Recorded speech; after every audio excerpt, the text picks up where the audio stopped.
Taylor gang. Taylor. I'm petty as hell. Taylor gang. Taylor gang. Taylor. Nah, let me stop. Like apparently, like if you repeat some lyrics, you can get like a copyright strike too. One time I did not a piano tutorial. I did a cover, and it triggered the copyright. I'm like, this is clearly a cover, but I guess once they heard the beginning piano licks of this Alicia Keys song that I did, YouTube was like, "Nuh-uh." So yeah, man, I should have pitched it or something. I don't know, but yeah. Anyways, we will be talking about Joy Taylor tonight. We will be talking about we will be speaking on basically anything else. I will be speaking on why I do not debate why I don't debate women on this platform in terms of when I start talking about, relationship stuff, dating stuff, et cetera, et cetera, what men and women go through. I'll tell you why in a second. First of all, I'll show you why. I'll show you why I don't and why I never will. I never will. And I forgot to, because Pyro knows what I'm talking about, where I had referenced the one woman that I did the show on, where she wants to debate me. I'm just like, I don't know who you think you're talking to. I didn't respond to her ever since. And I'll show you guys. I'll show you guys later on in the show. You're afraid to debate a smart, intelligent woman, and I'm like, you can't even listen. You talk about debate. Debate what? You can't even listen. The first thing you put on your title of your show is somebody saying that beautiful women can't be journalists, which I did not say. And that becomes like your whole premise. Your whole premise, right? Oh, and also, since I do have time tonight, there is another part of that show where in the YouTube video she was talking about Saquon Barkley and his wife and the racist comments that she made on Twitter. And I actually wanted to address that, but it had nothing to do with the topic that day. I will address that today. And I'll say this, Black women are not going to like what I had to say about that. So stay tuned. But by the way, I don't know. Do you guys remember in the chat? I was in a couple live streams ago. I don't know if you guys remember this, but I did a show, and I started talking about the stuff that white women be doing, and which is actually I do that a lot, but not necessarily on my live streams. I usually do that on my like episodes, not necessarily my live streams, right?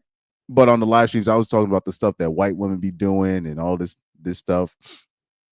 And there was a white woman in the chat. She's like, I don't think I can stand to hear any of this stuff. Now, I always say this, like, I always say across racial lines, women just don't want to hear that they're the problem. They don't want to hear, or they don't want to think that they're held responsible. So much so, men have been able to make channels, livings off of just showing women videotaping themselves describing a situation, and they don't even realize they're wrong. They don't even realize they're wrong. They'll do I showed you the video of the fat woman saying that she wanted more attention from other men and she's married, and she doesn't even see what's wrong with that. She's she's just that tone deaf. This is why I can't debate. First of all, I can't debate something that delusional or someone that delusional. But I'll say this. when it comes to sports, maybe I'll have a woman on the panel to talk about sports. Maybe only because I'm not that attached to it. And when it comes to, at least with the women, I don't have to be bringing up LeBron and Jordan in World War III. It's not going to break out. You know what I mean? So that I don't mind hearing women speak on sports per se, because they're just regurgitating a lot of the same tired talking points that I hear anyways. So I'm not even going to be that upset. Like, I'll even, let me give you an example. Remember when people were mad at the woman that was saying Lamar Jackson isn't quarterbacky enough? Now, I didn't make no show about that. I didn't even care. I didn't even bother to report on that. You know why? Because I was hearing men saying the same thing about Lamar Jackson, hating on him and all this stuff. She's just repeating what she heard. And then on top of that, the term quarterbacky, she just stole that from Colin Cowherd. The term Colin Cowherd would be like, I want my quarterbacks quarterbackio, whatever he says. Yeah. He literally said he had this term called quarterbackio. I'm like, what the F does that mean? I want my quarterback to be quarterbackio. So basically, she just stole that term and then just said quarterbacky. And she just made the people that had critiques for Lamar Jackson look stupid, because it was a lot of dudes that was critiquing her because she was a woman talking about Lamar Jackson not being quote unquote quarterbacky enough. But it was a bunch of dudes hating on him before that. So if people wanted to chalk it up as, oh, she a woman, she don't know about sports. Yeah, that may be true, but that's not really worth crapping on her for, because she's just repeating what she heard. Anyways, speaking of which, let me speak a little bit on the Joy Taylor situation in terms of what I saw in the comment section, because I'm gonna have to let's speak on. I don't really like talking about LeBron James or Kobe Bryant and stuff like that, addressing the haters and all the stuff. But let me do this right now. Let me address this, because y'all are killing me. I'm not, and when I say y'all know what I mean. Not necessarily you guys, but the general public is killing me with this, right? So let me take this overlay off. Let me take Joy Taylor and her titties off the overlay. Where I have her say, let me take this off. Okay. So I got YouTube open right now, right? Got the comment section open. Okay. So anybody that follows this guy right here, that's how I got the news that Joy Taylor had been suspended, right? And then I started looking it up online, and then I started seeing the confirmations, and then people started saying, oh, Joy Taylor wasn't here for the last 2 days and blah, blah, blah. Man, I was sitting there celebrating. I was doing the Millie rock. I'm sitting there, I'm celebrating. Straight up. I'm doing all this. I'm doing the what's it, the Indian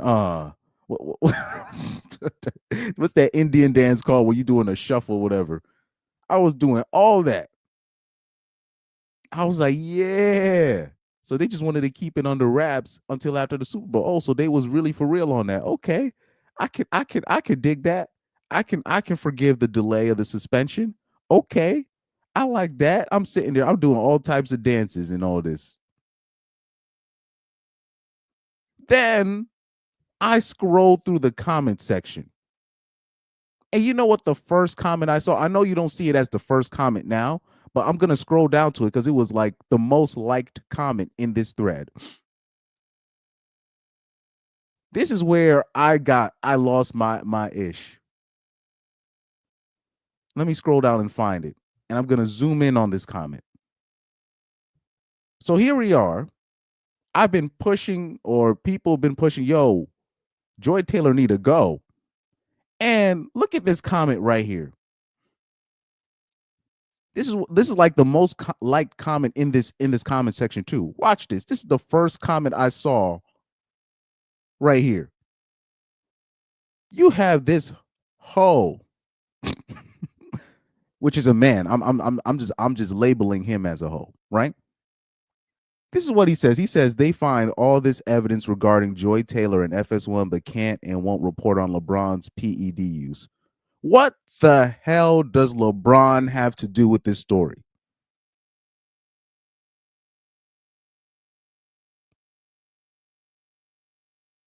Are y'all serious?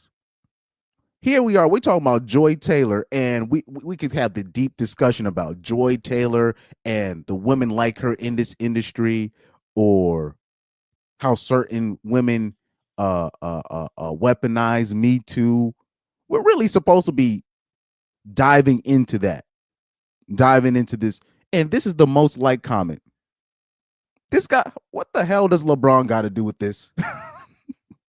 Look, I'm not saying you're not allowed to hate on LeBron. That's not what I'm saying. But I'm like, if somebody is living rent free in your mind that much, where I'm trying to concentrate on something else, and this dude is bringing up LeBron, how you gonna call a LeBron fan a glazer and you bringing up LeBron right now?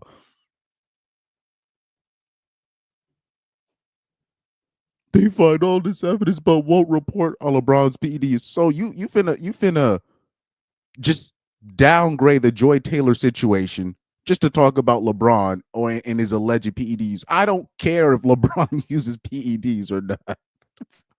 Who cares, dog? Y'all gotta stop. Look, man. Hold on for a sec. Hold on for a second, man. I don't know if I can get an amen in the chat, but people might disagree with me. I really don't care when these athletes, if they're using something, if they're not using it. Most likely, first of all, most of the top athletes, they're taking something.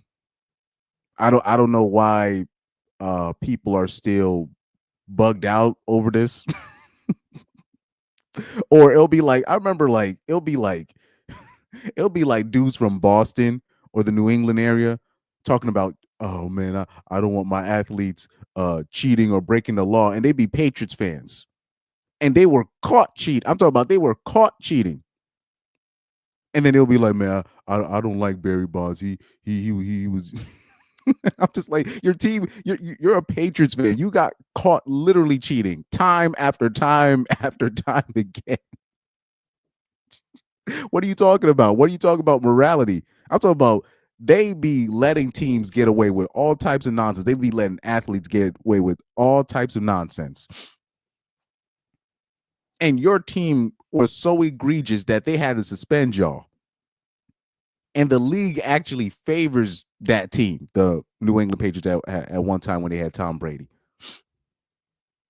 And you complaining about other people, whether they're cheating allegedly or not. What in the hell is wrong with y'all? Look, man, this is about Joy. Stop bringing LeBron and MJ and all these people into this discussion. What the hell does LeBron have to do with this story, man? I remember seeing this, and I had to stop what I was doing. I was in the middle of like editing some of the videos that I was about to drop, and I had to stop. I was sitting there like, I sat there like 50 Cent, just with those eyes, like, like when 50 Cent is like, he's like sitting back calculating. He's like, is this dude trying to diss me right now? When he's talking about Floyd Mayweather, right? And he's just sitting back, just like,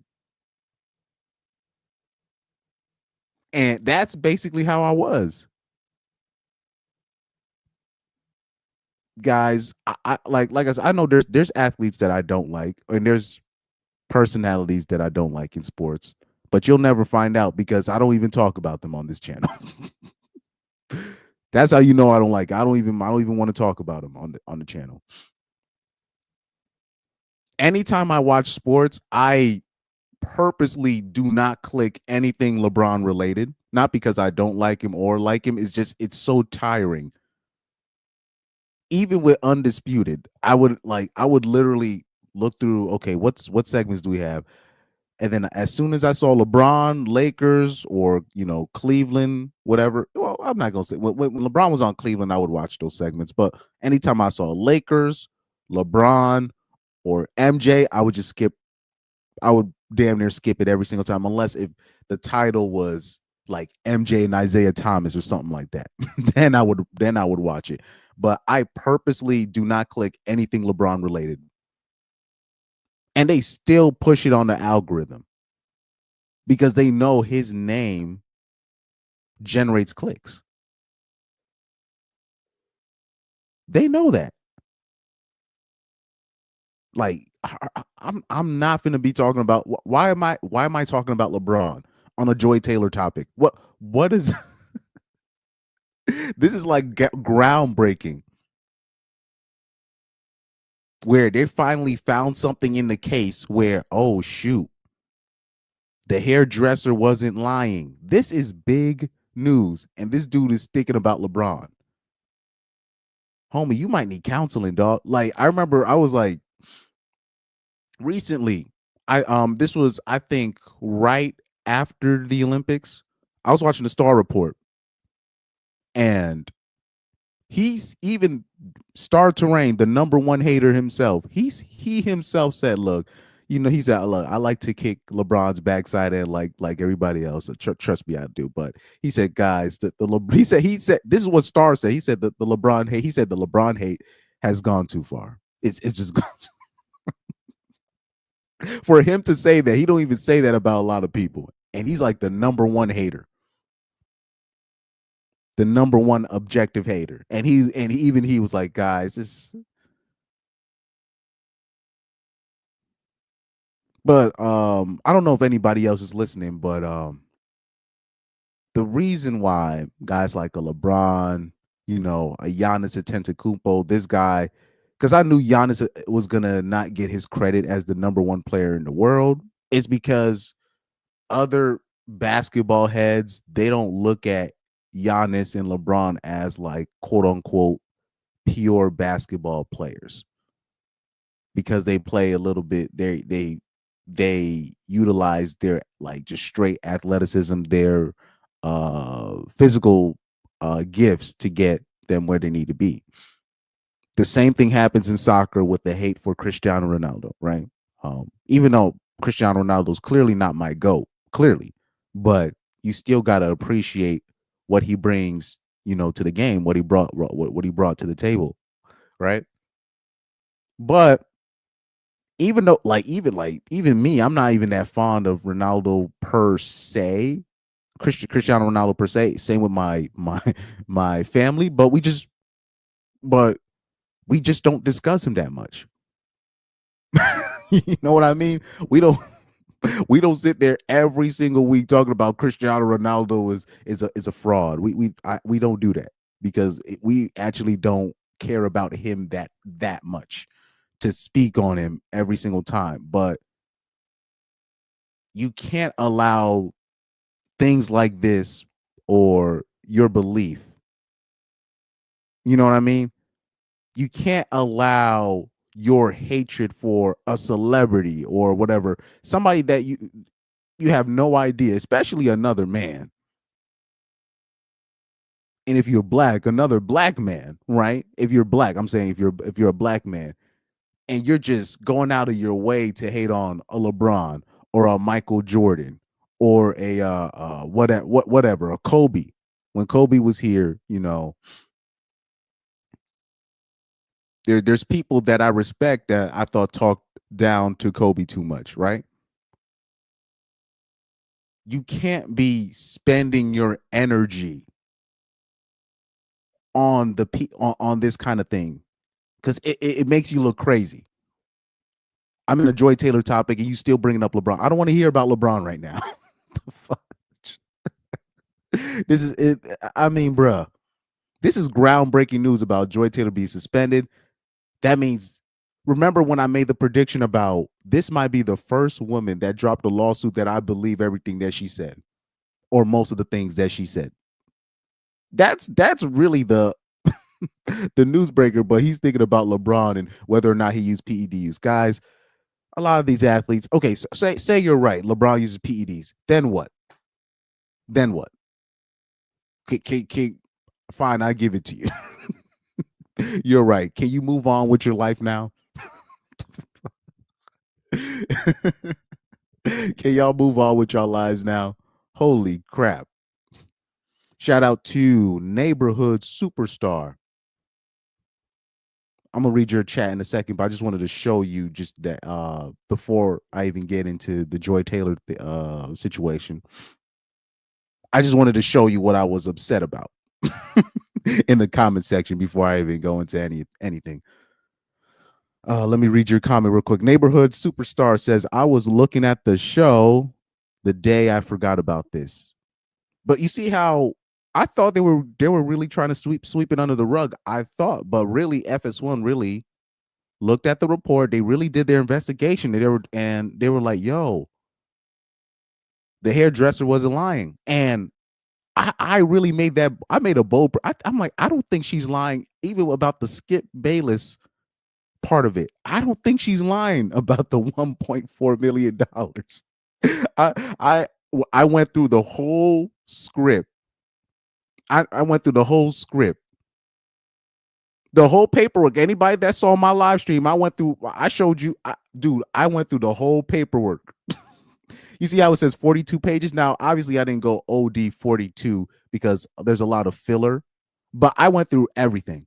And I came back with the conclusion. Pyro can attest to this. And I was like, this might be a first time for everything. But I'm like, I believe the hairdresser. I believe her not only about Joy Taylor, I believe her what she said about Charlie Dixon. I believe her what she said about Skip Bayless. You know what I mean? I'm like, you know what? I don't think she's lying. This might be a first time for everything. Because at first I was like, you know what? Maybe she's telling the truth about Joy, but I think maybe she's lying about Skip. She might be over exaggerating about certain thing that Charlie Dixon, the vice president, was doing. That was my initial reaction. But after reading the paperwork and how specific she was, because she wasn't throwing all men under the bus at Fox. She was saying that these like certain specific men, basically just really one specific man that she said. So I was like, oh, okay. You know what? I think she's telling the truth about everything, and especially about Joy Taylor. Her Joy Taylor being racist, her talking about Joy Taylor making fun of her accent. I'm like, oh, I believe that. I believe that. Oh, yes. Like Dr. Umar Johnson would say, oh, yes. Okay. Let me read Doug MPA's comment real quick. Shout out to Doug MPA in the chat, man. He said, let's go. I knew Joy was guilty. Well, of course, like the Joy part, even before I read the report, I was like, you know what? Let me read that because the part that went viral about her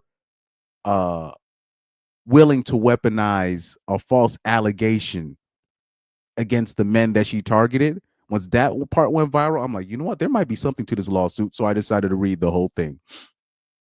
And it was worth it. It was definitely worth the read.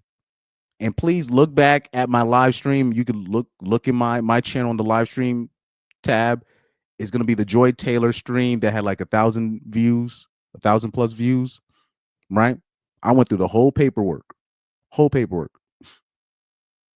Okay, so Jacqueline Travis, I'm going to assume you're a woman. She says, do you think something was going on between her and Shady McCoy too? I'm torn on that situation. I think that Joy Taylor would like she was obviously, I think she was willing to go with Shady, but I think Joy Taylor was very nefarious, right? Because in the lawsuit, it said the hairdresser was specific. She said she had a sexual relationship with Charlie Dixon and Emmanuel Acho. So she went after marks with influence. Shady McCoy, and if you know anything about Shady, about LaShawn McCoy, he's a real ninja, right? That's the best way I can put it. He's a real ninja. So he's not a mark. He's not a mark. Yeah, he could have tapped, but Joy Taylor, Shady is only gonna go so far in the game, even though he can in the media game. But he's like I said, he's a real ninja. Like, remember when Chip Kelly started? I don't know. Do you remember when Chip Kelly started taking charge of the Philadelphia Eagles? Right, and he got rid of all of the real ninjas on the Eagles. So he got rid of Shady. He got rid of what's my man's name? Deshaun Jackson. Basically any black man with that would talk back. He got rid of them. Shady's not a mark. So Joy Taylor didn't really target him, even though Joy Taylor would definitely go for Shady. And then on top of that, the hairdresser, I think, would have mentioned if Shady was sexually involved with Joy Taylor.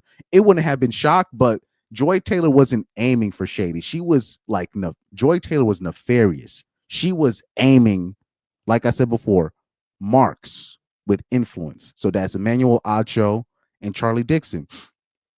Because you saw everybody on Twitter. They were talking about, man, look this lame ass ninja Emmanuel Acho. And yeah, he is a corny ass ninja. Like I agree with Amanda Seals on that. Emmanuel Acho is this is a goofy as dude right there. I'm not even gonna hold you. He a goof. He a what Corey Holcomb would say. He a goofy. He a goofy. He's a goofy. Yes, I would attest to that. Wait, did I say that right? I would agree to that. I would definitely agree to that.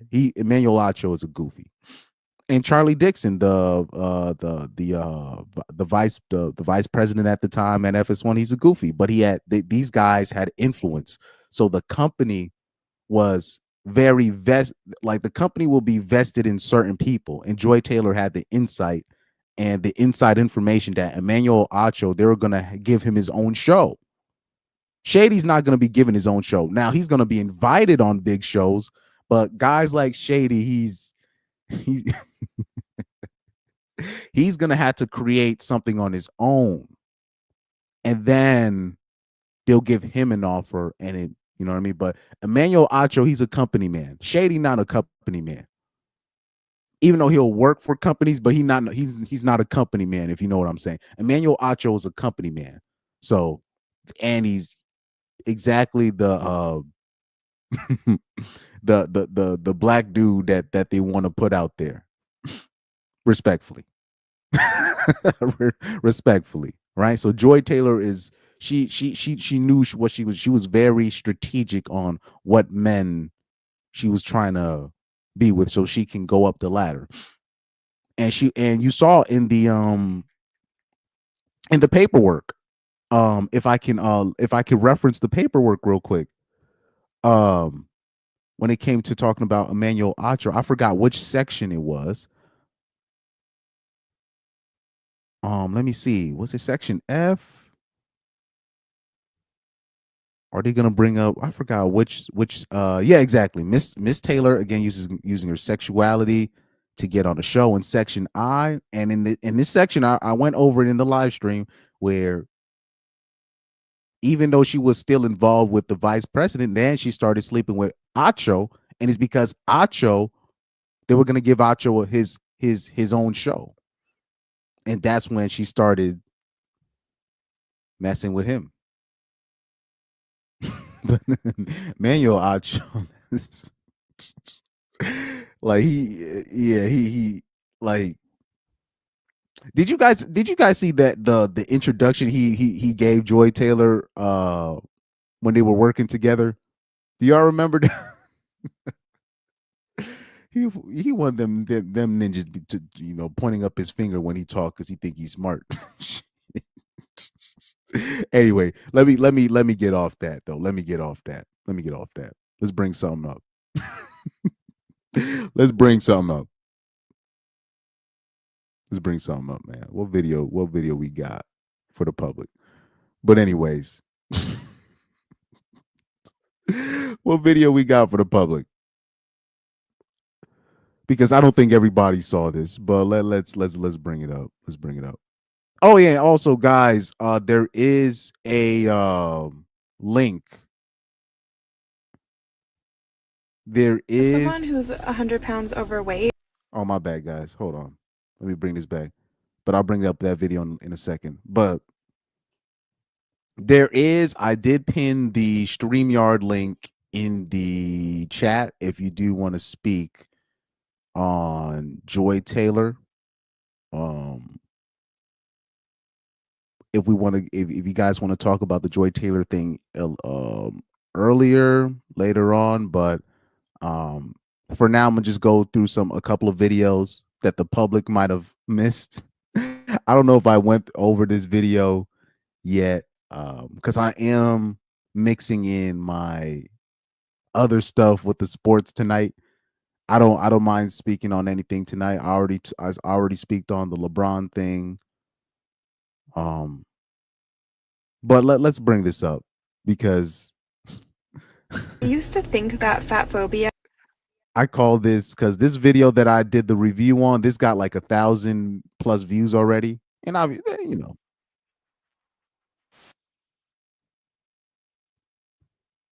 what are we doing? Anyways, let me bring up my channel real quick.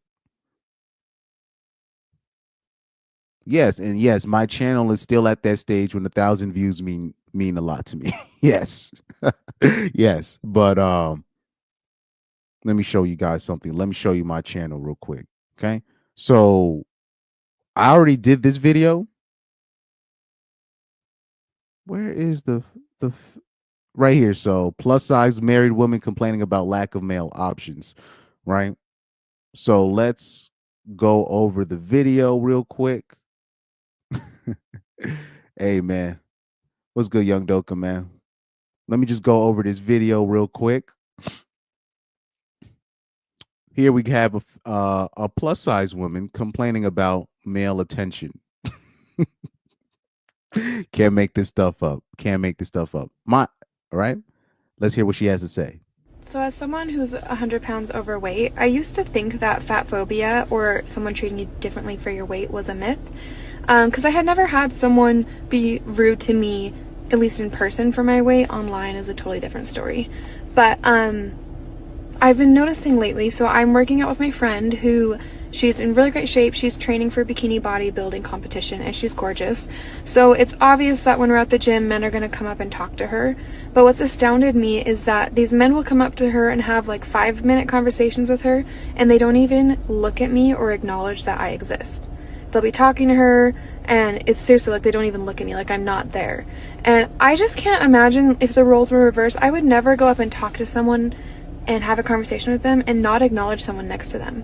And that to me shows that it's like if you are overweight, you're kind of treated like you're not a real human sometimes.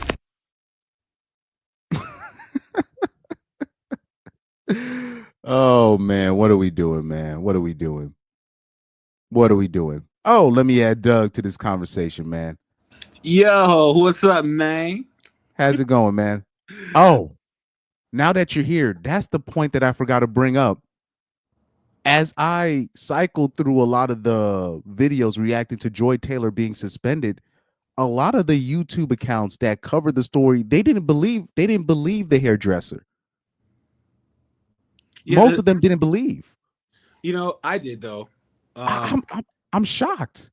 Yeah. Explain. Yeah. Explain. Well, because here's the thing: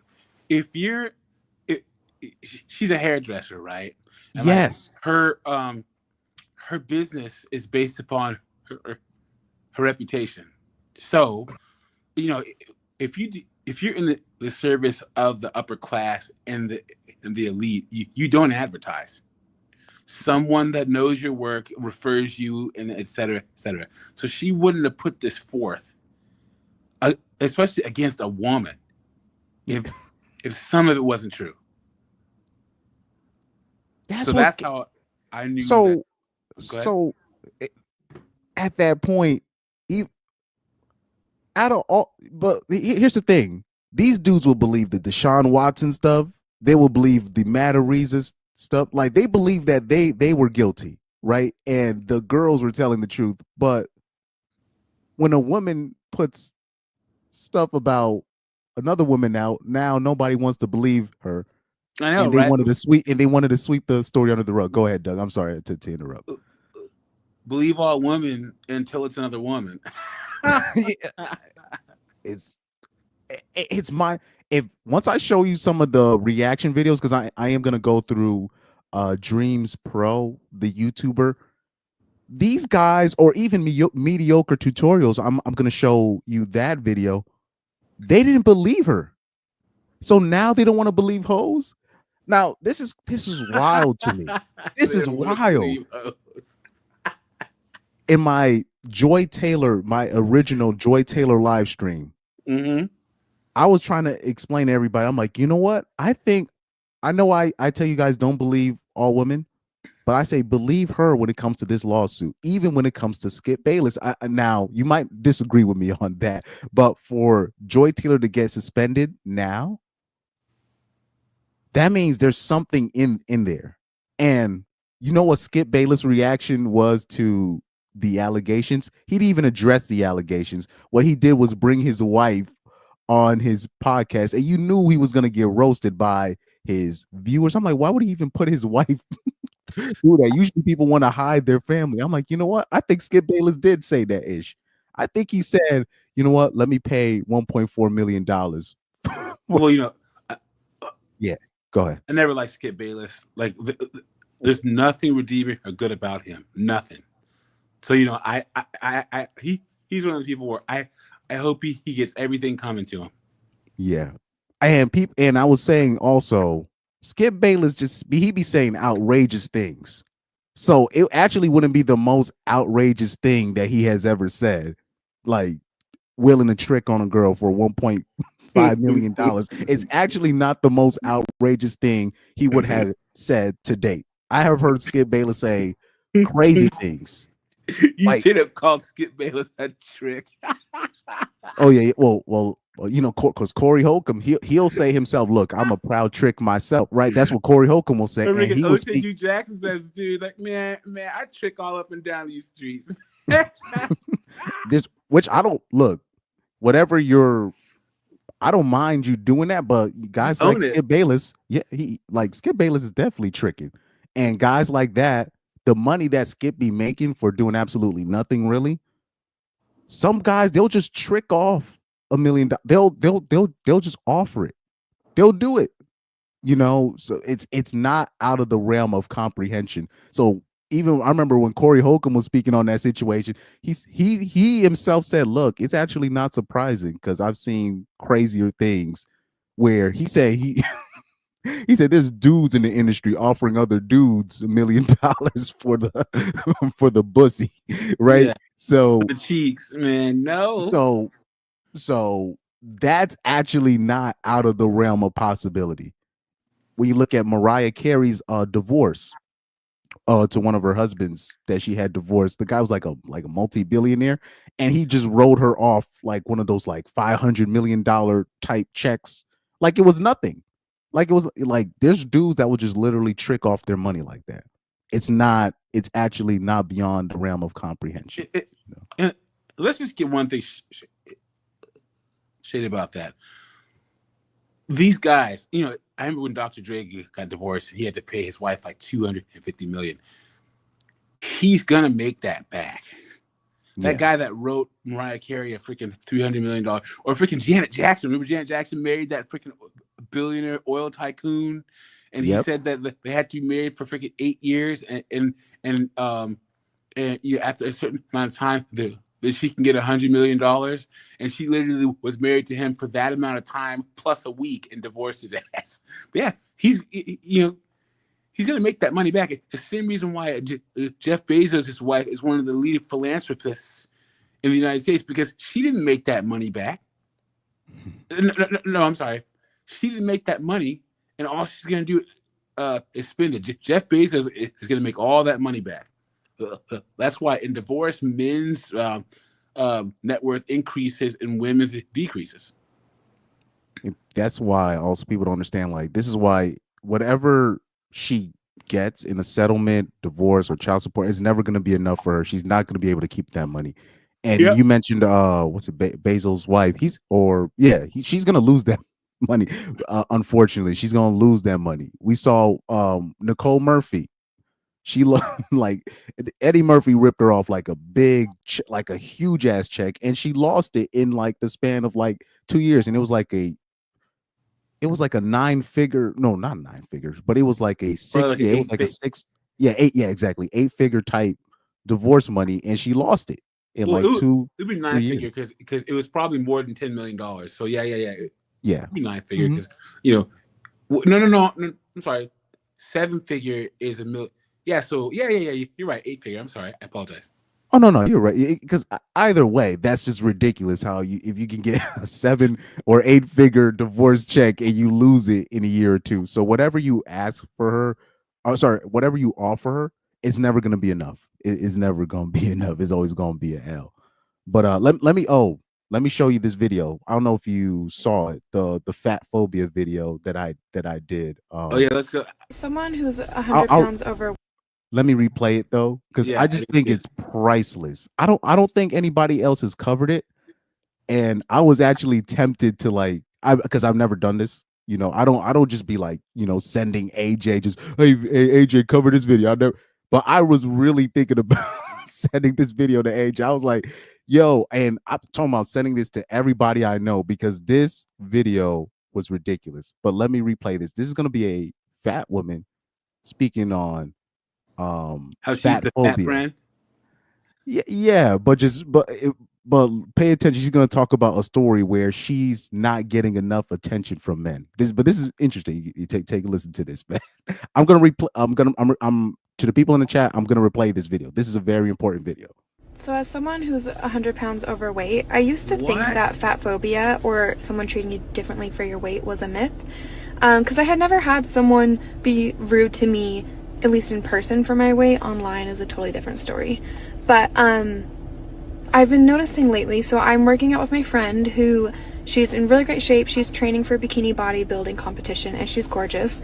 So it's obvious that when we're at the gym, men are going to come up and talk to her. But what's astounded me is that these men will come up to her and have like 5-minute conversations with her, and they don't even look at me or acknowledge that I exist. Okay, They'll be pause it. talking to her, and it's seriously I like got they don't you. even look at me, like I'm not there. So, Yes, sir. okay, guys, women just feel entitled to everything from men. Your time, attention, resources, and even on the way in and the way out. On the way out, they feel entitled to freaking your resources, closure. I have to have closure. So this woman thinks that the men that walk up to her friend owe her something, and she's grouped a man giving her attention into like common decency. But these guys, like, women don't understand. For like 50, 60, 70 years, women have been saying women don't owe men their bodies, their time, none of that. But they don't understand that men don't owe you anything anymore either. Men don't owe this woman anything. And also, they're in the gym. Her friend works hard. What she's not saying is they're probably not even approaching her in a romantic way. Men respect hard work, especially in the gym. They're probably saying, "Hey, what are you training for? What's your freaking fitness? What's your supplement regimen?" She's mistaking a lot of the attention that men are giving her friend for her hard work for like romantic attention, and that's not what it is. You're 100 pounds overweight. Why is any guy who's in any kind of shape have to? What are they going to say to her? Like, what's she going to talk to them about? And they're definitely not going to hit on her, right? Exactly. But watch this. I'm gonna keep playing this, Good. and then I'm gonna show you the big revelation in the end of this. And it's seriously like they don't even look at me, like I'm not there. And I just can't imagine if the roles were reversed. I would never go up and talk to someone and have a conversation with them and not acknowledge someone next to them. And that to me shows that it's like if you are overweight, you're kind of treated like you're not a real human sometimes. Okay, so pause that thought, She's Doug. 100 pounds overweight, bro. Morbidly obese. Pause that thought real quick, because this is the big revelation I'm about to show you. you're you're gonna fall out your seat. Watch this. Watch this right here. Because this is the big part of this. I want you to read the caption. I'm gonna blow it up because she had something to say in the caption. She said, "Don't get me wrong. I'm not desperately wanting men's attention. I am a happily married woman." Right here.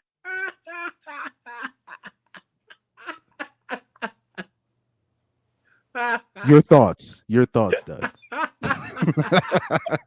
Your thoughts. First off, dude, come on, man. So, like, you know what? I'm gonna ask you a question.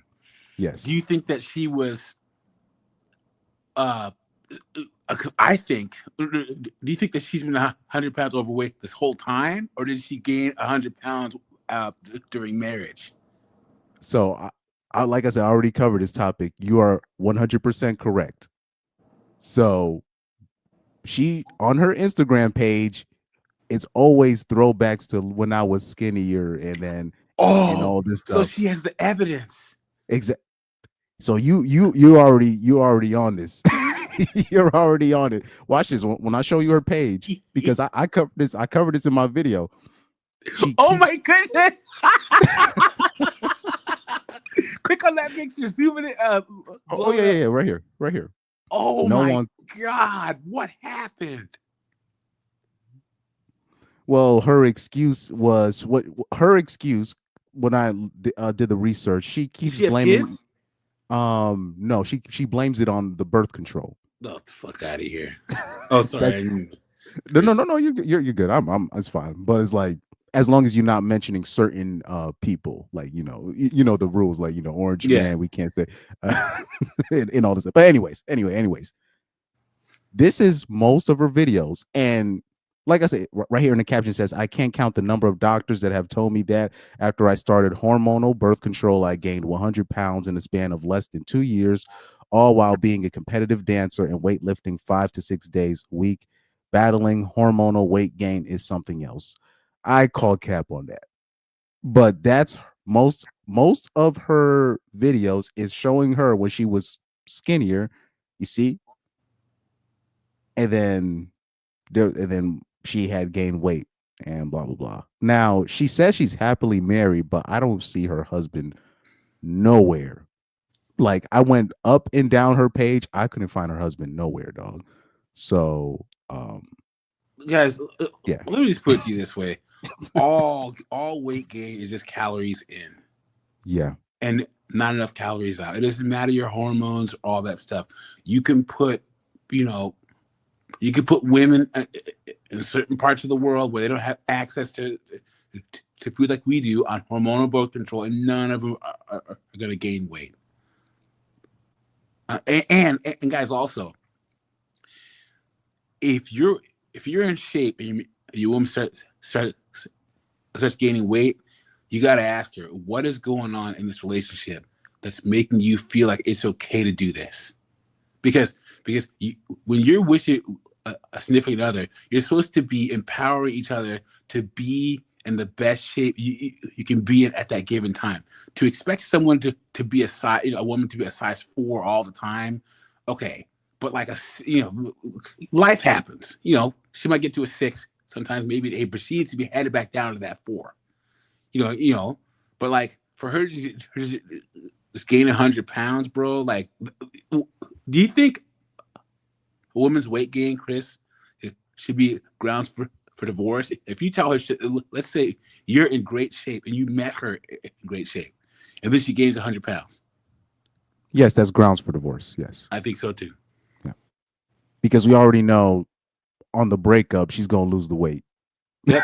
And just to prove a point. And the thing with weight, guys, is she hates herself. There's no fat person who's happy being fat. And all they can do is take their issues out on you. You're going to be their punching bag. You're literally going to be their negative thoughts, emotional punching bag. And you shouldn't have to put up with that. Yeah. So if you're with a woman, she's 100 pounds, you give her like 2 strikes. And then she's out. Sorry. even if there's kids, because she's gonna take her insecurities about her weight out on you and the kids. Run far away, run. But yeah, this story, like this is we have literally the plus size Aisha Curry. Even though Aisha Curry has been saying better things nowadays, I think she has finally learned her lesson. Yeah, Because I did hear her the other day where she said, "My husband comes first before the kids." I'm like, finally she's getting the right counseling. She's finally getting away from the Smiths and probably getting around, better people. yeah. That's what So I think, that she had a couple of situations where it kind of painted what life would be like out in the streets, and she's like, "Yeah, no."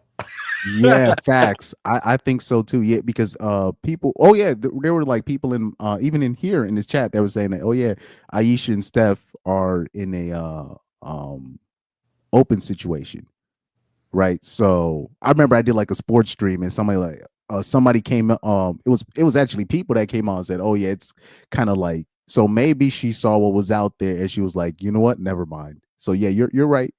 You're very right on that. That's definitely a strong theory. But wait. Let's see some of these videos. She's using all the excuses. She says this is the body of someone with an insulin resistance and hypothyroidism. I hear damn near every girl that can't loop that are obese. They all say that they have Thyroidism. hypothyroidism. They always say that, and I'm not. I'm like, so all of y'all have it, but they say it's rare. So how do all of you guys have it? I doubt that. And you have another one says, "You're so funny. Thanks. I grew up dancing and was conditioned to hate my body, even though I was in the best shape of my life." Well, I don't really have sympathy for that because anybody that did a sport, or if you were like an instrument player, you're always going to be insecure about the art that you do. So that happens to men and women. That's not something specific for fat women, so I don't care about that. So right here she says, "My body before birth control and then after birth control," and blah blah blah. But like So I why said, was she on the birth control for 2 years and gaining First off, you know how much work it takes to gain 100 pounds and that's 50 pounds a year, bro. That's a lot of weight. dude, I remember I tried to gain weight. This is a personal story I got to share. I tried to gain weight recently, right? Just in general, and I jeopardized my health trying to do that. Literally jeopardized, like seriously, my health trying to do that. So I'll always, and it's more than just my metabolism, because even the doctor said, "Oh yeah, my metabolism is a lot slower now than how it was in the past," and it's still How old are you? 26, and I haven't really been doing sports like I used to do it. You know what I mean? So and I know obviously I'm still young, so it No. might Enjoy, not. enjoy it while you can, man. Because I'm telling you, Yeah, once you hit about 35, 36, you got to start working out a little. Well, no. The workouts stay the same, but you can't be eating like you're eating, bro. yeah. But the You thing is, know, I play the because when you play soccer, it's really a full body workout. Even if you're just playing pickup for like 60 minutes. These guys be wanting to play pickup for like 2-3 hours, and they don't even realize even the are, professional soccer players are not playing that are long. they You know what I mean?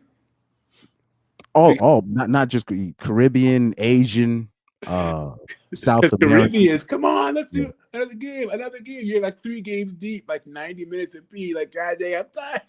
Yeah, like for real. Like especially during the summer, they literally play from sunset to complete sundown. Like I'm talking about when it's nighttime, even if there's no lights on the field. So that's just how they do.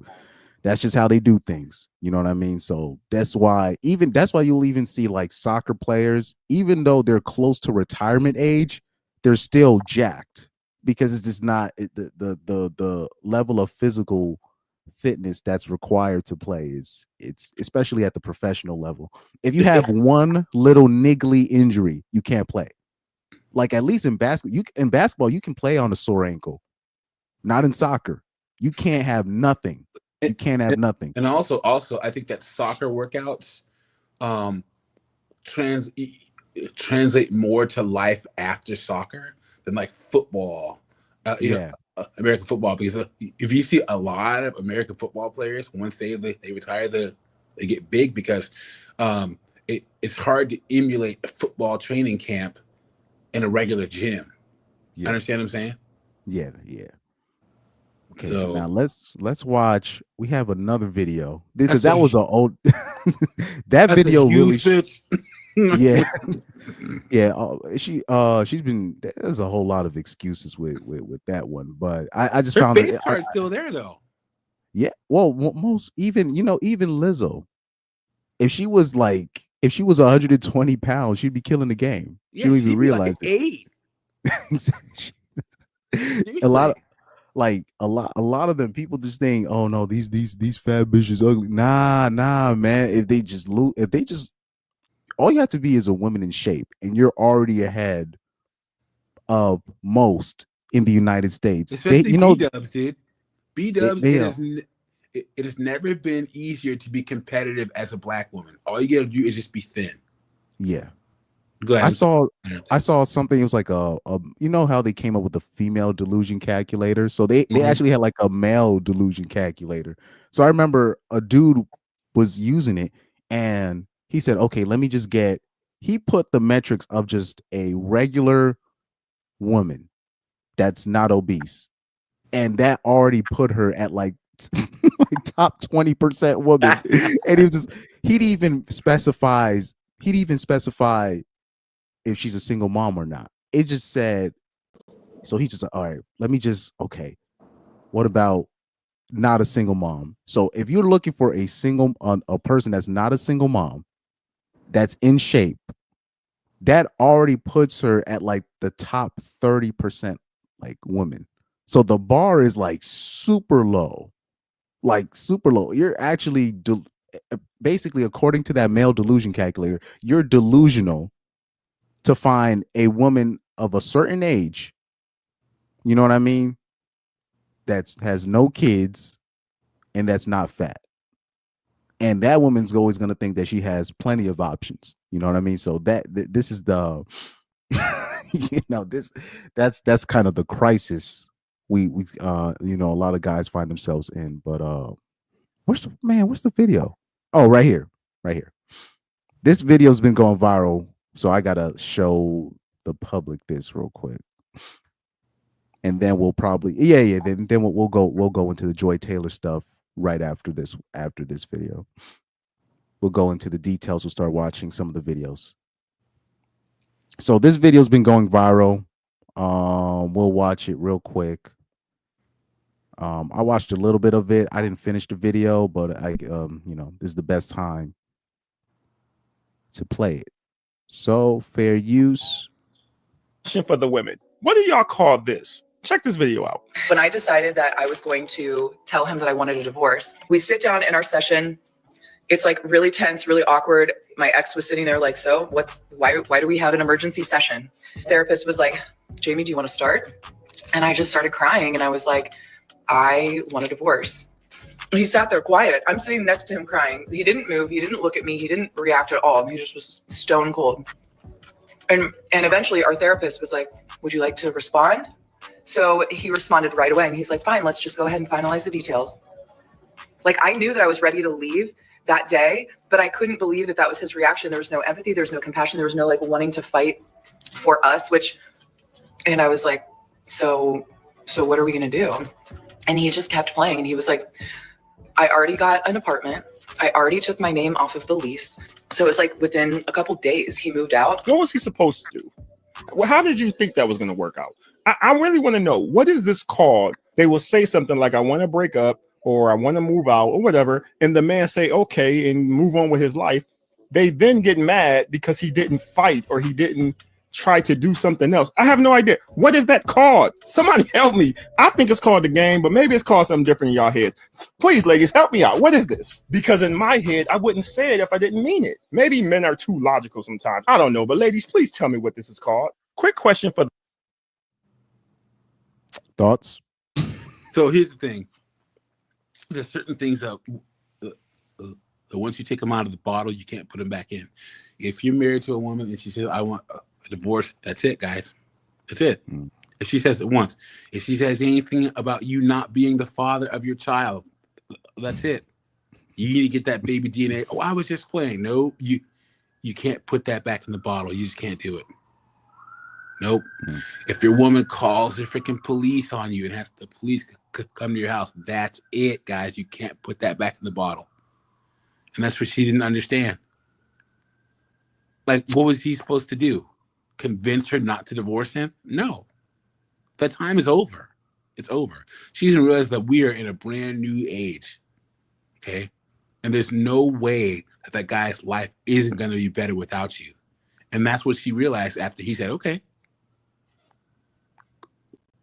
The time for men to have to, single men don't have to fight to show single women that they shouldn't be single anymore. Married men shouldn't have to fight to stay married. Men, we don't owe these women anything. Nothing. And she found out. And I guarantee you, his life is better. And to be honest, with that video, I have nothing to say. All I can really say is the counsel that a lot of young Gen Z women have gotten from millennial women and Gen X women have been disastrous. Just disastrous counsel from her fellow lady friends, because I'm pretty sure she was talking with her lady friends. They always be putting there. They be like, "Oh man, try to test your husband with this. Put this on." They always be scheming and plotting on all these kind of scenarios, and then when it backfires, like it does, then she want to come to the internet. Tell me, what did I do? tell me, guys, what happened? Why didn't he fight for us? What are you talking about? Yep. And the worst part about, there's two terms you really have to avoid in relationships, in marriage or divorce. Why didn't you fight, or you're not trying? Because fighting and trying, first off, women hold the women want to be able to determine exactly what that is, but it's completely based upon their feelings. They have to feel like you're fighting, feel like you're trying. There's no way to quantify that. So when they start using those terms, guys, it's over. Facts, man. I have nothing else to say, but we'll move on to Joy Taylor. Let me hold on. I got the picture of the jugs. Where are they at? No, that's Dr. Cheyenne Bryant. Here we are. Right here, Mrs. Joy Taylor. So she's finally been suspended. They went through the FS1, really went through the information like they said they would. I thought they were trying to sweep it under the rug, but they really meant what they said when they said they were gonna wait until the Super Bowl after the Super Bowl to make moves. And they went through the paperwork like I did, and they did their investigations, and they're just like, yo, she did that ish. You know what I mean? So let me take her off the overlay.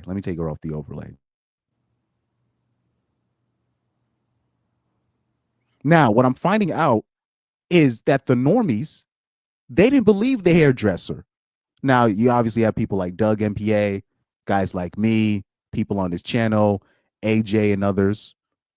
Well, obviously, we're going to see a part of the lawsuit when we see, okay, Joy Taylor weaponizing Me Too.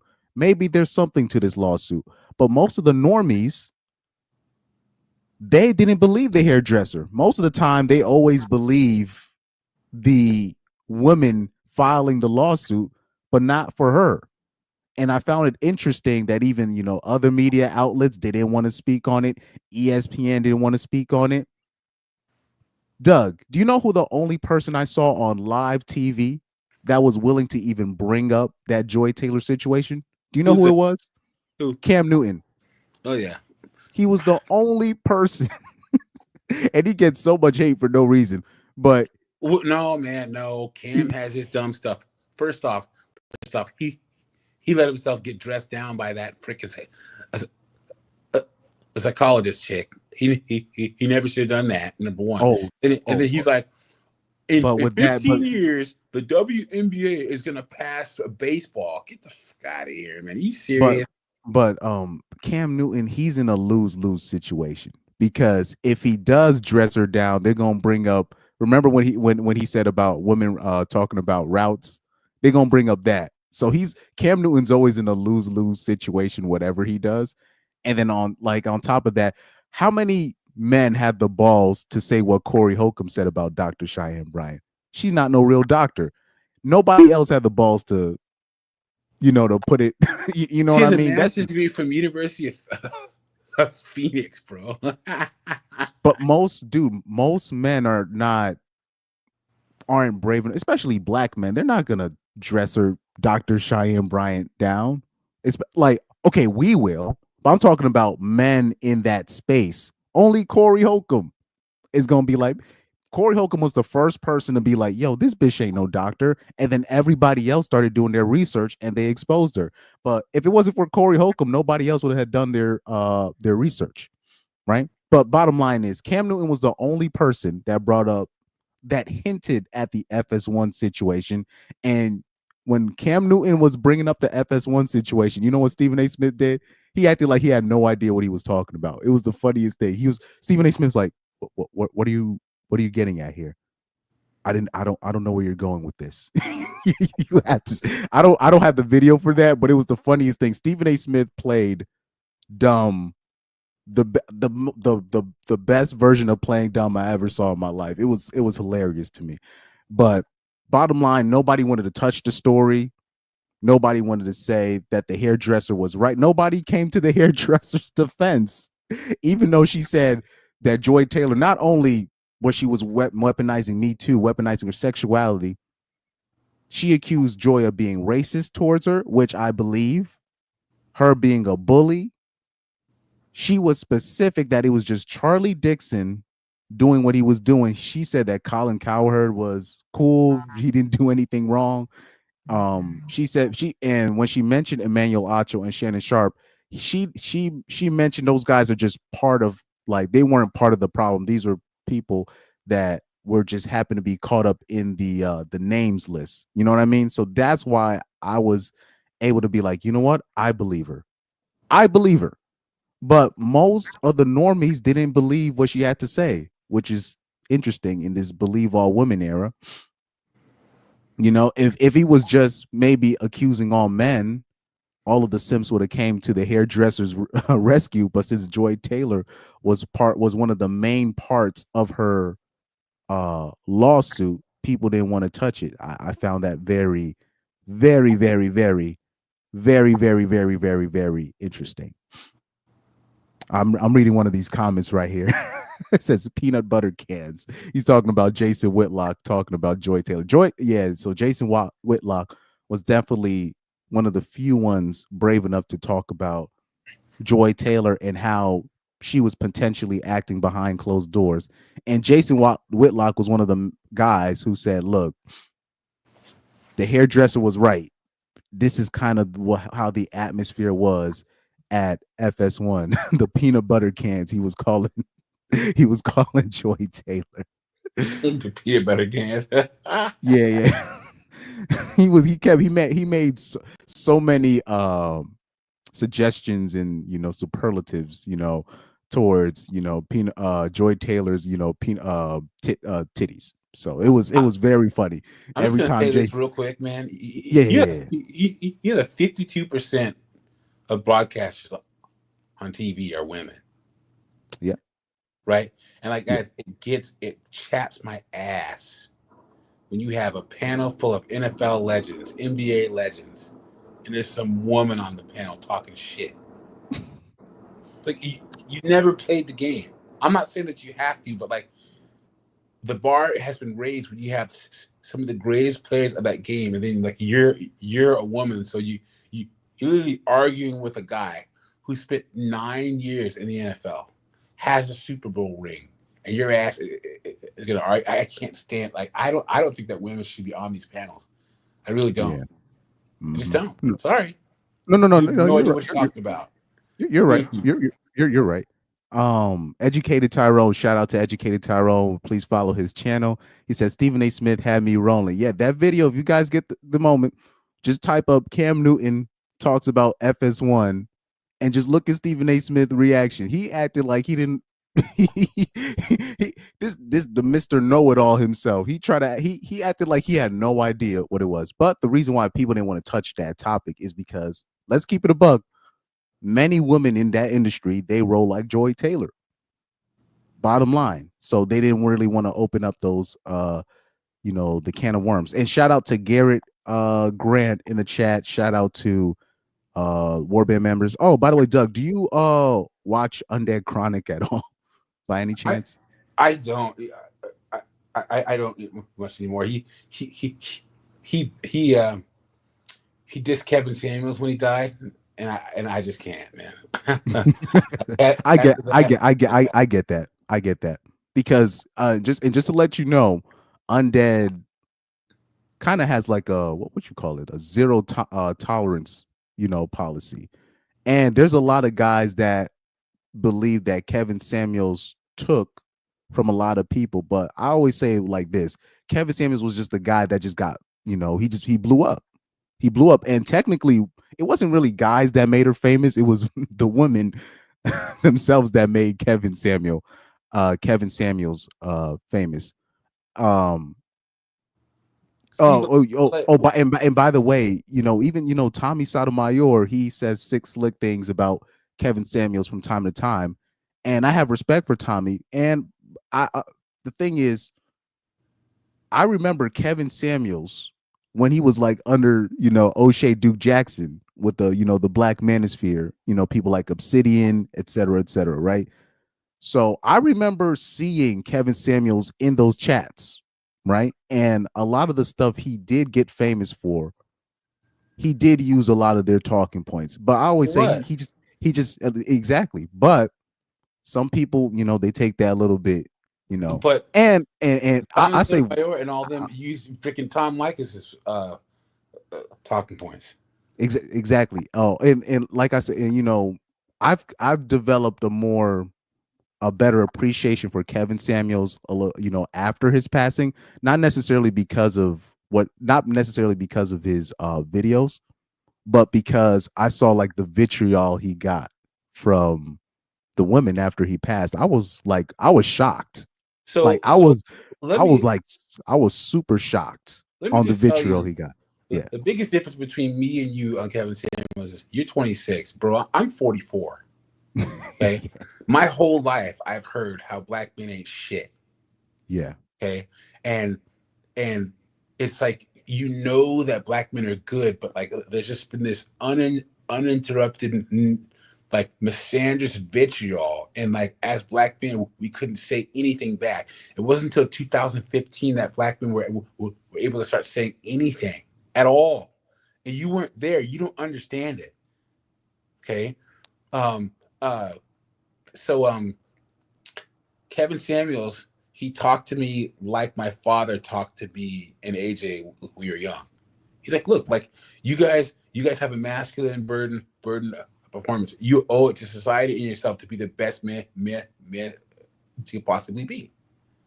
And so Kevin Samuels brought to the mainstream and it spoke for guys like AJ and I, bachelor's degrees, master's degrees, look, actual careers, childless, the men that made the sacrifices and didn't do dumb stuff. The silent majority of black men in a culture co-opted and corrupted by our women. And he was the one that made everything that Tommy Sotomayor said palatable to the masses, because it doesn't matter what ideas you have unless it's palatable. Kevin Samuels never said that he came up with, he came up with some original stuff, but he gave credit to a lot of the places that he got his ideas from, but he just made it palatable. Example, he never got demonetized. Kevin Samuels said all the stuff he said never got demonetized. Thomas Sotomayor demonetized. Undead Chronic demonetized. Demonetized. You got to be smarter. Like, give him even freaking O'Shea. O'Shea's been on YouTube 10 years, never got demonetized. So Kevin Samuels made it all palatable. What's the point of making food if people won't eat it? And Kevin Samuels made all the talking points into something that the mainstream would eat. And you can't take that away from him. And he started, you see freaking all these women, all you Kevin Samuels followers, because they want men to roll over and just take whatever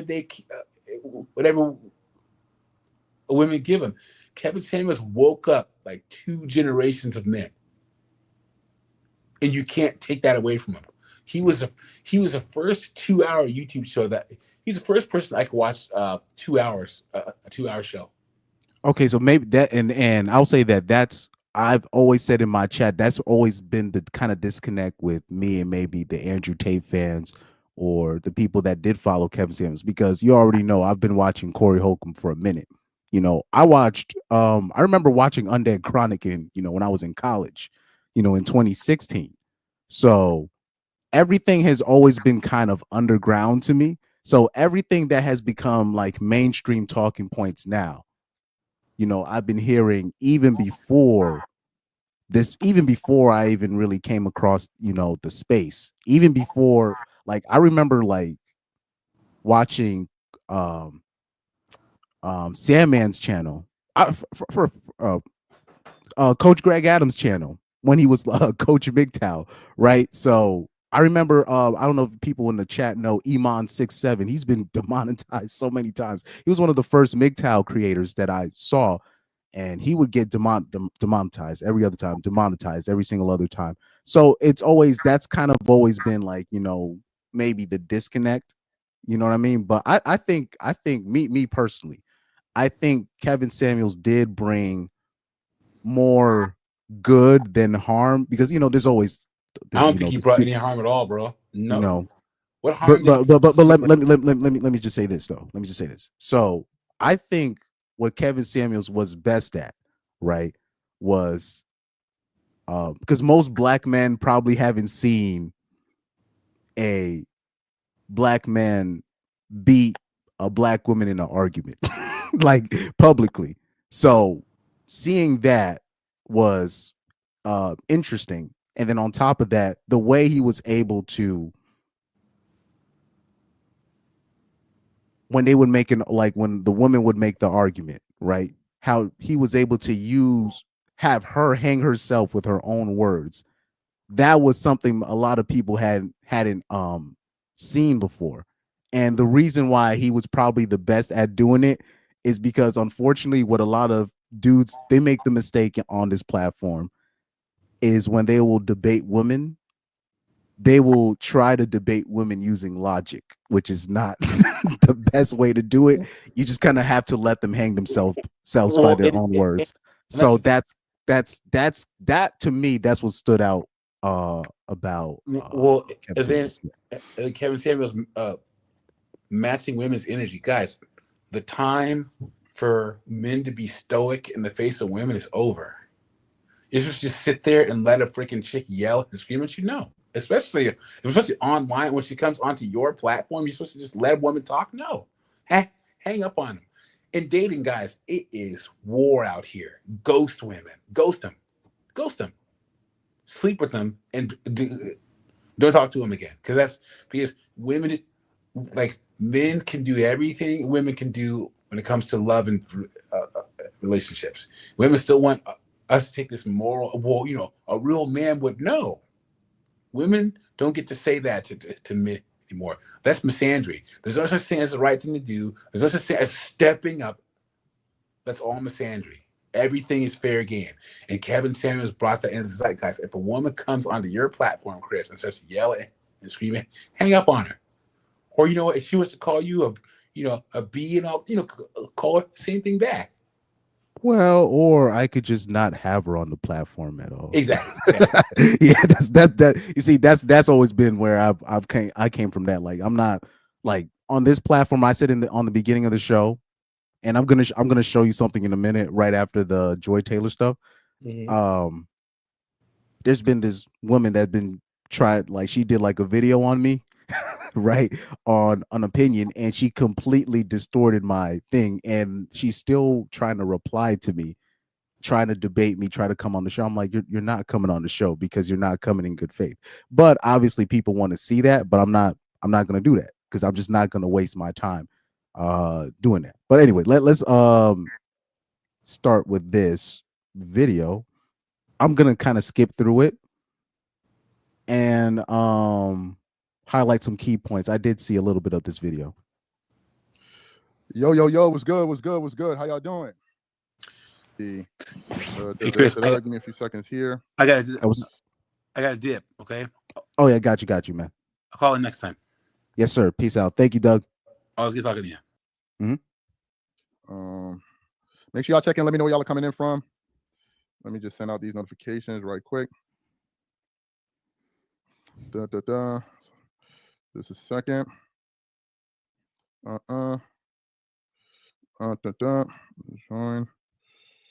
Join our live stream. Let me see.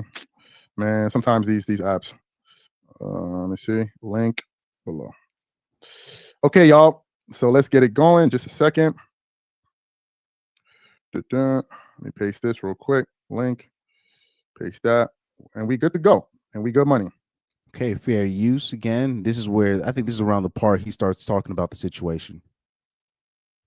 I saw a clip of it, not a clip, a video of it from his channel where he was talking about it. So I immediately Googled it, and it turns out that it's actually true. And we got a lot of different articles reporting this. We got newsbreak.com.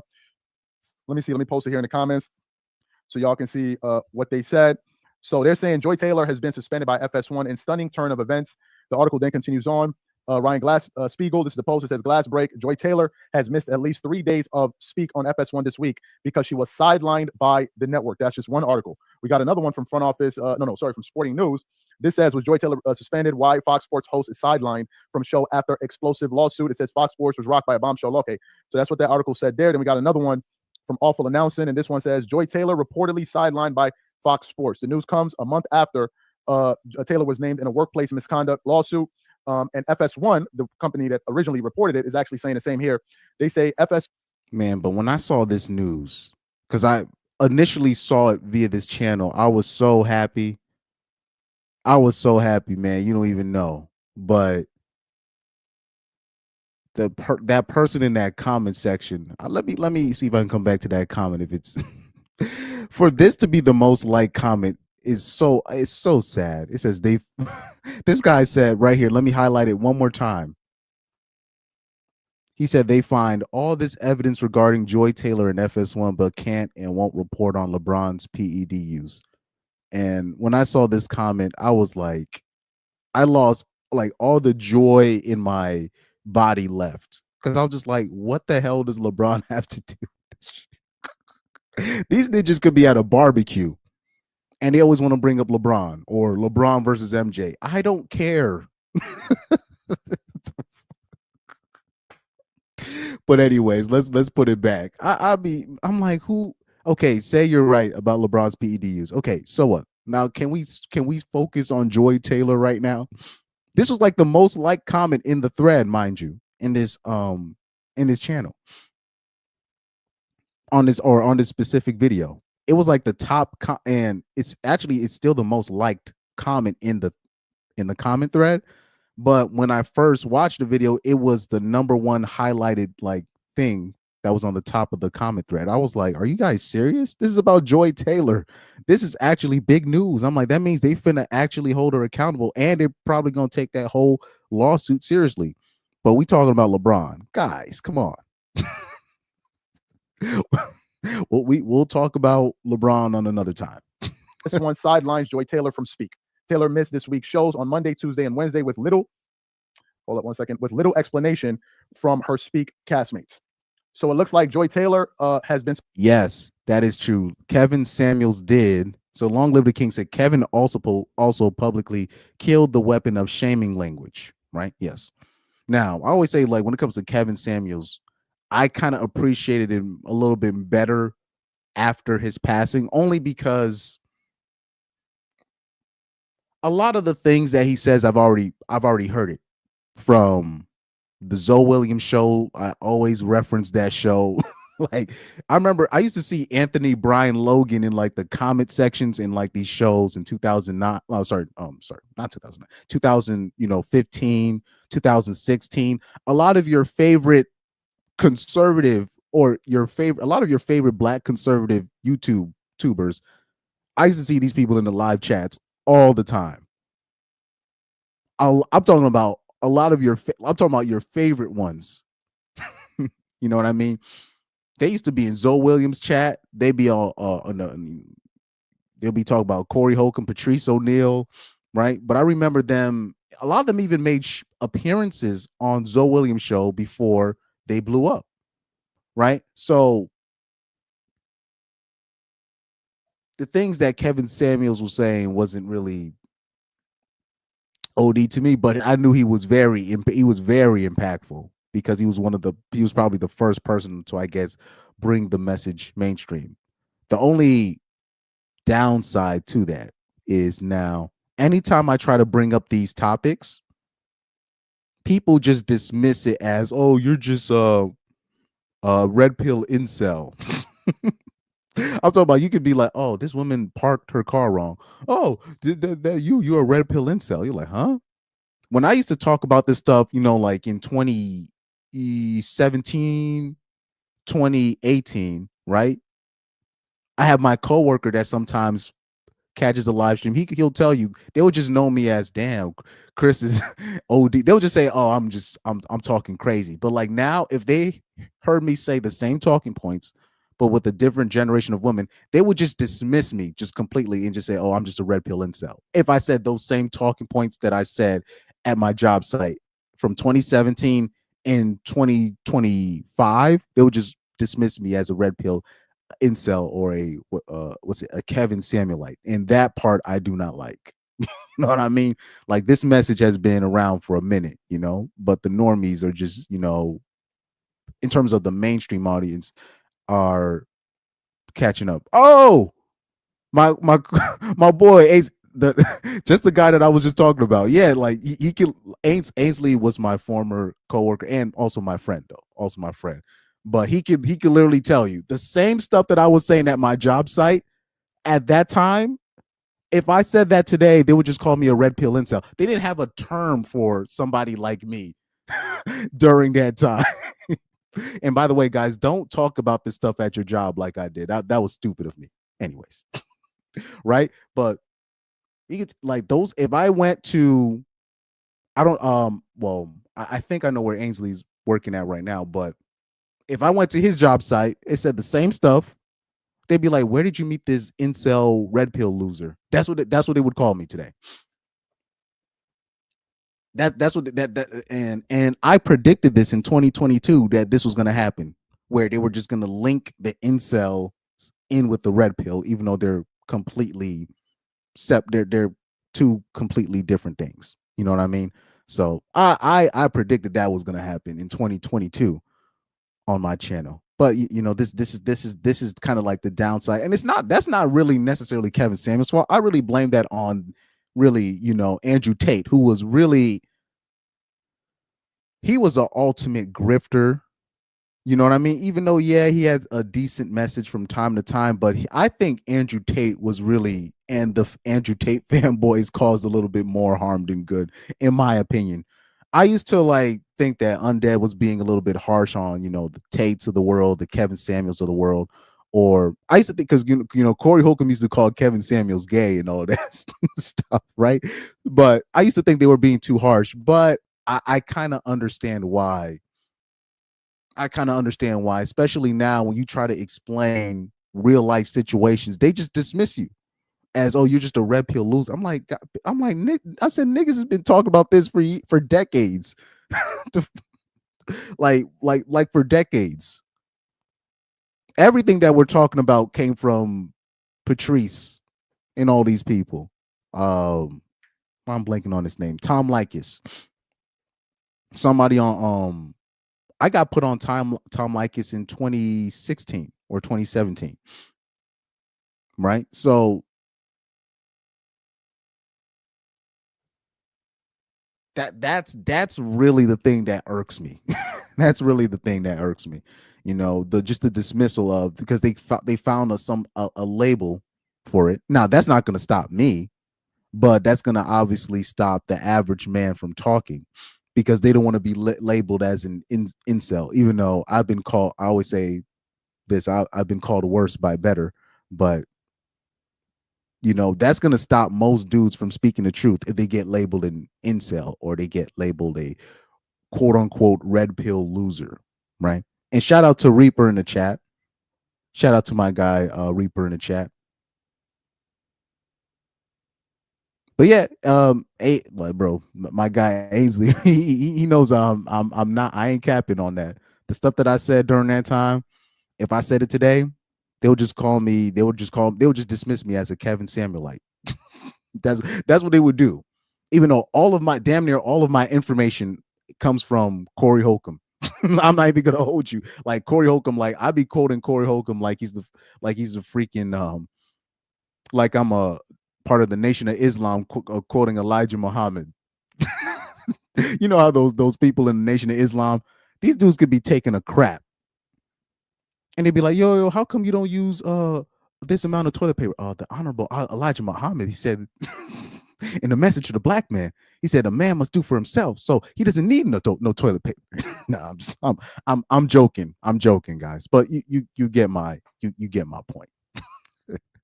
Suspended by the network. Somebody said Joy better get her podcast ready because she might get blackballed after all is said and done. Yeah, I got a lot of thoughts about this one. My first initial thought is, generally when things like this happen, they usually take action sooner. Generally, right? If you think about the Michael Irvin scandal that broke a number of years ago, if you guys can remember back, when he was accused of some kind of harassment or something like that, with a conversation he was having with a young lady at a hotel lobby, and they actually had video footage of it. They didn't wait very long before they made a decision on him. It was swift and it was quick. He was suspended and they dropped him like a sack of potatoes. They wasted. Yeah, they did my boy Michael Irvin dirty. They did him real dirty. Like I said, when it comes to the men, when they got their allegations, their things, you know what I mean? They dropped them like it's nobody's business. Like I'm talking about, they didn't even look for evidence. They didn't look for nothing else. They just had the accusation, and that was enough. And that was his job. That was his job. I'm like, they ain't even to do no invest. I don't even know what happened. They just said Michael Irvin just got let go. For what? Allegations. Are you kidding me? But this is what happened now with Joy Taylor. They did their due diligence. I'm like, I wish they would do that for men, but you know, anytime a man gets in some kind of trouble like that, they get a parking ticket, he has to, especially if it's a young male black athlete, he always has to come to the congregation at a press conference. I got this parking ticket. This is what happened. And they got to answer for it. It's complete nonsense. Complete nonsense. No time. And it's not the first time that someone has been accused of something or their name has been brought up in a lawsuit and they're suspended immediately. Right. So for Joy Taylor, when the story first broke, some people in the comments, as we were producing videos that week, they were like, well, how was she still able to show up to work? Right? How was she still able to show up to work? How is this possible? Usually they kind of put the person away while they conduct an internal investigation when things like this generally happen. Now, some people may say, well, why wasn't Emmanuel Acho suspended? Acho wasn't suspended because he had nothing to do with the lawsuit. They mentioned Shannon Sharp. He had nothing to do in the lawsuit, although he was mentioned. Skip Bayless, he was already gone at the time. And I think that if that lawsuit had dropped when Skip Bayless was still at the network, they would have released him. They would have suspended Skip Bayless too. We all know they would have suspended Skip. But the new people coming, man, and like I said, for them to acknowledge the lawsuit, this is my opinion on this. I told you guys, I think everything on that lawsuit is correct. That includes the Skip Bayless. Skip Bayless pulled the Lil Boosie on the hairdresser girl. Remember Lil Boosie? Show me your pussy lips. I'll give you $1,000. Skip Bayless did a little Boosie on the hairdresser. He said, show me your pussy lips. I'll give you $1.5 million. You know how Skip Bayless be like, you know it and I know it. Skip Bayless was doing the ultimate tricking.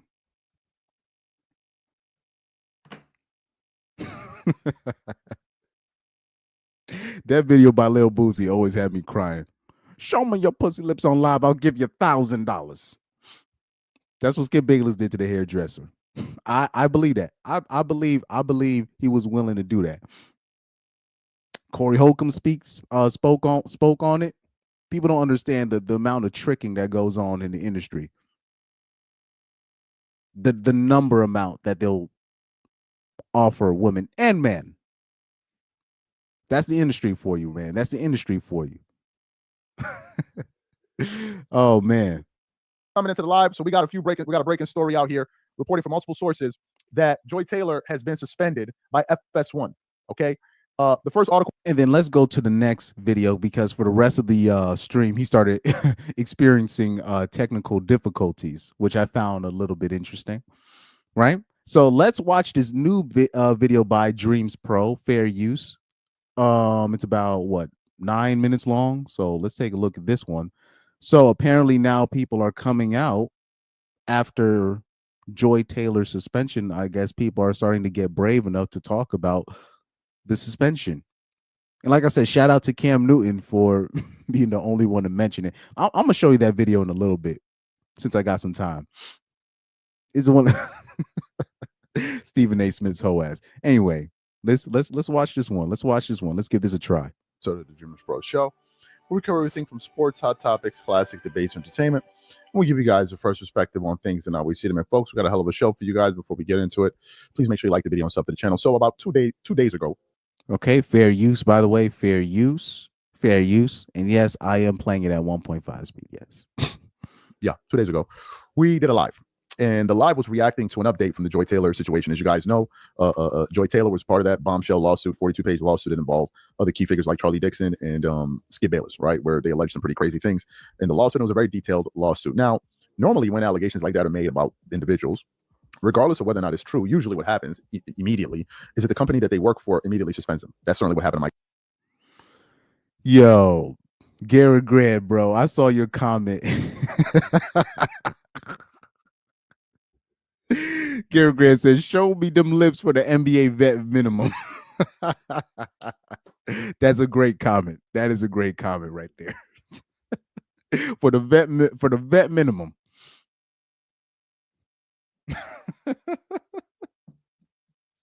Man, you can't make this stuff up, man. Anyway, man. I saw something else right here. So this guy's username is called Dan Patrick. Let's be honest, women love cats with your face ass. We're just gonna call you Dan Patrick for short. He said, "What's the business?" Oh, the business is Joy Taylor. They caught the 304.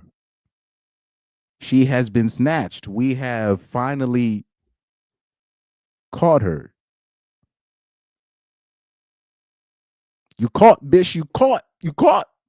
It's like did you guys ever watch the movie Belly 2 with the guy that played the villain in The Wire? Remember when they caught up with the guy that was talking all that ish to the game's character? They caught him in the car. He was trapped in the car. He put the gun in his face. He's like, you trapped, you trapped.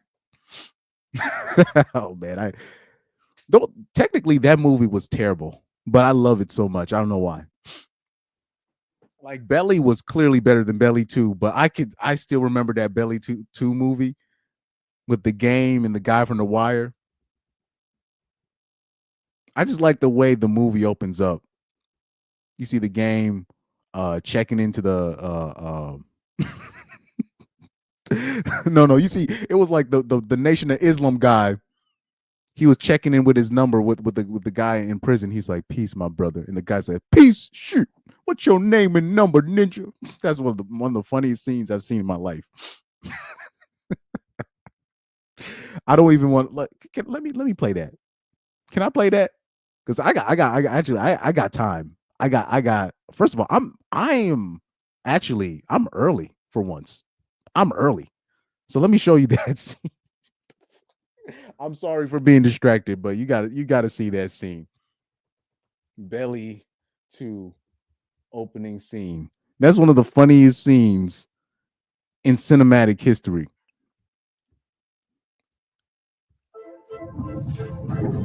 Yeah, the Belly 2 Millionaire Boys Club. I don't know if I can fast forward to that part. Now when he was on the bus was funny too. He said, you just did 8 years out this motherfucker. Smile or something. Yeah, this part right here, boy. This is the funniest opening to like a jail scene I've ever seen in my life.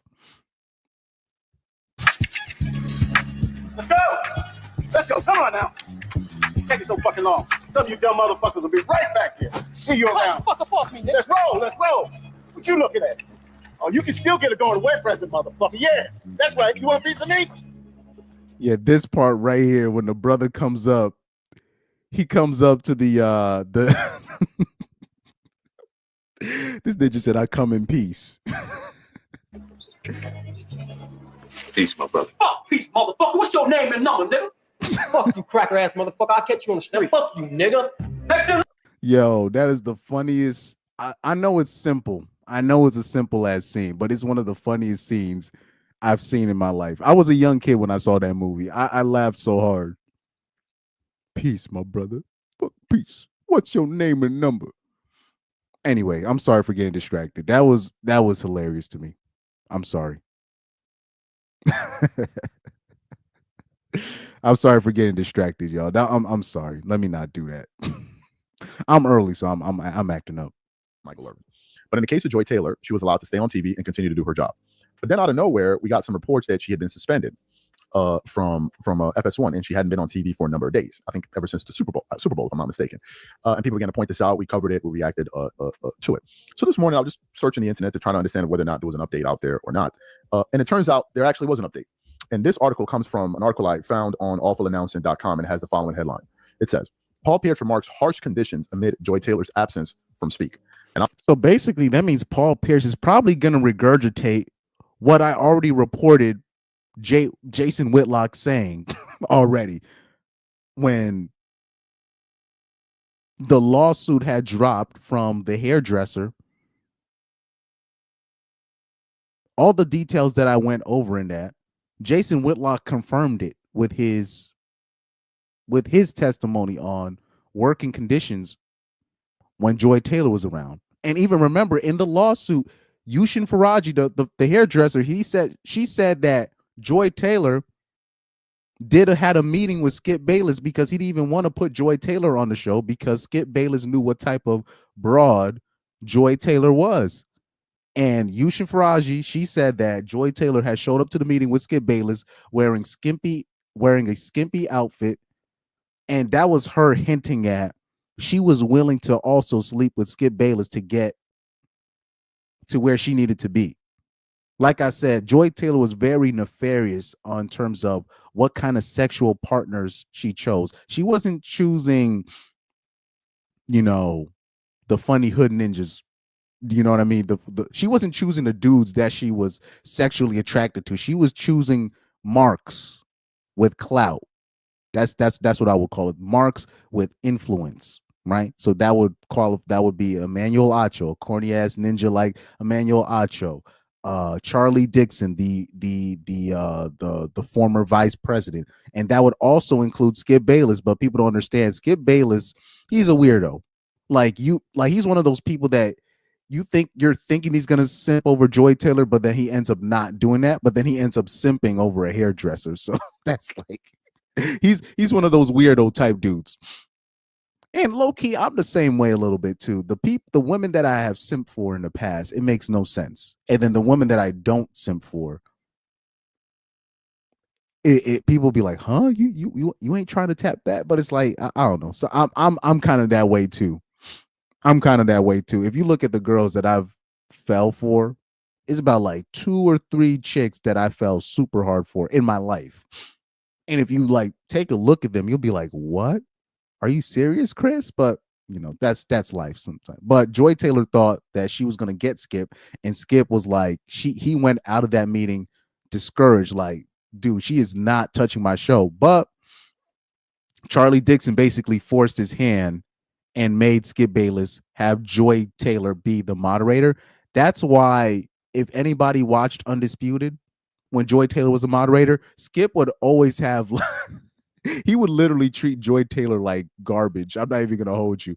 He had like no respect for Joy Taylor, and people would always comment that in the comment section, but now we know the reason why. And I was like, wait, what? Paul Pierce? Now, why is this important? As you guys know, or some of you may know, Paul Pierce and Keyshawn Johnson host the show, I believe, Speak with Joy Taylor, right? So these guys used to be with Skip Bayless, so they host the show, and she's the moderator, right? But I noticed that even when I watched them this week, that even Rick Bucher was the one that was filling in. But then I started reading through this article, and it turns out there's some actual video footage and audio of these guys actually saying it. And I'm like, man, something must be going on here. So this is the report that we want to get into right now. But before we get into it, please, today's video is brought to you by our sponsor, Prize Picks. Prize Picks is America's #1 daily fantasy. Okay, we're not giving you free advertising. Respectfully, of course. Here we go. It said according to Front Office Sports, Ryan Glass-Steagall. And no comment on that last name. Taylor isn't on an extended post Super Bowl break. Instead, the Sports Media Insider reported Wednesday that she has been sidelined from FS1 Speak, which she has not hosted at all this week. I also noticed that as well. They said the reason for her removal remains unclear, and a Fox the reason for her removal remains unclear. So she's clearly being sidelined and suspended. They're actually reporting on the suspension, but they don't even still now, they still don't want to talk about why, even though we all know why. Wow. They say the reason for her removal remains unclear, and a Fox spokesperson declined to comment when reached by Front Office Sports. Yikes. Thursday marks 4 days since Joy Taylor was reportedly sidelined by Fox Sports, raising questions about her sudden absence. According, this comes just over a month after she was named as a defendant in a workplace misconduct lawsuit filed by former Fox Sports hairstylist Nushin Faraji. The lawsuit accuses Taylor. Okay, Nushin Faraji. I've been saying her name wrong the whole time. I was saying Yushin Faraji like she's freaking Japanese or something. It's Nushin Faraji. My bad.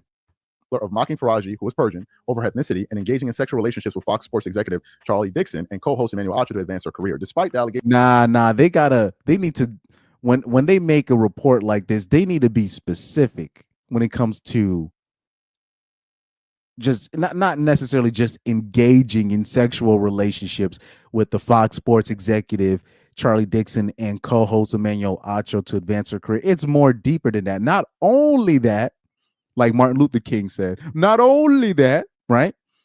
Not only that, she told Nushin Faraji that if they get out of line, I'm going to say that they essayed me. So whatever I want, I'm gonna get, because I'm gonna hold that over their head if they try to fire me. She said in that report, in that lawsuit, she said, I'm the one in control. She said this in the report. Bruh, hold on, watch this real quick, because people don't like to read. Like if you watch that live stream I did, I went over the whole thing, man. Watch this, because this is what's it? It's section I, right? Watch this. Section I, verse 11, like I'm reading the Bible. Right? Turn to me to section I, verse 11. Right? But right here. Watch this. Watch this. Let me read from let me read it from line 10. It says, Miss Faraji became alarmed and warned Miss Taylor that she should probably not sleep with Mr. Dixon and Mr. Acho at the same time, as Mr. Dixon is a very powerful man that may become very angry. And watch this in verse 12. Right. Miss Taylor told her not to worry about it. She explained that she was also now powerful. And once Mr. Dixon was no longer useful to her, she would follow through on her plan to tell the company that he forced himself on her. She would not allow herself to be forced out by Mr. Dixon like other women talent. This is what Nushin Faraji, this is what she said that Joy Taylor said to her. This is in the lawsuit. They need to explain that part. And I needed to show this to you just to show you that I'm not making this stuff up.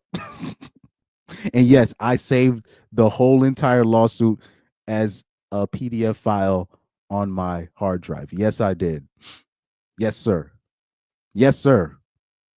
Yes. Yes. Yes. That's the type of timing I'm on.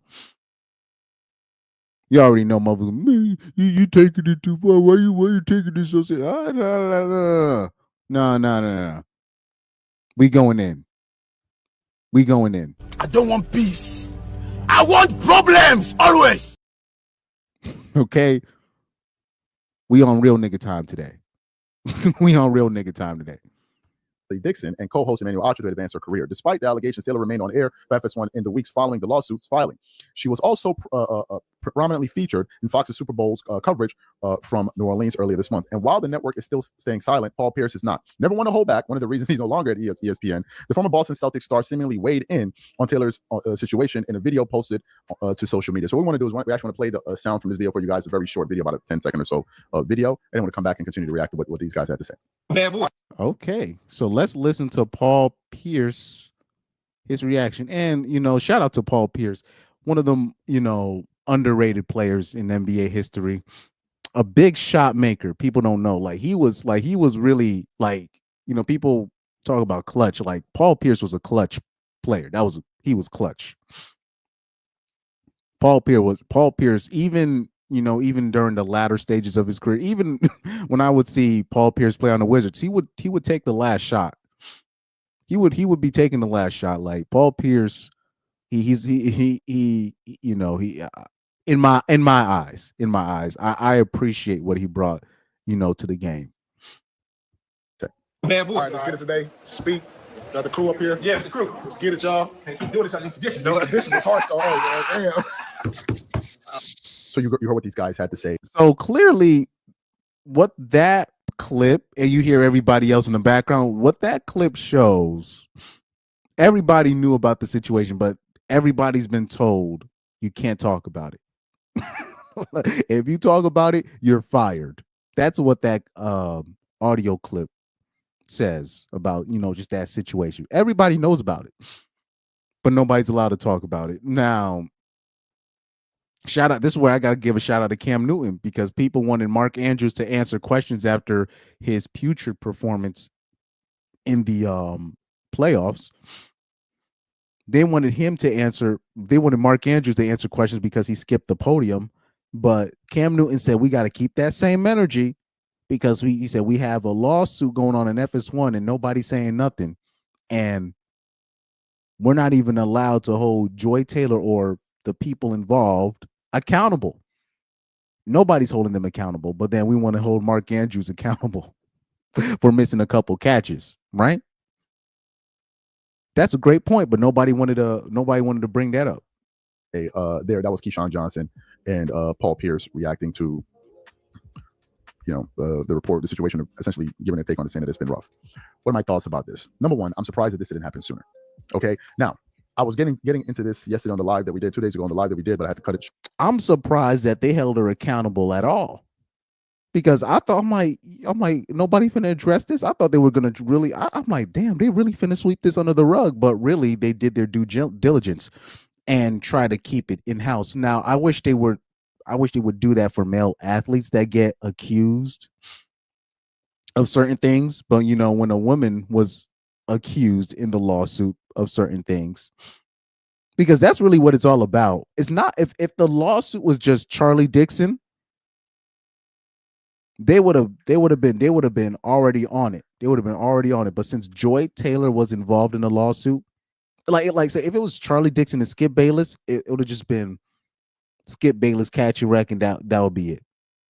And they would have been right on it. They would have done a news clippings about it. But since Joy Taylor was like probably the main piece of it all,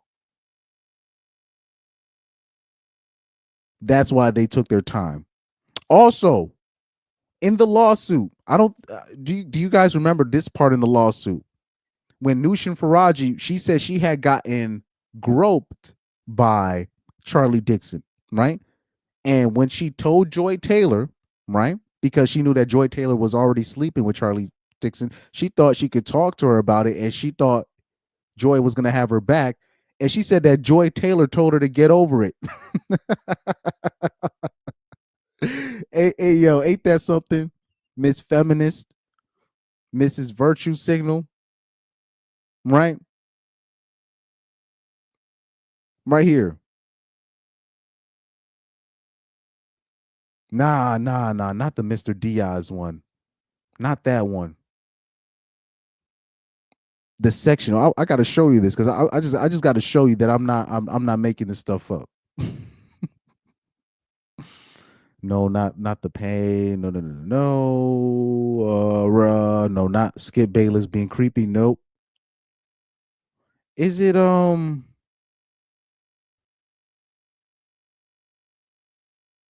okay, right here, yeah. Right here. Section C of the lawsuit.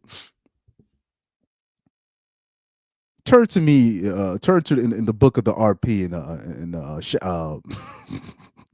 section C versus versus what? Verses 20, yeah, verses 14, right? In line 14, it says Miss Faraji did not know who to turn to, but as she knew Miss Taylor was sleeping with Mr. Dixon, she turned to her. Surprisingly, this is after Dixon groped Nushin Faraji. So she turns to Miss Taylor. This is what Joy Taylor says. Surprisingly, Miss Taylor responded to "Get over it" and explained that she herself only had her job because of Mr. Dixon, and Miss Faraji only had her job because Miss Taylor requested her. She warned that Mr. Dixon could take both away. So Nushin Faraji told Joy Taylor, and Joy Taylor turned into like a house nigga on call. Like for real. She turned into a house nigga on call. She said, "You gonna get us in troubles." Yeah, Mr. Dixon can be a little bit handsy, but what? This is a good slave master. He gives us foods. He gives us shelter. He gives us waters. You's only here's because of Mr. Dixon. She turned into what's her name from The Color Purple? I don't know, or one of these freaking horror films. She turned into that. Mrs. Ally, Mrs. Feminist. Please. This is in the lawsuit. She's not lying about this. And I find it funny that anytime a woman files a lawsuit against any man, they just believe it. But because Joy Taylor was the center of it, they want to be like, okay, let's do our research first. Let's do our fact checking. Nah. What are we doing? Deshaun Watson gets accused, motherfuckers start making memes and all this ish.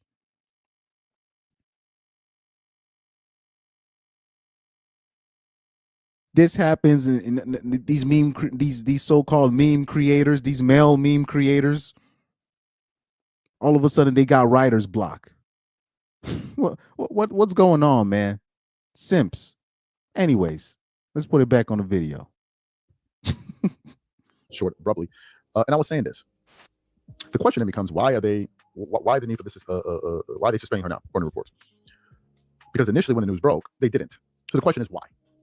Well, one can then deduce that the reason they're deciding to do it now is because there may be some truth to what's going on here, right? Why do it now? Some truth. It is the truth. And I told you, hairdressers, hairstylists, they usually have all the tea. They usually have all the secrets.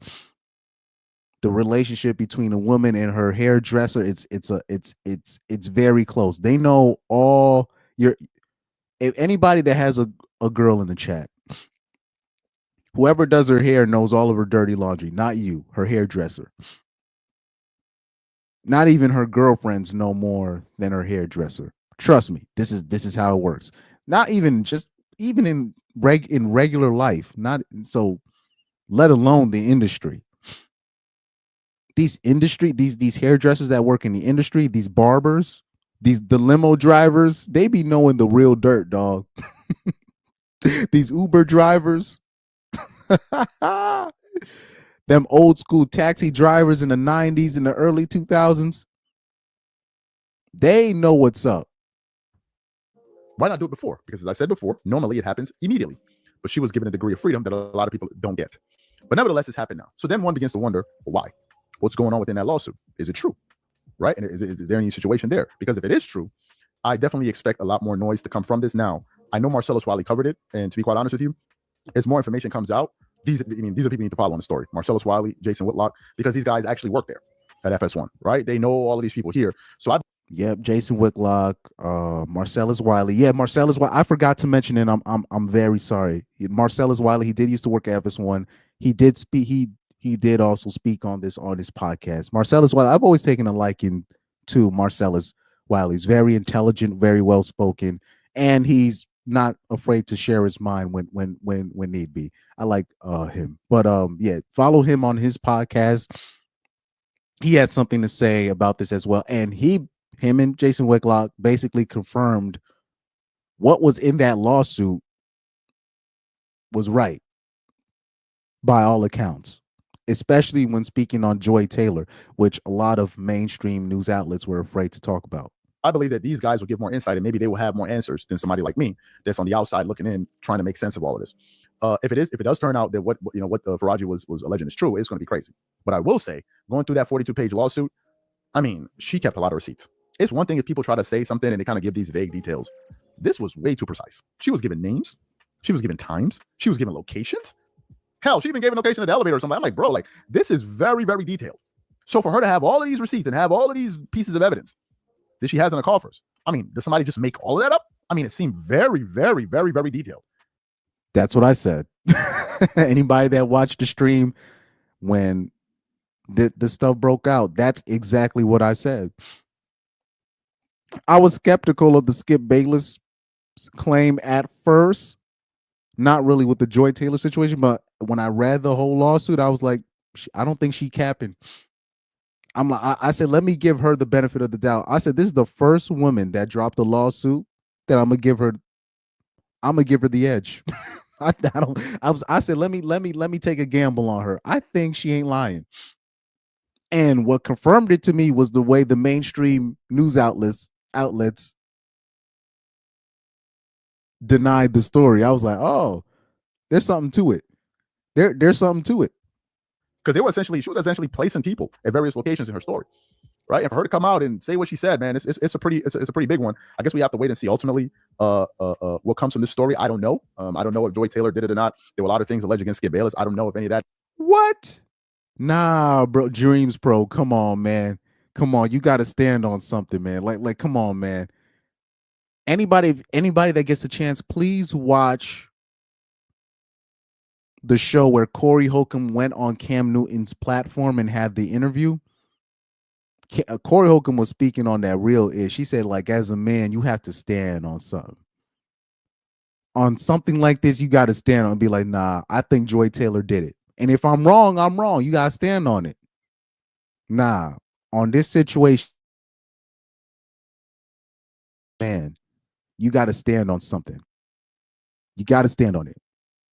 Because we always want to talk about R. Kelly and Deshaun Watson and all these people. And we're not afraid to make an opinion on that. But we're afraid to say, yo, this bitch lying. I mean, I'm sorry, we're afraid to say, yo, Joy Taylor was wrong. I think she did what the hairdresser allegedly said. Why are people afraid to say that? And if you wrong, you wrong. You just be like, hey, nigga, I was wrong. Fuck it. But that's just me. You gotta like with everything that he just said. But you know, like I said, he runs a sports channel. You know, he ain't trying to lose. He ain't trying to get demonetized. You know what I mean? So I get that. You know, I get that. That happened or not, Skip Bayless obviously he's no longer at FS1. He's doing the show by himself. But after that did happen, you saw his wife there supporting him and all of that. So maybe Skip didn't do anything at all. I don't know. No. Skip did that shit. I'm willing to stand on that too. I think Skip did it. I think Skip offered that bitch $1.5 million for that punani. I think he did it. And if I'm wrong, I'm wrong. But I know for damn sure everything she said about Joy Taylor was 100%. From her making fun of the woman's accent, her being a bully, her dismissing her claims when Charlie Dixon groped her, her weaponizing, you know, Me Too. I believe all that. And I believe Charlie Dixon was using his place of power to get the woman that he was screwing with certain positions in the company. And the woman that he wasn't he wasn't sleeping with, he didn't push them as much as the woman that he was sleeping with. I agree with all that. I agree. Even the Skip Bayless part, trust me. I stand on it. I stand on it. Right? I don't know. I'm just reporting the story and waiting to see, like the rest of y'all, whether or not this is going to happen. But apparently, Paul Pierce and these guys were making light of it. But I'm sure it must be a little bit difficult, right? Because there's been a lot of shakeups at FS1, especially after since Skip Bayless left. Those guys used to be. Oh yeah, Young Doug also. You know, people don't want to get sued now because people saw what Cardi B did to what's her name, Tasha K, and those those people. But those people like Tasha K, they're just being messy. Like here, like I'm talking about when it comes to real life things, you gotta. I'm sorry, Dreamers Pro, you can't say all of this just to be like, hey, I don't know if she did it. I don't know if she did. So yeah, he is tiptoeing around it. You're right, Young Doka. But he doesn't want to get. He's probably thinking he's gonna get sued or something. But I'm like, bro, you gotta stand on something, man. You gotta stand on something as a man. I'm sorry, that's just me. You gotta stand on something, man. Because reading the paperwork, reading everything that I needed to read, I was like, I'm like, this is the first woman that dropped a lawsuit that I believe everything that she said. Yes, sir. But anyways, let's check the comments because also let me see. Maybe can I watch? Because I saw the mediocre tutorials video on it. Shout out to him. Let me see. Joy Taylor.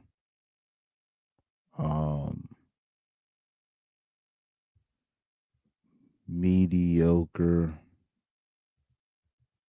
tutorials.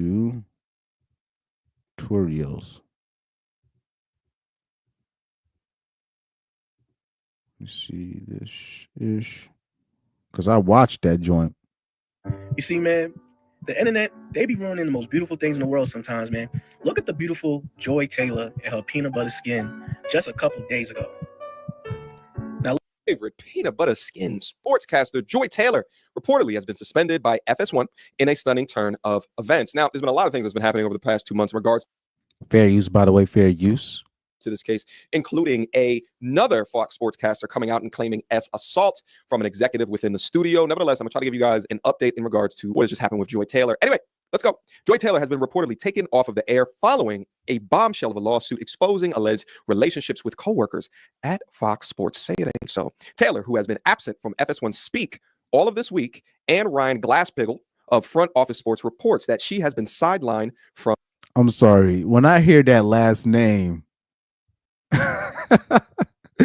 Glass-Steagall, you already know. Y'all already know where I'm going with this.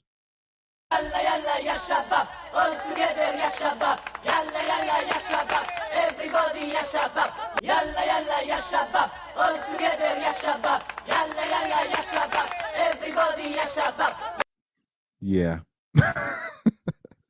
I'll be seeing them last names. I'll be like, oh, what angle you're coming at? Nah, I'm playing with y'all.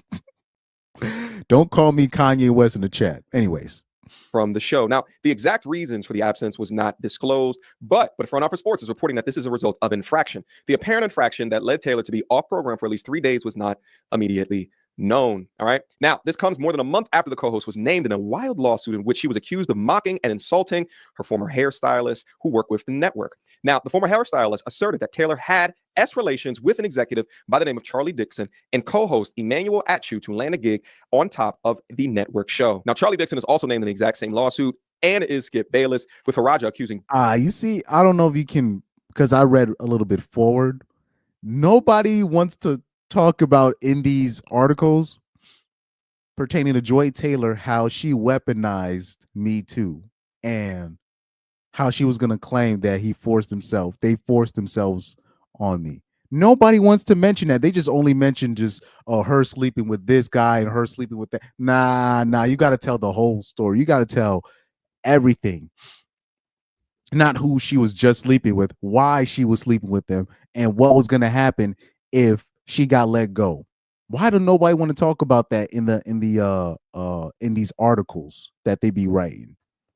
Both of them of S misconduct. Bayless, who is no longer with Fox, is said to have offered the hairstylist $1.5 million to get jiggy with it. Now, what's interesting is that when all of this news started to bubble up, what you would see a lot of commentators say is that, well, because she's a woman, now she has all the attention towards her, and look at all these men up here that's not getting the same media attention. And what they fail to understand is that the allegations against Joy Reid were ridiculous in comparison to the men, because those allegations stem from. He meant to say Joy Taylor, by the way, not Joy Reid. Her allegedly utilizing her gifts to not only climb the ladder, but it was alleged that she was more than willing to drum up false allegations towards Charlie Dixon, that Fox executive, in order to delete him from the company. And I'm so happy. Facts. But these are the things that are not spoken on, man. Was placed on leave when there was additional accusations of S battery. Former Fox Sports anchor and reporter Julie Stewart Blinks alleged in her complaint that Dixon asked her to come to his hotel room following a work meeting and pushed her up against the video. Okay, right here.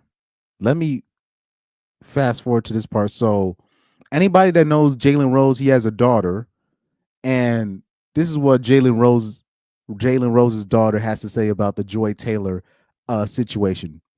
Be prepared. Be prepared for this. Now, I thought a fantastic way to end this video is to go over, what are the people on the other side of the internet saying in defense of what is being alleged within the lawsuit. So without further ado. Multiple things can be true at once. This is Jalen Rose's daughter, by the way.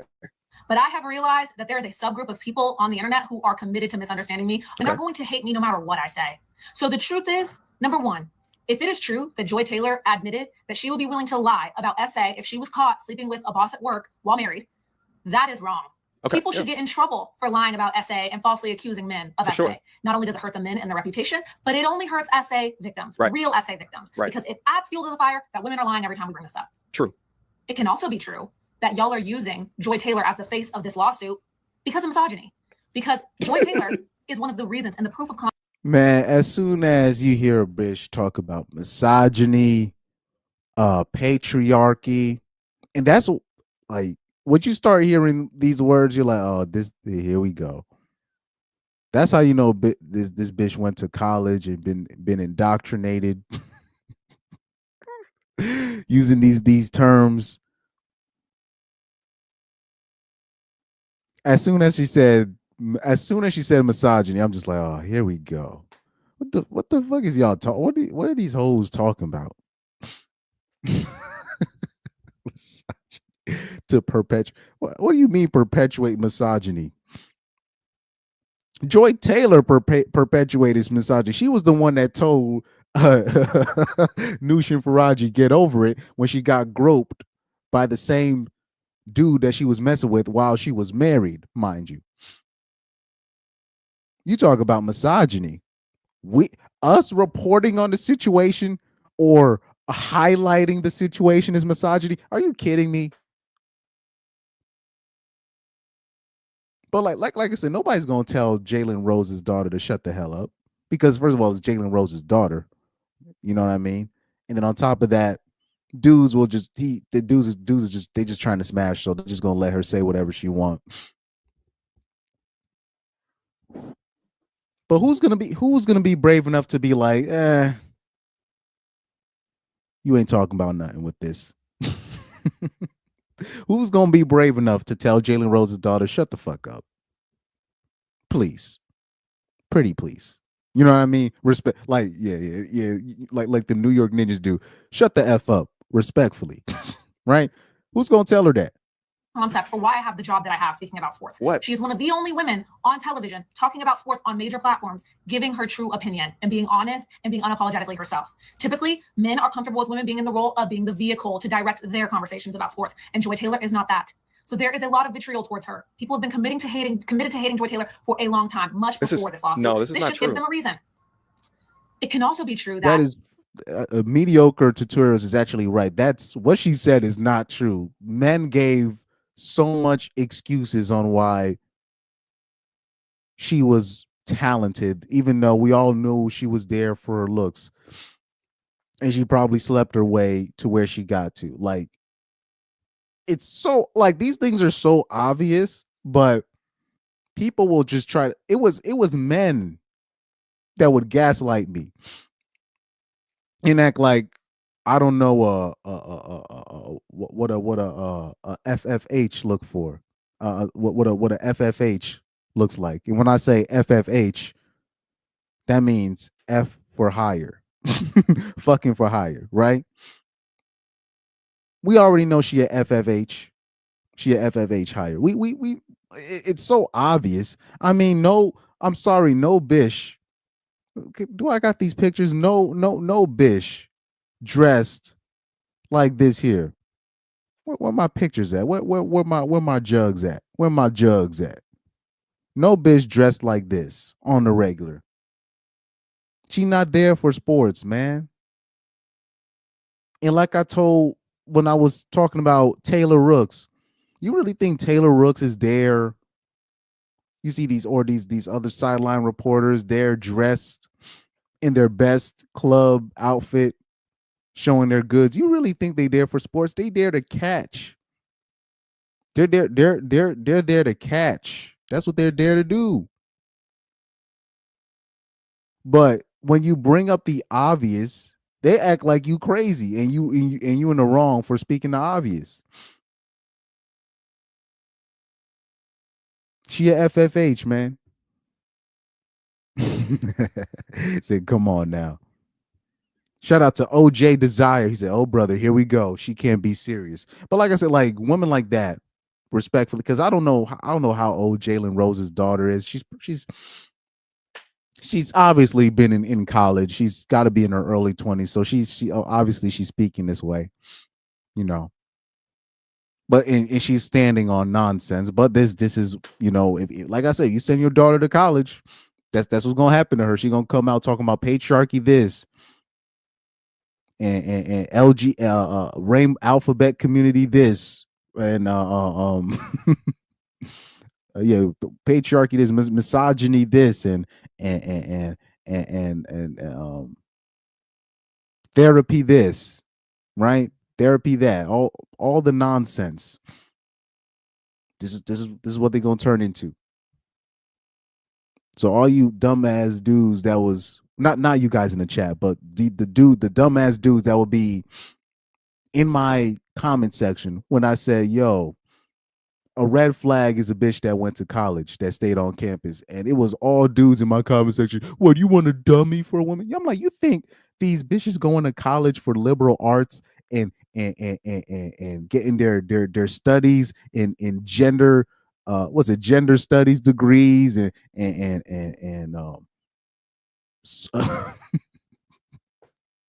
in art class, masters in museum studies? You really think they smarter than a woman that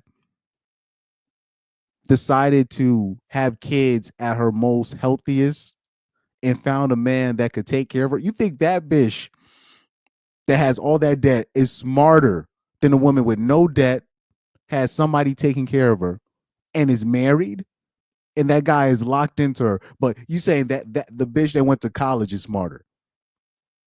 What, bruh? What do we do?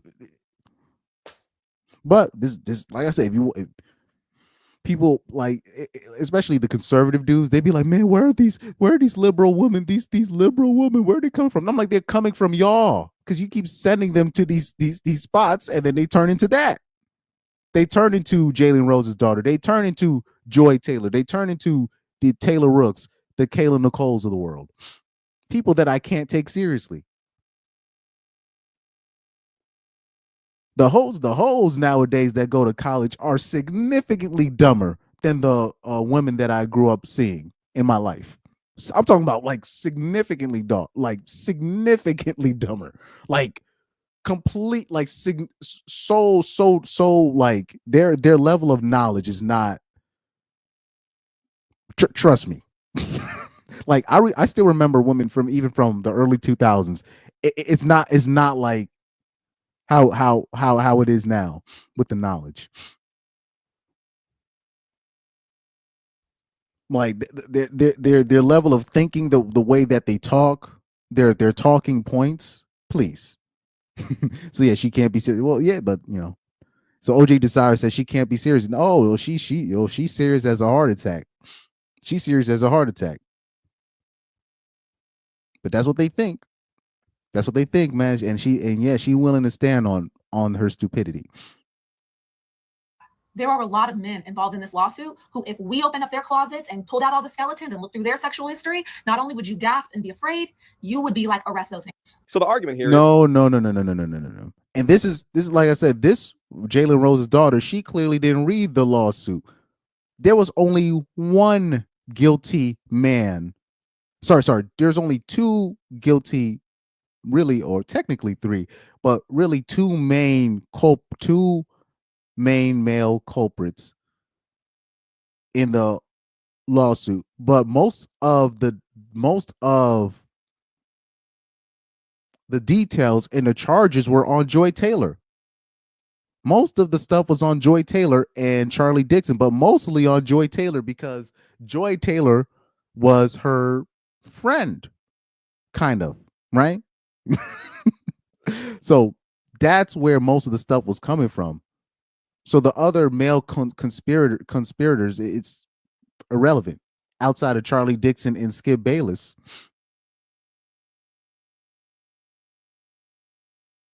But most of her ire, if you saw the lawsuit, was on Joy Taylor. So and then the way she's saying, if you see all the men on the lawsuit, what? Charlie Dixon and Skip Bayless, that's it. And Skip Bayless, it don't even matter, because Skip Bayless he's not even at FS1 no more. He got let go. He already got let go. So really all that matters is Charlie Dixon and Joy Taylor, and really mainly Joy Taylor. Let's not skip over that. But like I said, there's no way people keep asking me, am I going, like, I should debate certain women? Like, look, I even told Undead Chronic, like, I'm like, I can't debate women like this. I can't.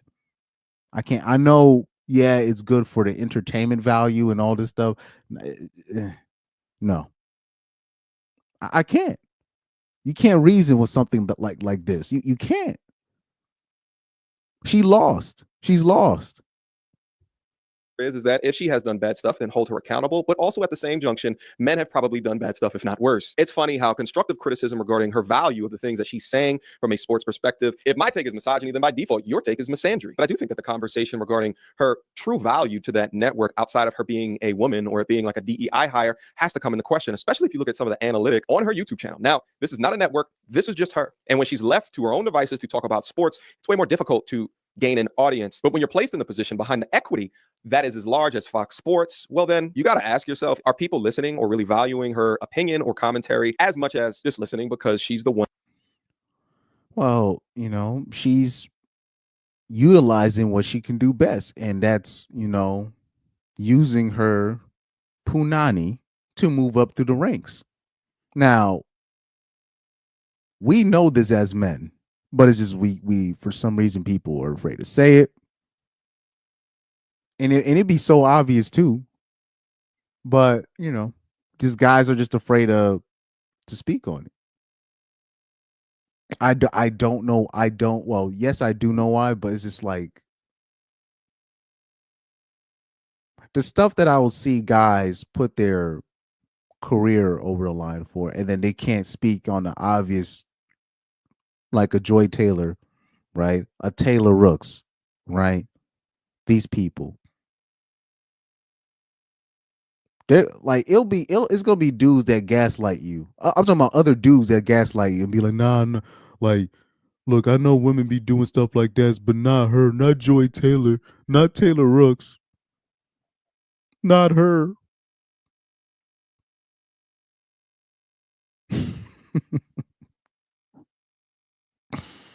Even like in this space, right? You have certain women with like, pretty faces that have gone far in this space, like a what's the bitch name? Melanie Kings. Am I saying her name right? I don't know if I'm saying her name right. Melanie King. Am I saying her name right? Melanie King, Just Pearly, Michaela Peterson. Such a strong male support following. And then when somebody like me come along and be like, nah, she capping, they gonna act like it'll be the dudes. They gonna act like something wrong with me for questioning Michaela Peterson, for questioning Riley Gaines' motives, for me questioning Just Pearly, for me questioning Brett Cooper,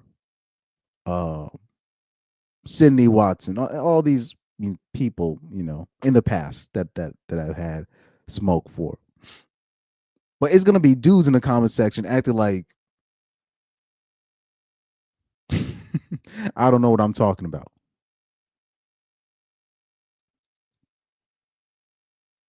Women like that, they only know to do things one way.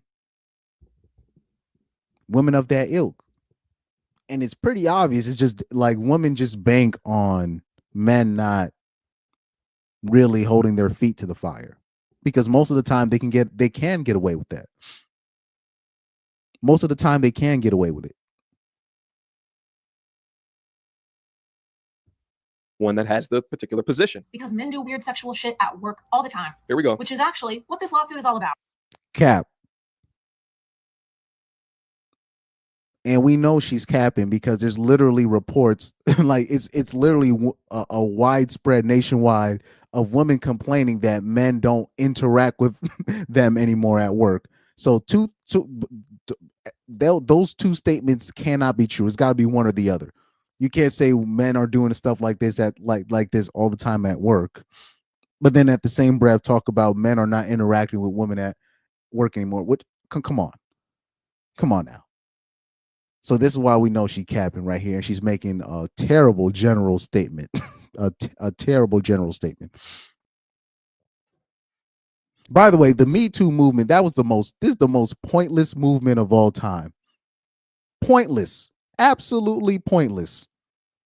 This was supposed to be a movement supposedly where they're supposed to hold men of certain positions of power accountable for using their places of power to get to be able to have to be doing things sexually inappropriate to their underlings. And all that did was really just separate men and women from talking in the workspace. And the only dudes that women will brag about being intimate with are industry dudes. I thought these were the dudes you was trying to get away from. These were the sexual deviants that you were trying to get away from. But these are the dudes that they brag on. I got this amount of blue checks in my DMs and all this. But so this is the people that they brag on, but they swore that's what they were running away from. That was what the Me Too movement was about. But now, ironically, those are the only dudes that they be trying to aim for when they can, or they brag about having the attention of when they can. The most pointless movement of all time. Pointless.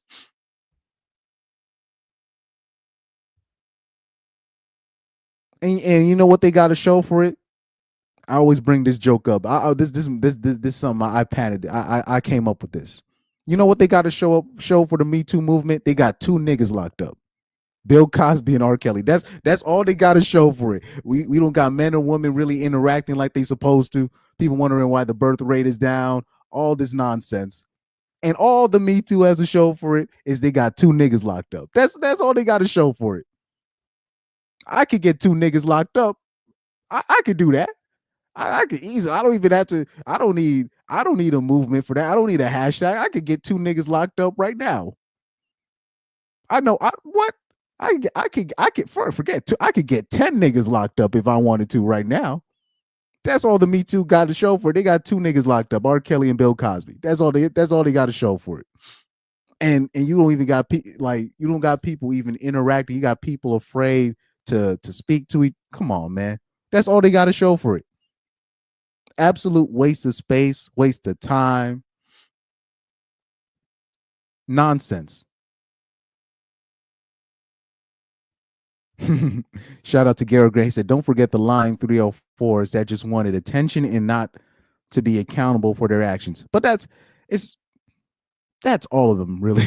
I ain't even gonna hold you. Even the so-called good girls, man. They always want that plausible deniability. They like the so-called good girls, even them, they still want you to make that first move. They still don't want to make the first move, even though they know the stuff, they know the perception around creepy men or men doing this. They still want you as the man to make the first move. They still, and you're just like, bruh. They still want you to make the first move. They're not even giving that part up. They're just like, no, you still got to make the first move. The so-called good girls. And the only time they will approach if it's like somebody they really like, which is the Chads and the Tyrones. Yep. And yes, you are right. Garrett Grant said, didn't Cosby get off due to prosecutorial overreach? Yep, exactly. That's why he got released. And I used to talk about this. I almost got my account suspended. I don't know if people remember. I showed you my Instagram a while back, one of my live streams, when I explained this is why Bill Cosby got a he was able to get released off of technicality, because they were bull jiving around. They were cutting corners. Trying to get this dude locked up. Everybody knew it was bogus, but they wanted to prove a point because of a damn movement. They wanted to use him as the prototype, and they got cutting corners using a testimony that wasn't supposed to be used. They used it, and they found out a couple years later, and he got released off of technicality.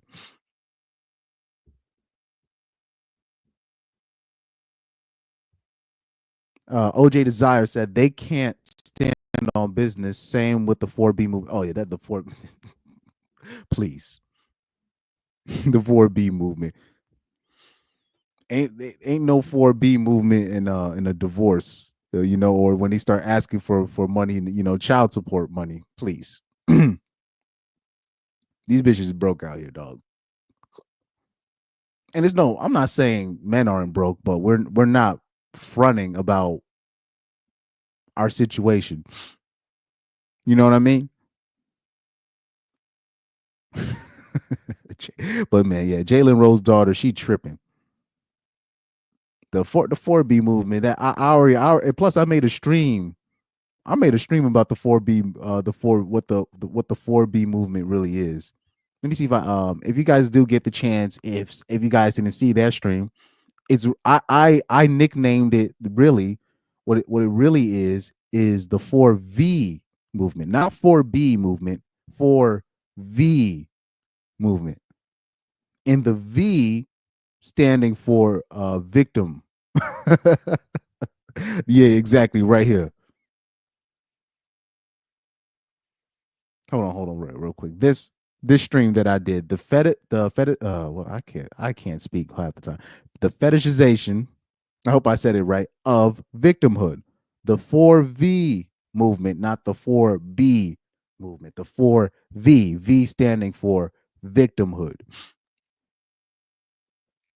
And by the way, I'll say this also on my channel. I'm not afraid to talk about, these essay things, or what I people think I focus, and I get it. You guys might not be cool with me talking about what these girls are doing when they're underage and them not really being victims, and I'll stand on that. And I understand if you're uncomfortable on me speaking on it. Trust me, I get that. But the reason why I always bring these things up is not because I'm so interested in. I'm just telling you, past the year 2026, once these hoes start turning 28, 29, 30, Gen Z is going to start turning 30 around those. A lot of Gen Z are going to start turning 30, 31, 32. They're all going to have some kind of a sob story about them getting taken advantage of. Why do you think they keep trying to change the definition of consent and all this stuff? So every other hoe that you see that's gonna turn in their 30s, they all gonna have that sob story. Just wait for it, because they're gonna what you have hoes doing now. They realize they kind of fucked up, but they're not gonna say they fucked up. They're just gonna pivot. Now you're seeing more women saying, "Oh, I want to be traditional and I want to return to what it used to be." No. They're broke. That what their way isn't working. So instead of really just bowing down to something greater than themselves, they're just gonna act like, "Oh, I've never been a part of this." You know what I mean? They're gonna act like they're conservative. They're gonna act like, "Oh, I was a victim of this. I was trafficked. I was tricked. The sugar daddies giving me money. They were graping me. I didn't know what I was doing. My frontal lobe wasn't developed." All these things that you're hearing, these are built-in excuses. So later on, once you find out something about their past, or you found out she got trains ran on her in high school and stuff, she's going to talk about she was a victim. Now, as a man, it's going to be up to you. It's not going to be up to me, because I don't run your relationship, or if you want to get married in the future, it's going to be up to you as a man if you want to believe her. Because I'm telling you, it's going to be like every other girl that you meet, they're going to have that story. It's going to be more frequent. And you're going to be like, are guys out here really running like this? Or is she lying? And I'm going to keep it a buck with you. If she's not talking about somebody in her family doing that to her, unfortunately, which happens as well. But if she's not talking about, if she's not talking about a family member, she's probably lying. I'm just telling you, in the future, if a story like that comes up, because if you hang around women enough, is a story like that's going to pop up, right? But if she's not talking about a family member did this to her, she's probably lying, or she's just regretful of the situation, not necessarily that it was her getting taken advantage of. It was just she regretted the action afterwards. So the reason why I bring these stuff up, it's gonna happen. I'm telling you, because it's going because I know we have all these channels. We you had the rise of Kevin Samuels, all these people, Fresh and Fit, all the mainstream guys, whatever. So you guys are watching all these people, right? So guys have the information now. Women are just gonna just go about it in a different way. So those guys are still there, even though they watch all these guys, they're still going to want to get married. And once they start doing the vetting process, it's going to be a lot of girls with that story, with some kind of a sob story where they might have gotten taken advantage of. And this is where, as a man, it's either I'm lying or she's lying. Because I'm one of the few people bringing it up, because people don't really like to talk about things like that, and I get it, but it's gonna come up, and really it's a red flag. But most men are not brave enough to say that. You know what I mean? Because you sound like a complete asshole as a man if you say that's a red flag. I'm just saying, there's a reason why they've been setting it up where they're changing the definition of consent, saying there's a grape culture on college campus. They're talking about their frontal lobe isn't developed, right? All these built-in things, all these contingency plans that they're building in, you know. There's a reason for that. There's a reason for that. Right? So yeah, the 4V movement. It's not the 4B movement, it's the 4V movement. Victimhood, right? Let's get back to her. I don't know. I think Medio, I think he was talking though. Another cold hard truth. You are never going to hear me come on the internet and accuse a woman who has used her time, her resources, her money, put her face out there for all of her dirty laundry to be picked apart and to be talked about and scrutinized in order to accuse a big corporation like Fox Sports or talent from Fox Sports of sexual misconduct. You are never going to hear me accuse a woman who is going to all of that trouble of lying unless I see cold hard proof that she's not telling the truth. Okay. I'm not going to do that. Another truth. A lot of the times we see these lawsuits and these accusations and this tea in Hollywood. Guess what? We don't know what the hell went on behind closed doors. Sometimes we may never know. And sometimes you hear a big lawsuit with a lot of accusations and screenshots and proof, and you're like, holy shit. And then the person comes back with their defense, and you're like, holy shit. And I don't want to be a part of that. Another cold hard truth that y'all don't want to hear from me. Joy Taylor is more than qualified to be in the position that she's in. No, she's not. This bitch used to be a bartender in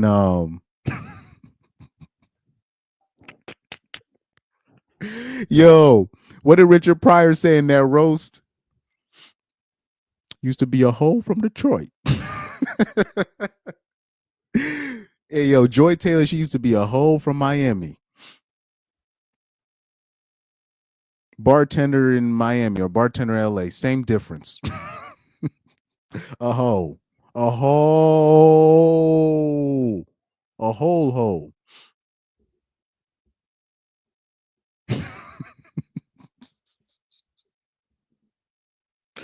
Hey man, these are like, come on, man.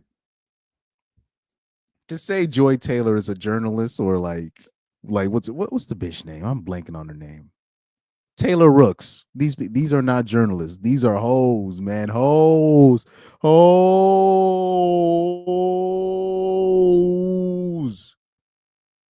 Yes.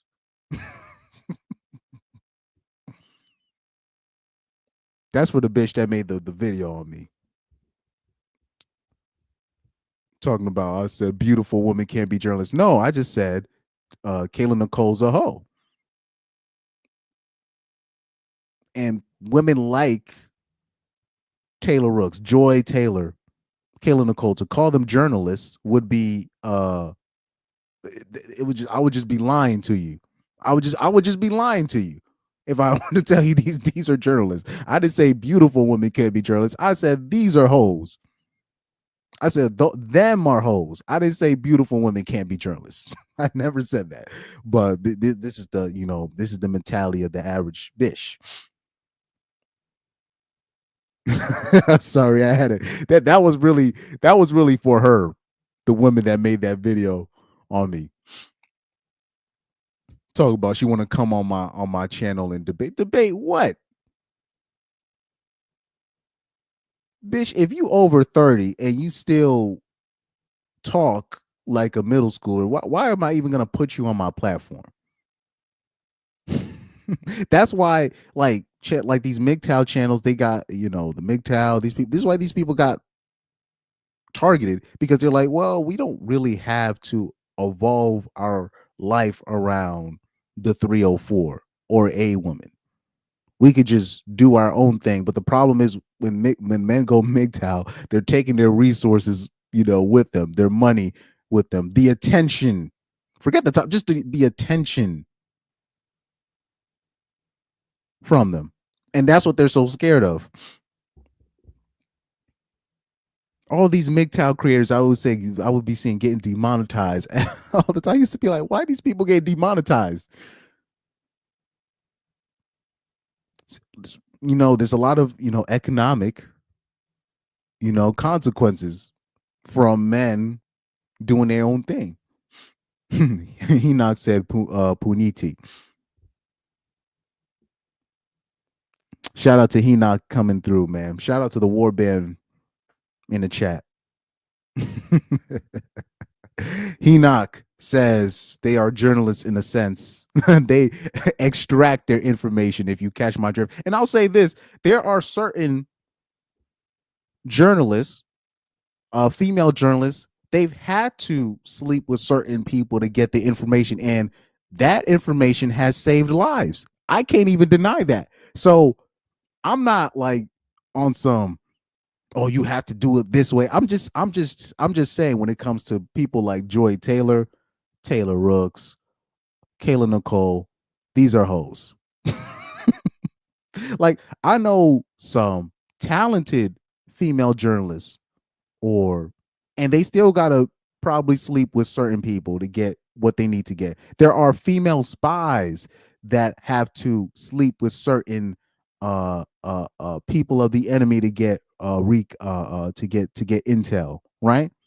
We need these hoes, certain hoes, but hoes like Kayla Nicole, right? Joy Taylor, they can destroy your infrastructure, what you built, right? So that's basically what I'm getting at. But for some reason, people want to act like I'm not bringing no nuance when it comes to these topics. She was painted to be this bartender who randomly got a job on television on Fox Sports. She was a producer. She was working behind the camera. She was No. She was a hoe from Miami, in LA, but she happened to be the brother of an NFL Hall of Famer, Jason Taylor. If I don't remember his name per se or what position he played, but he's in the Hall of Fame, and she was his sister. So that was her way into the industry, but she was a hoe from Miami that got married to some simp. I mean, what kind of simp you gotta be? You meet a bitch, a hoe in Miami that's a bartender. Like, if you're a bartender, that's probably a hoe. And then you meet the hoe, you marry the hoe, and then according to Nusha Faraji, she said, Joy Taylor told her husband, I need to move to LA for more opportunities. But you, as the husband, you have to stay in Miami, and she gets to move to LA without her husband. Well, what kind of man accepts a deal like that? What? This is in the lawsuit. What? What?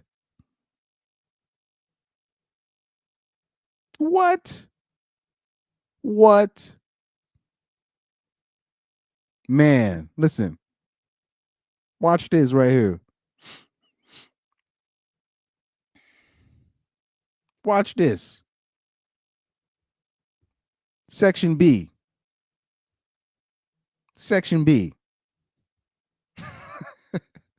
Yeah, I got the whole PDF. Yes, sir.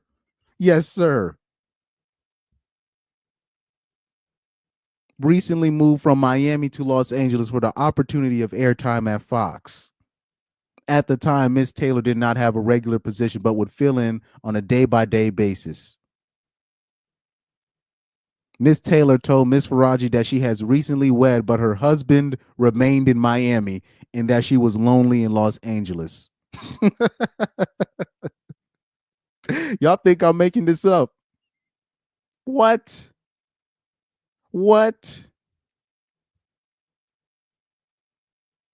Was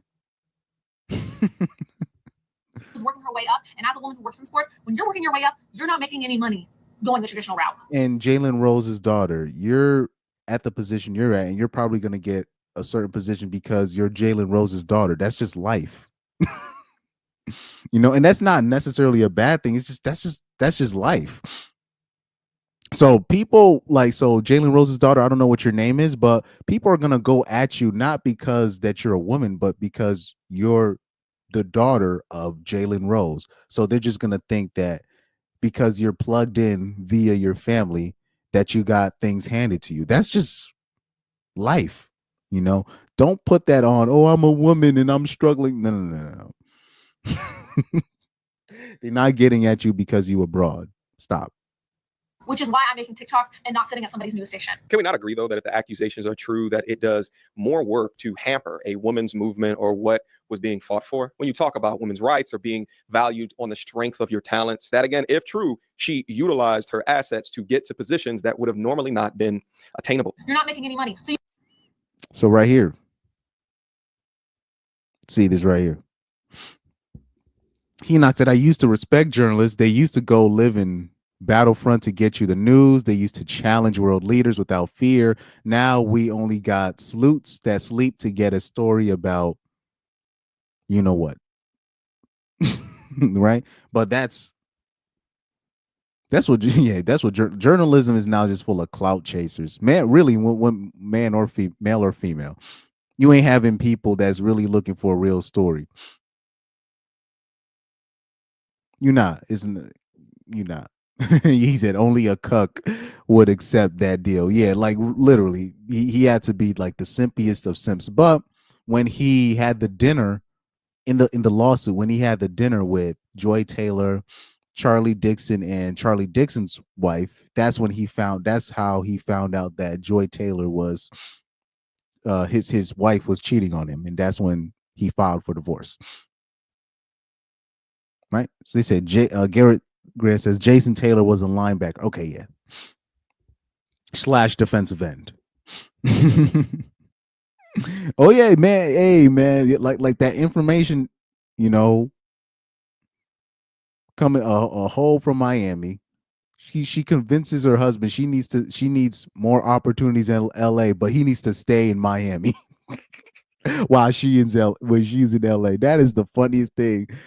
That's one of the funniest things. When I first read that in the initial stream, I was laughing. I was like, what? This can't be real. That I was like, this is so stupid. That's when I was like, oh man, she know I'm like, this hairdresser know everything about Joy Taylor hoe ass. Like the good cuck that he is. Wait, is she a nepo baby? Yep. Joy Taylor is a nepo nepo in terms of her brothers, Jason Taylor, and then the young girl here, yes, she is the daughter of Jalen Rose, the woman that's making the video defending Joy Taylor and women like her. So you have to do things like bartend or get a second job to supplement your income so that you can get to the position that Joy Taylor is in. So you're not going to sit here and tell me she's not qualified. He's not getting nearly enough heat from me. If he groped a hairstylist at his company who was clearly not interested in him, he's a weirdo. And we should be talking about that more. And we should be talking about when the hairstylist told Joy Taylor what Charlie Dixon was doing to her. She told her to get over it. Why don't you talk about that? So you're going to speak on that part of the lawsuit, but not the other part of the lawsuit.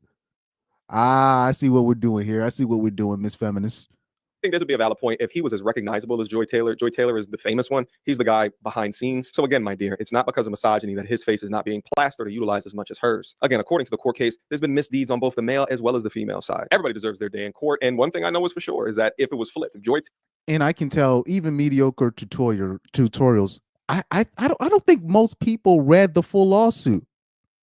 I think most people didn't read the full lawsuit, and including her. She's either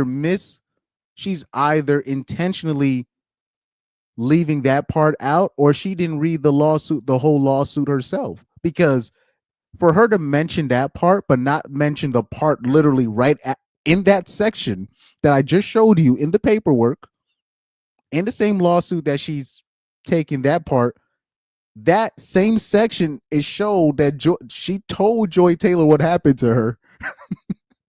and Joy Taylor told her to get over it. But I'm the one with no education, right? Right?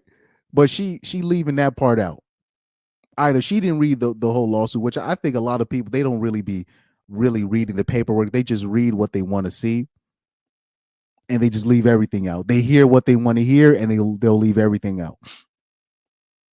Why do you think I was able to come to the conclusion that the woman that dropped the lawsuit was telling the truth because I read it. But it seems like a lot of people didn't really read it, because if you read it, everything makes sense. Now you're just like, oh, you know what? I think she's not lying. But for her to drop that part of it about Charlie Dixon groping the hairstylist, but not talk about the hairstylist telling Joy Taylor and then Joy Taylor telling her to get over it, that's malpractice. Right? That's where's your integrity as a journalist, whatever this bitch is aspiring to be, respectfully, right? That his face is not being plastered or utilized as much as hers. Again, according to the court case, there's been misdeeds on both the male as well as the female side. Everybody. So yeah, that's his side, right?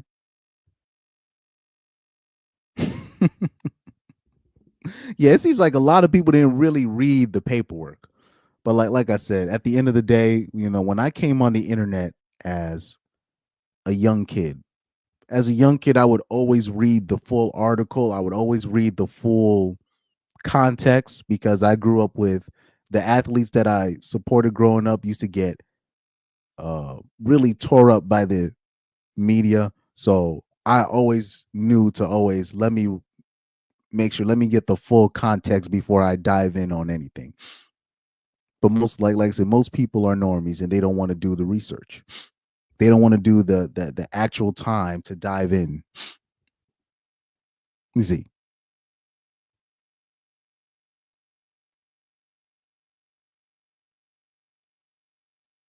Yeah, and what's interesting, what you say, Enoch, this is the one time now a woman drops a lawsuit and nobody believes the woman dropping the lawsuit. Now, if she had just dropped the lawsuit on Charlie Dixon and Skip Bayless and Joy Taylor wasn't a part of it, people would have been talking about it, and people would have been like, oh, you know what? I don't think, no, people would have,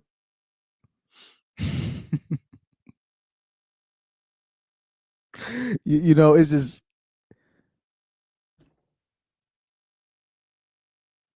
you have hoes dropping lawsuits on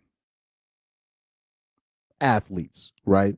And they just automatically believe the woman, or they'll start making memes, making fun of the athlete going through the trials and tribulations.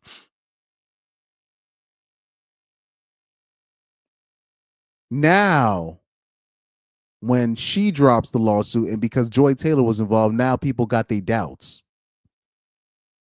That's interesting to me.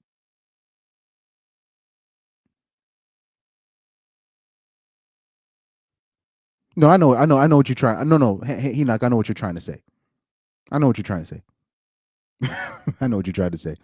He said, "Damn, autocorrect." But it's interesting. It's believe all women until the woman decides to involve another woman in the lawsuit. Now the sisterhood is torn.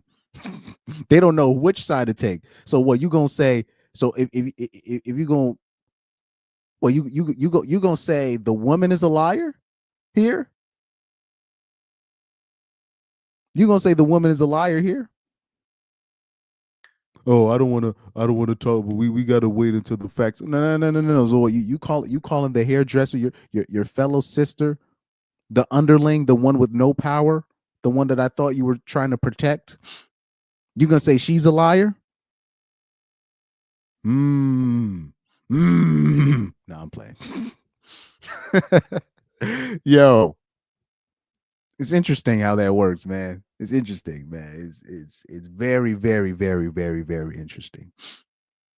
But like I said, you guys can see that full stream. I went through the whole paperwork, all the sections, broke them down.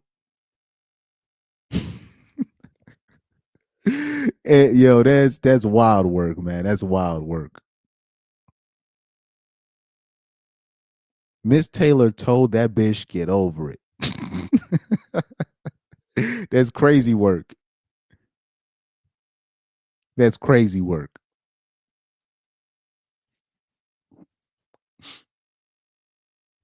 What other videos that I got to show the public? Or let me see what did I have another video regarding the Joy Taylor situation? But it looks like everybody's updated on that.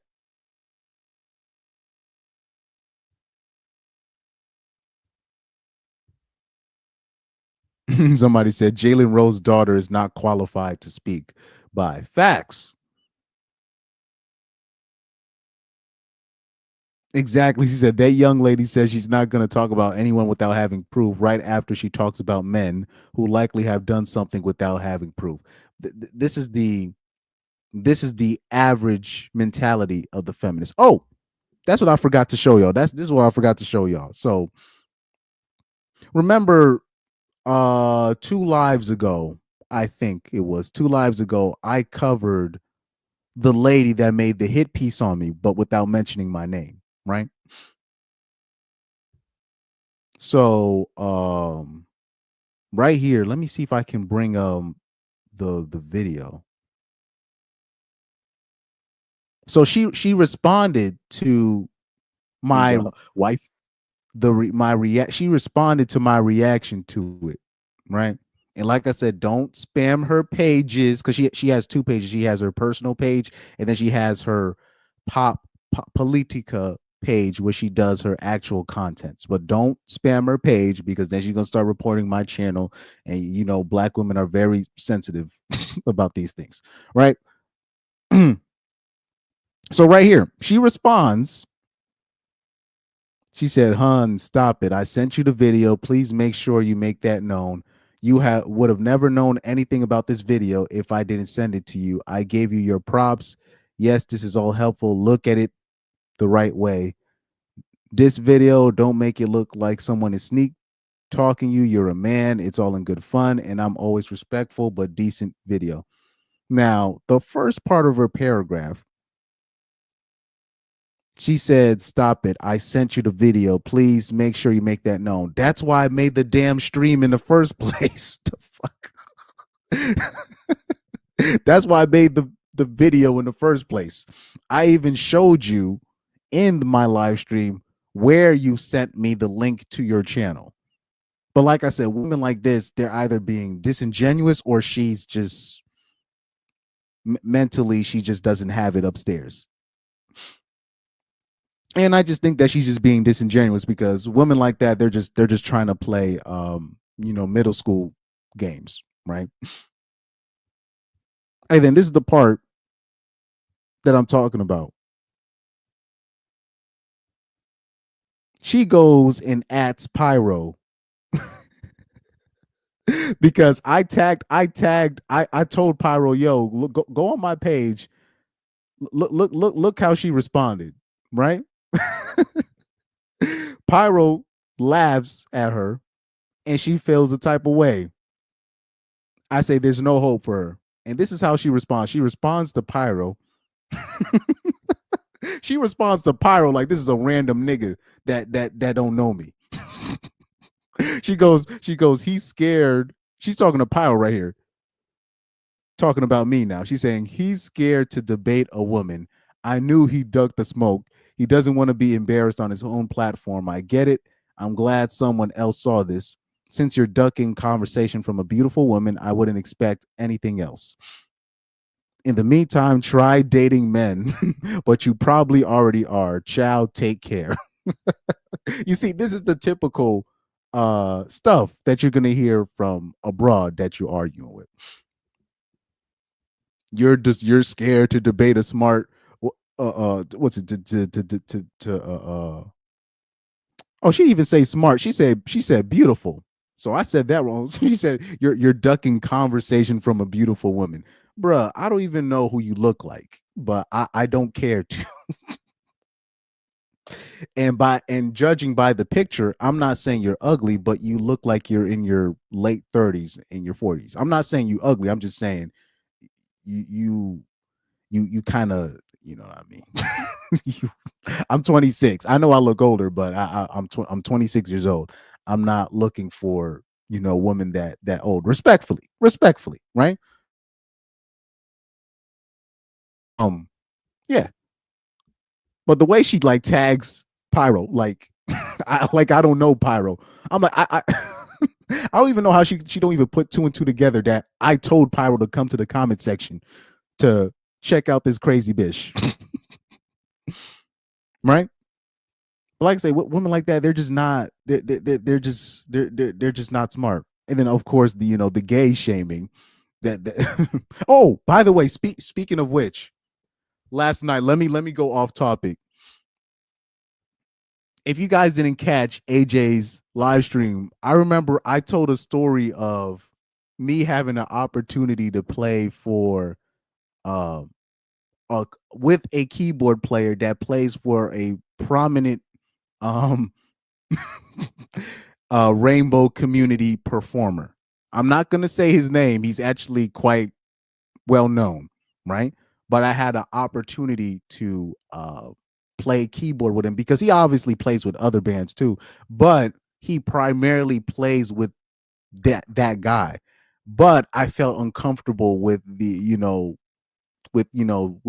playing with guys like that. Pause. Right now, because of that, I remember I told AJ, look, I turned down a major opportunity. Right now, here I am. I'm standing on my square. I'm talking all that ish. Last night during a studio session, I was playing bass guitar, which is not my instrument, mind you, but because we didn't have a bass guitarist for a certain recording, it was a video recording / performance that I did at a studio. So it was video recorded and we're playing live, right? So we had no bass guitarist. And I filled in and I played for the artist. Now the artist was a nigga in a wig. Now here I am. I'm volunteering to do something, and I end up basically arranging the whole song with the help of the drummer, right? With the music theory and all this stuff, because we were missing a lot of people for the session. I didn't know I was gonna be playing. I thought I was gonna be playing for a person that was gay, but I didn't know. Like he came in with the wig. He wasn't like flashy in OD, but he brought his friends. And it was giving me all these compliments. Oh my God, you're playing so good. And I felt so uncomfortable, man. I was just like, I was talking all that shit on AJ's channel. And meanwhile, I'm just like, yeah, thank you.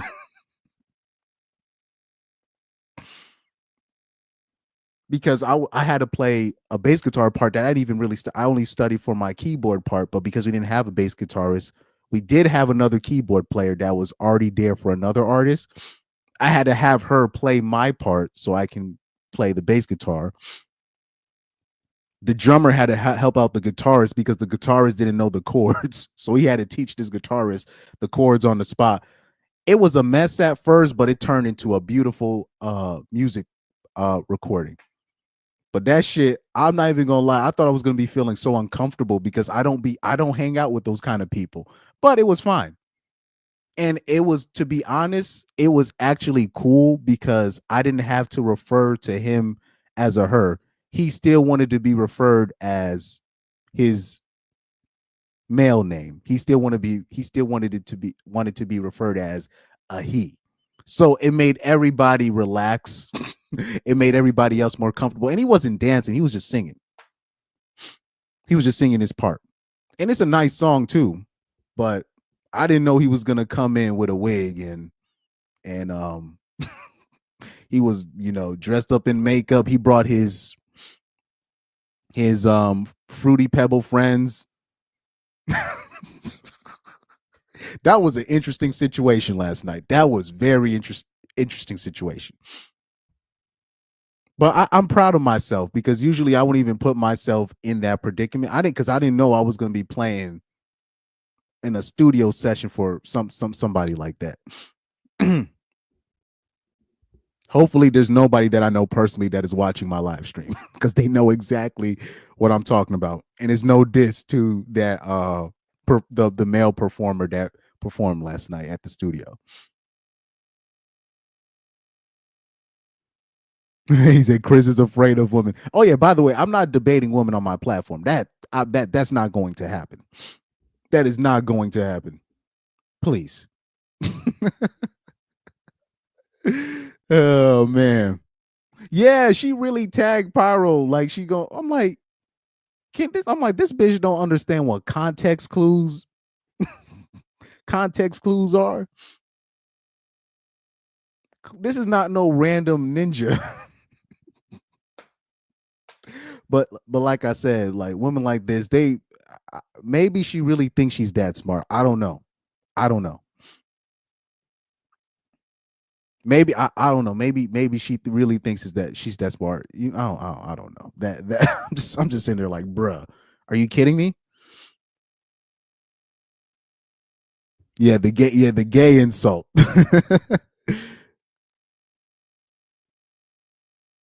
Yeah, you're a man.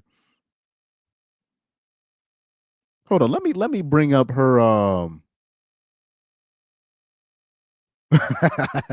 Educated Tyrone said, beautiful women scare me too, Chris. It's cool. And by the way, he's joking, just to let you know, for any autistic people in the chat, he's joking. He's joking. The drummer I played with last night, he's autistic, but in a good way. Yeah. The shame language, shame, guilt, and the need to be right. But let me bring up what's the bitch? Pop Politica. This is the video I'm talking about. Pop Politica.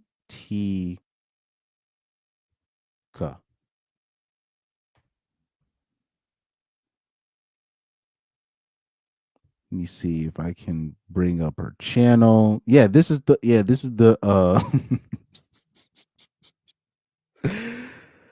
oh man, oh my god. Okay. So cuz technically her channel is a sports channel, right? So this is not like her channel, this Pop Politica, it looks like for the most part, she covers a lot of sports and like just entertainment stuff in general, right? From the research, the short research, not the actual research, but like the short research I did on her channel. Saquon Barkley's feet. So this is the video I'm talking about.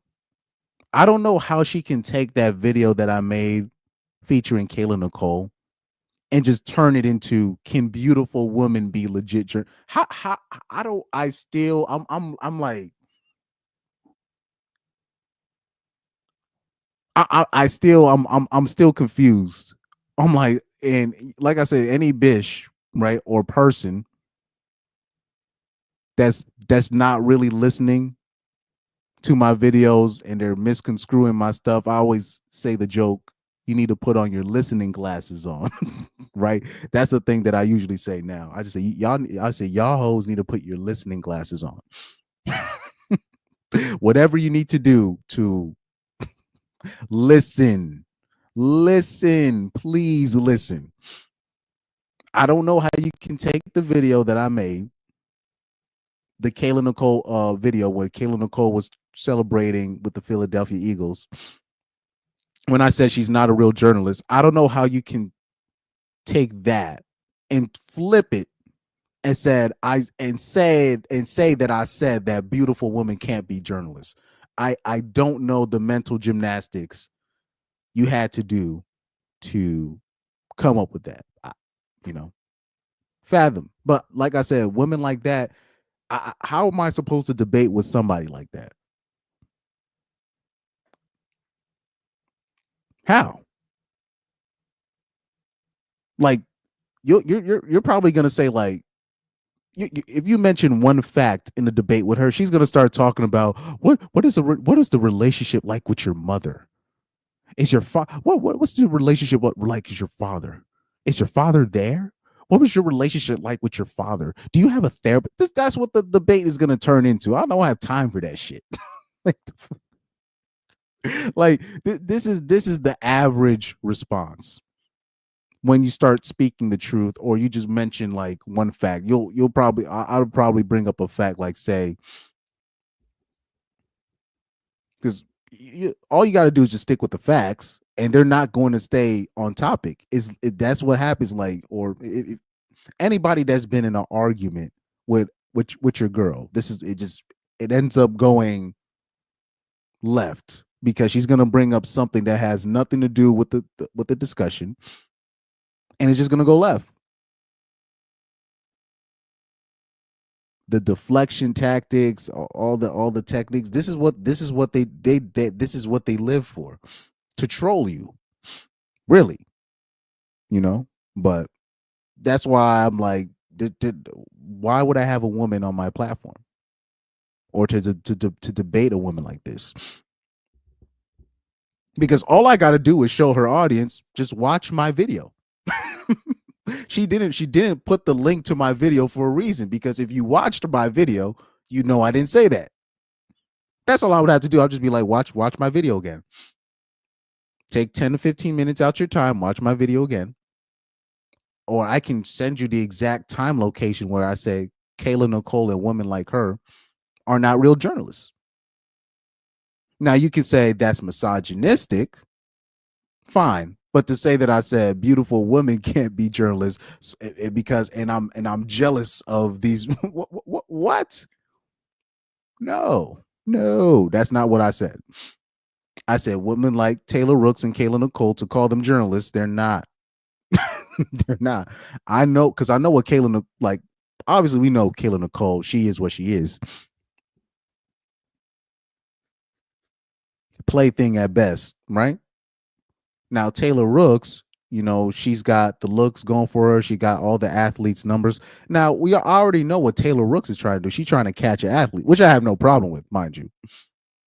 But that's what she's trying to do. Like I brought up the example in my live stream, Rachel Demita, right? Rachel Demita, she was happy that she was able to get just an NBA basketball player, and anyone will do for her. She's not looking for a superstar to be her man. She just wants a NBA basketball player, and that's what she got. She got Andre Roberson, a role player, and she was over the moon for that. She was cool with that.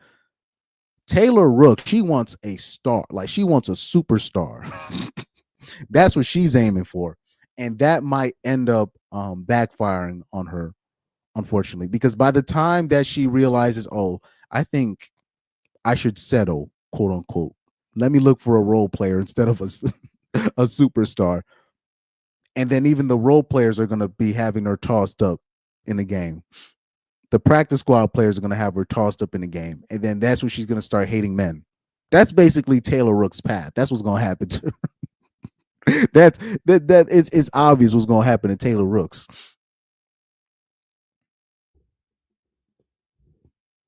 Like in Taylor Rooks, she want a Kevin Durant type. She want a superstar. And by the time when she wants to quote unquote settle, them young NBA athletes, or the NBA athletes or NFL athletes her age that are not stars per se, they're just gonna have her tossed up in the game.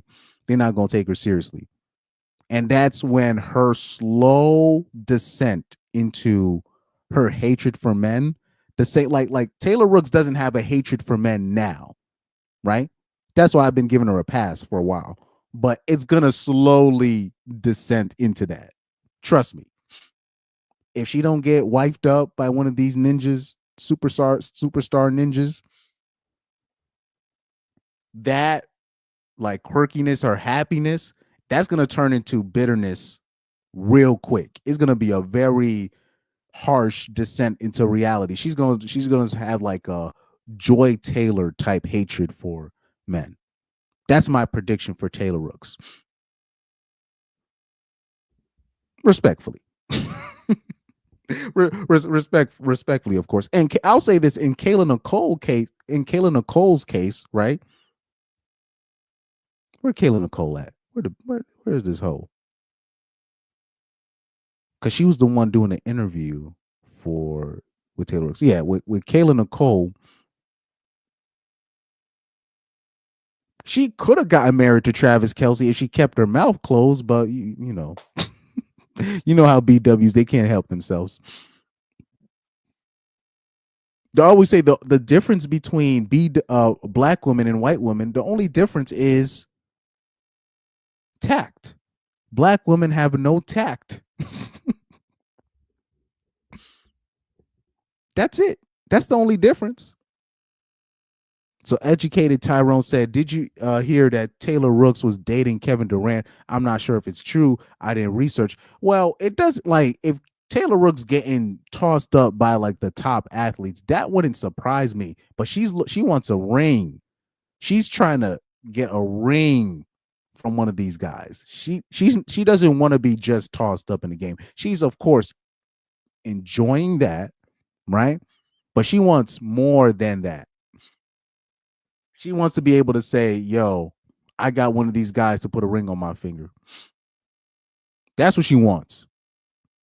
That's what she wants. So, like, say if it came out that it was confirmed that they were fucking, KD was fucking whole like these guys be messing with porn stars and all this stuff. So that's not what Taylor Rook wants. She doesn't want to be just a plaything. She becomes a plaything for a little bit longer. She's gonna start hating men the same way that Joy Taylor do.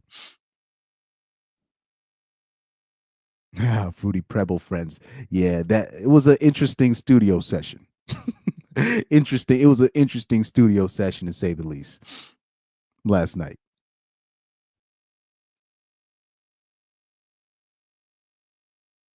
Like, I don't put my music stuff on my main channel.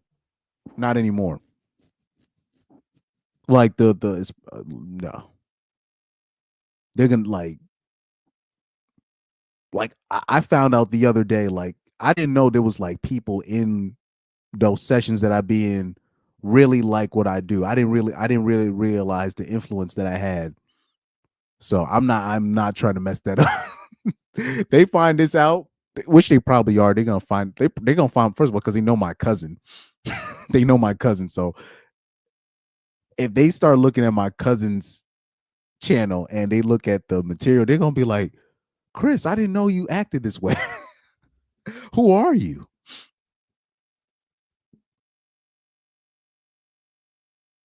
They're gonna have Chris channel on that list, the Manosphere list with MTR. I can't in Morocco. I cannot believe they got mediocre tutorials and review, and Morocco TV on a damn terrorist list. On the list with terrorists in a binder. You know what I mean? What kind of, man? And these hoes be getting mad when we say these hoes don't be doing real work. They don't. Chris, well, hold on. Educated Tyrone said Chris misogyny score gonna be 97 out of 100. Hold on, let me see if I still got the graphic. Yeah, the male supremacy metric. The male supremacy metric. I'm like, how the hell is that calculated? And the names that I saw on there, I was laughing. I was like, I was just sitting there just like, okay. I'm like, these people have no idea what they're doing. Exactly. Young Doka said it right. Young Doka says Taylor Rooks wants a KD, but she needs to settle for a Mac McClung. But here's the thing, what people are missing. Mac McClung would be settling for her. Mac McClung would be settling for her.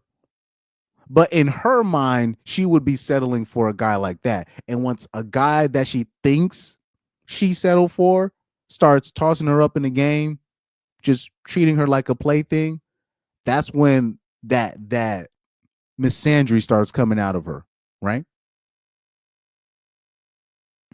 You see, yeah, wow. He said, wow, Taylor dated Jack Dorsey and actor Jesse Williams. I didn't know that. Yeah. She been tossed up in the game. That doesn't surprise me. But they didn't put no ring on that. They want to be chose, like actually chose officially. That's what they want. That's what she wants. She wants those top dudes to give her that validation. Or if not a ring, to be like officially, yo, this is my girlfriend. That's what she wants. That's what she wants. Yes, they had Steph is cold on the on that list. Like, what in the hell? Yeah, Educated Tyrone said, compared to how my channel is, these red pillars are cupcakes. Exactly. Like they had a legion of men on that list. They had Steph is cold on. And I like Steph is cold, mind you. I like Steph is cold, but he said, Enoch said, where's Hammerhand? Well, Hammerhand's not gonna be on that list. First of all, he's how many times Hammerhand been demonetized?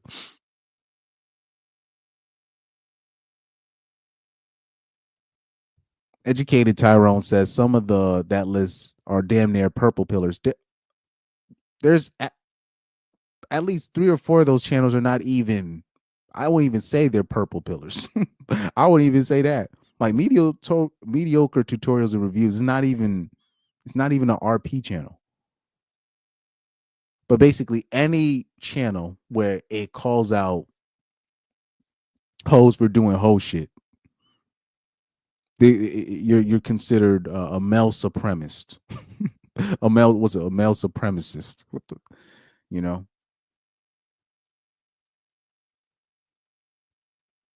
He said, yeah, exactly. So Enoch said, of course we have Fed and fraud. But that's the thing. Well, that's how you know you're dealing with a normie.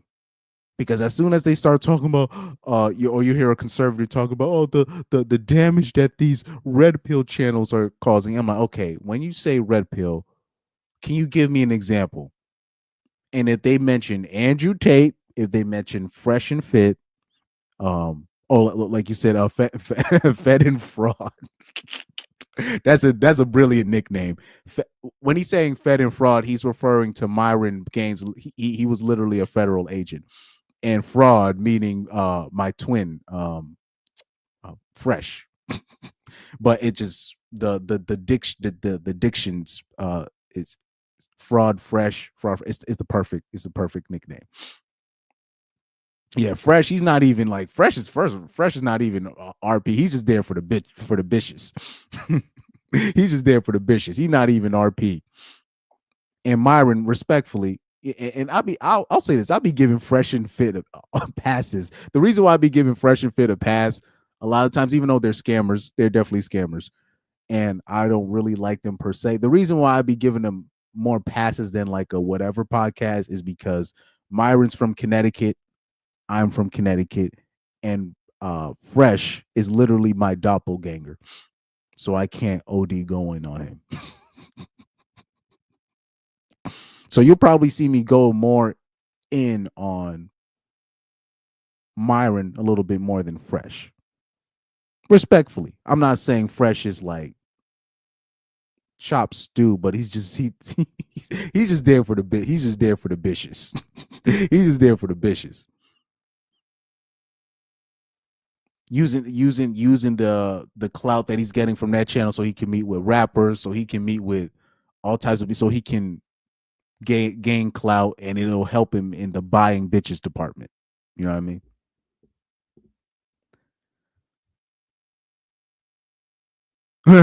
Enoch said, to be fair, Myron is gay. So those pictures, right? Here's the thing. Here's the thing about those pictures. Myron needs to, I know Myron likes to talk a lot of ish, right? But he needs to finally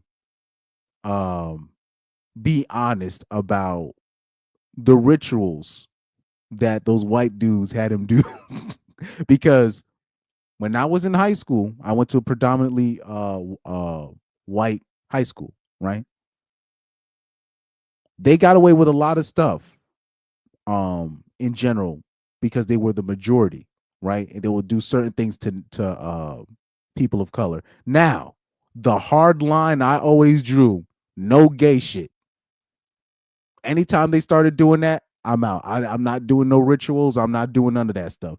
And and to their credit, they didn't cross that line with me. But there's a lot of people of color to assimilate. They will participate in these things. Because, you remember when Andrew Schultz did that joke on Kendrick Lamar? Remember when Andrew Schultz said, like, if I wanted to, Andrew Schultz literally said, if I wanted to grape Kendrick Lamar, I could. I'm bigger than him. But I'm 6'3", he's 5'6", but this is how white people be joking. So they be joking about stuff like that, which is not a joke to me. And Andrew Schultz didn't understand why he was getting death threats. I'm like, niggas don't joke like that. like niggas, like, I'm like, there's ninjas in Compton that will smack you, Andrew Schultz, but he doesn't get it because he's Caucasian. Well, Andrew Schultz, he's a small hat, right? But nevertheless, Caucasian people be joking like that. And Myron needs to finally come out the bag and be like, look, I know I talk all that ish, but I participated in these gay rituals. That doesn't make me a victim, but this is what I did to assimilate. He needs to admit that. he needs to have that press conference. He needs to have that press conference. Because I know when I saw those pictures, I know what that was. I knew exactly what that was. And that's not giving Myron an excuse. But I knew what that was.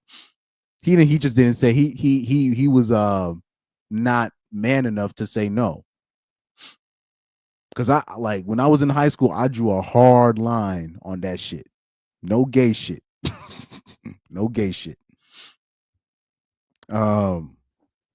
Enoch says, and I'm not insulting him. Oh, I know.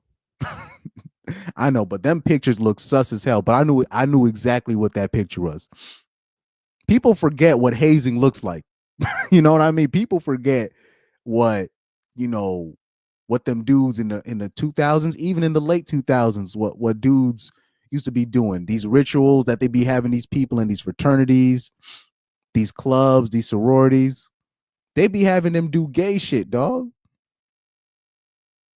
This is what they be having them do.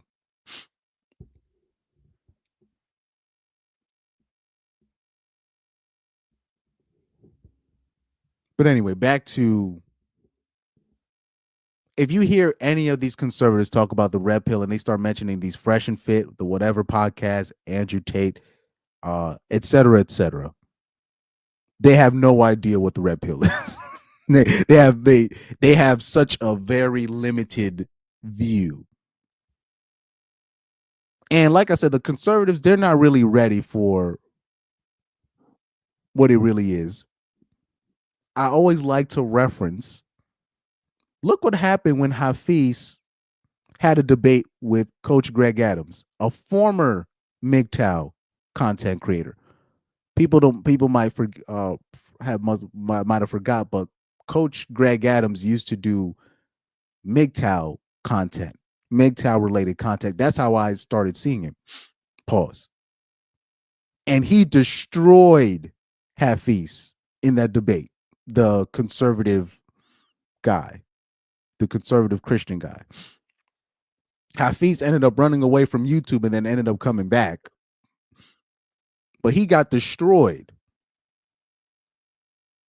Like, they don't want no debate with a MGTOW content creator. They always, and what they do with the MGTOWs, they like to demonetize their platforms. They like to so it discourages them from making content. This is what they do. So they're always going to try to make sure they're always going to try to, debate a just pearly things. You know what I mean? Instead of a hammer hand. They're going to try to debate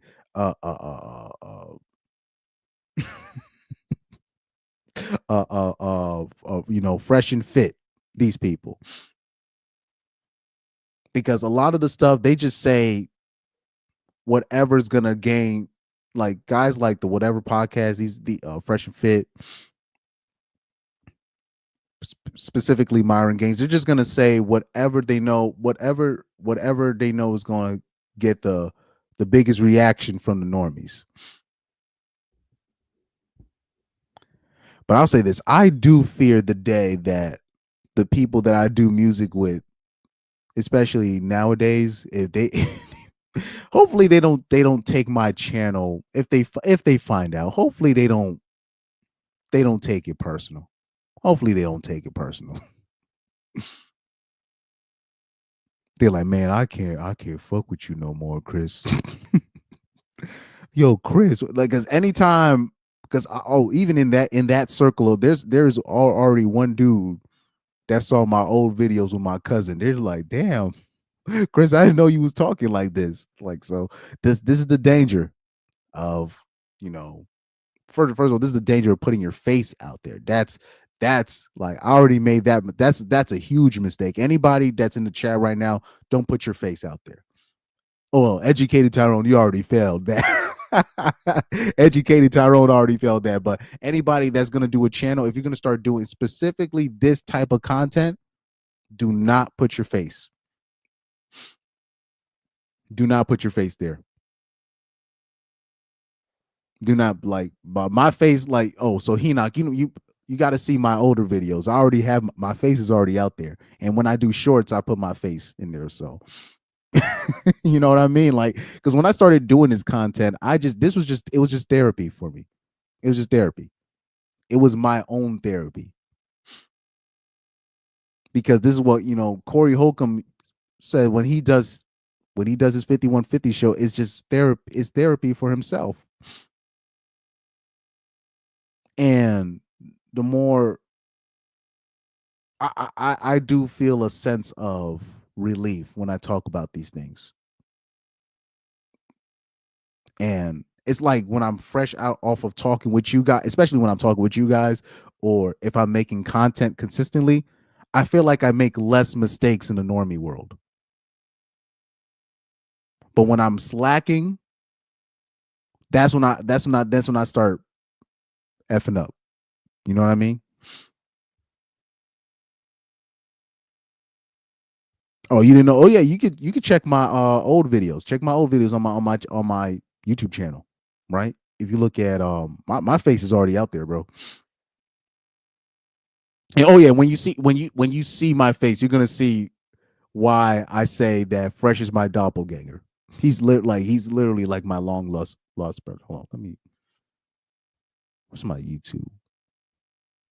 Let me bring up my channel real quick. Let me bring up my channel. Let me see. Let me bring up my oldest videos. Oh no, so if you look at my oldest videos, you see it's all music stuff, right? All music up until right here. Women in Witchcraft, right? That was like my first, I'll say, video related to this kind of stuff. Oh no, I think it was a lot. I think my first video was a live on that. Let me see, oldest live. It was a live video, I think. Oh no. That's when I had like no lighting, no camera angles. I was just going straight off the dome. Straight off the dome. And I was still talking about soccer and all this stuff. I was sharing videos off my phone like I was Hassan Campbell. Let me see. We put see my most popular video. I think my most popular, like a lot of my most popular videos, I have my face in it. Oh yeah, when I was talking about Samantha Lee, my face is in that video. When I was talking about Just Pearly is a fraud, before the Nick Fuentes situation, I gained a lot of traction off that video. I gained a lot of traction really off of making fun of Jesse Lee Peterson, to be quite honest with you.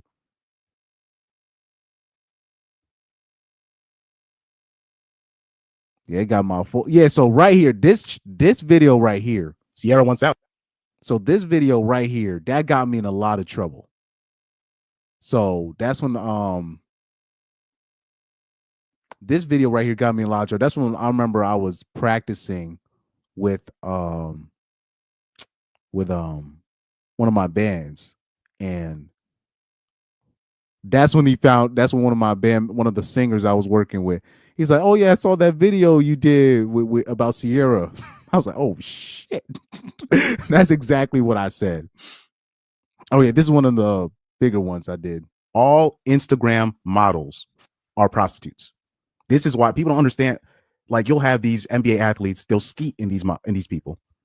They'll have a kid and they'll realize, why is this IG model going crazy? Guys, you don't skeet in prostitutes. You don't skeet in strippers, right? We already know this off top, but for some reason, people don't want to add Instagram models to that list. They're sex workers. So that's an old video. That's an old shorts I did. I did gain a lot of traction doing shorts similar to that kind of stuff. So that's how I gained a lot of traction. He said, "Oh, wait, is the StreamYard link open?" Yes, it is open.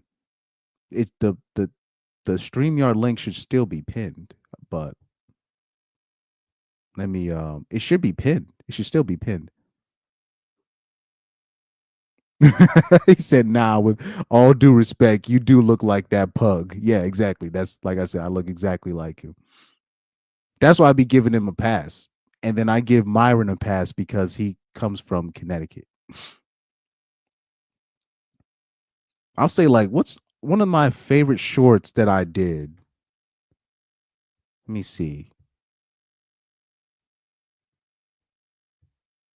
Because one of the shorts that I did, I remember doing this short when I was on tour. So yeah. You see. I gained a lot of traction basically doing these shorts, basically. So that's why it's too late. Like, my face is already out there. My face is already out there. Right?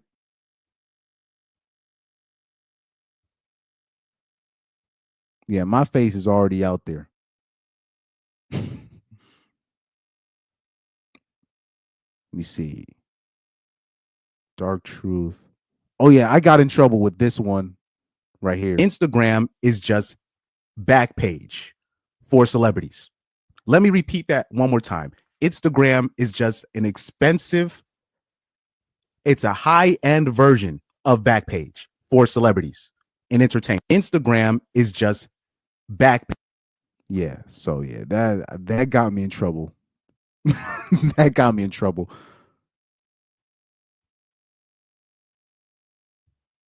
Somebody from, I'm not gonna say where, but they caught me. they caught me with that video. And let me see. But yeah, I gained a lot of traction with those videos. And then it's really just around basically January, February of 2024, when I started using StreamYard. I just stopped using video.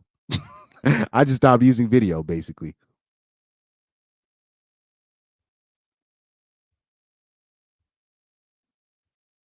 Yep.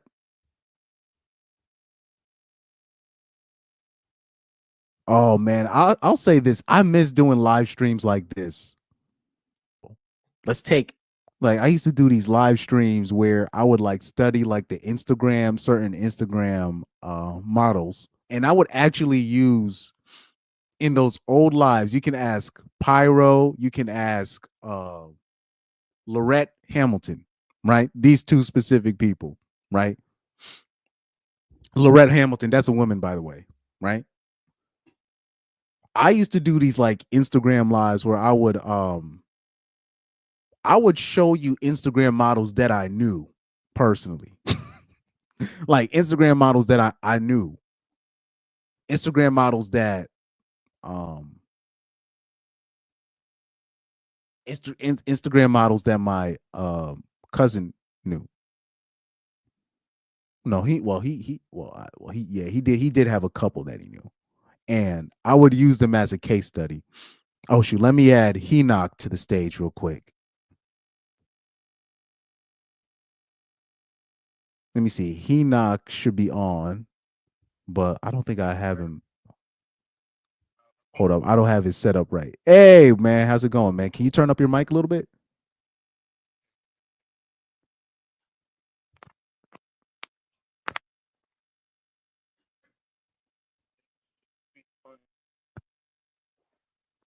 I don't. Maybe it's just me. I can barely hear you, man.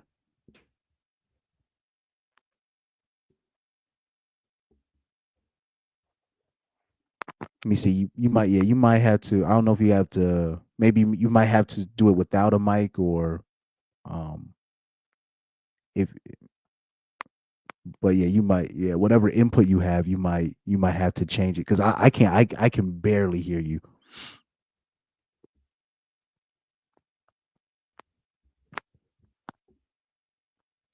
But yeah, like me, educated Tyrone, who I think educated Tyrone.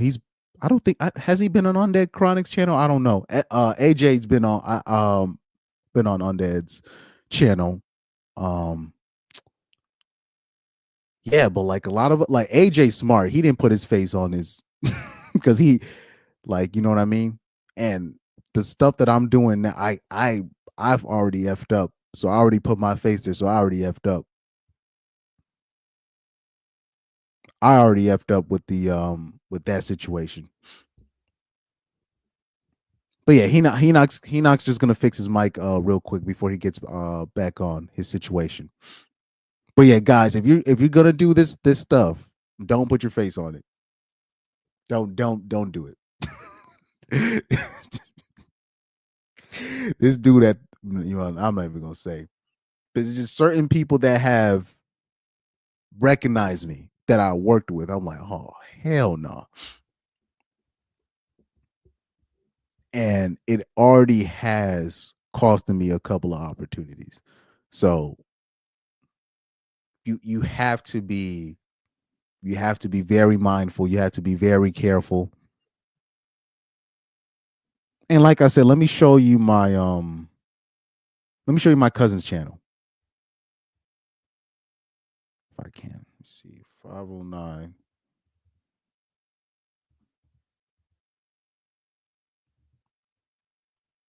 Because if it really wasn't for my cousin, like I wouldn't even have started, but that's basically where I got my start, doing these kind of putting myself on camera. I hated putting myself on camera. But I would say my first appearance on YouTube on camera showing my full face was on my cousin's platform. Yo, hold on for a sec. Yep, this is me in 2020 with a full afro. Hey, what's up, man? Yeah, I can hear you. is the mic? Yeah. Okay. How have you been? Oh, not bad, man. How about you? Oh, so far so good. Man, look.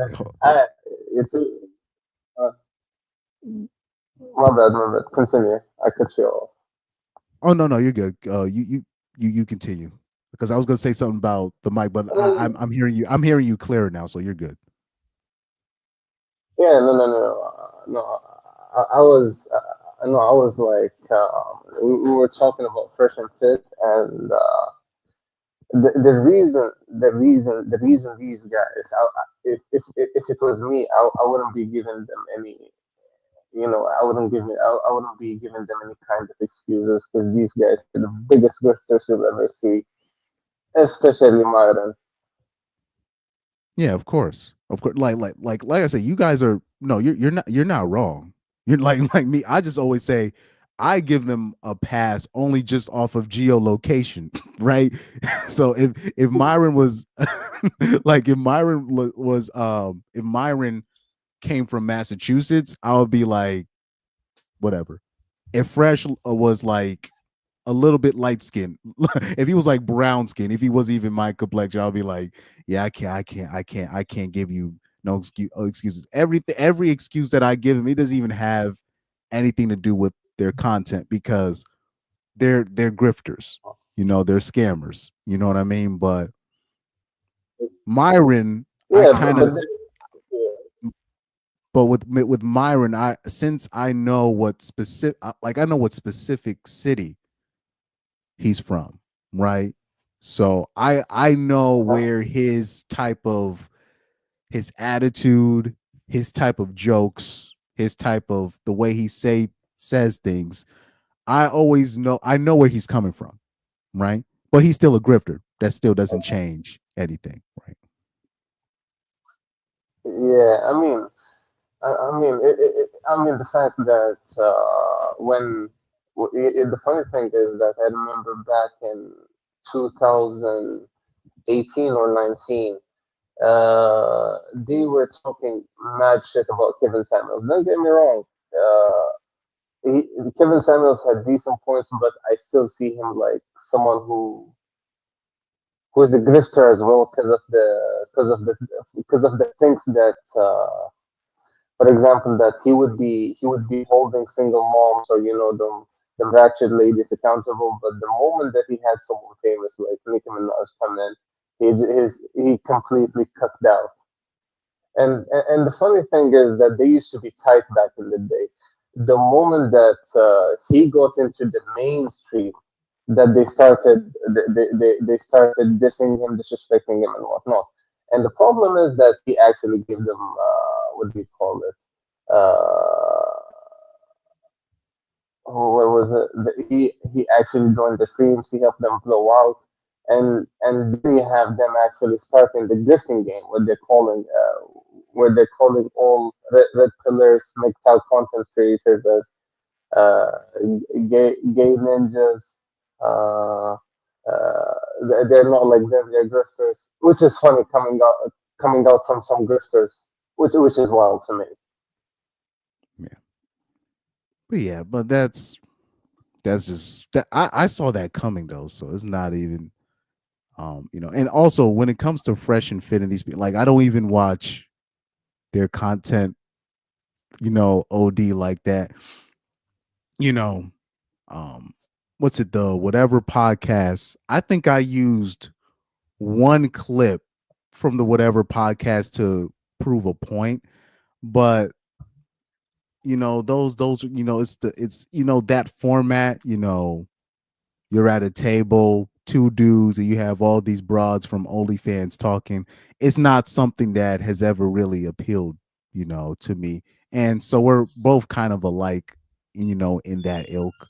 So, when it comes to those guys, this is no big deal. It's no big deal to me when it comes to fresh and fit, with the whatever podcast, to a lesser extent in the black community, the daily rap crew, right? um it's the same type of format, which is not it's not a new format. It's something that I used to see. So I know you from the war band, right?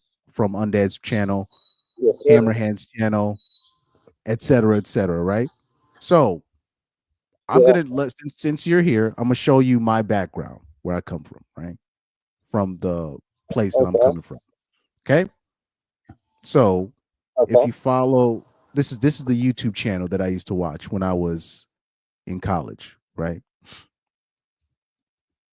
Corey Holcomb 5150 show, right? Anything that you see from this channel, Corey Holcomb 5150 show, right? Any black male podcaster that you see, they probably stole it from Corey Holcomb, either from Corey Holcomb or Patrice O'Neill, right? So that's Okay. that's that's my background, right? We got that, and then this platform right here, right? Let me see. So what show right?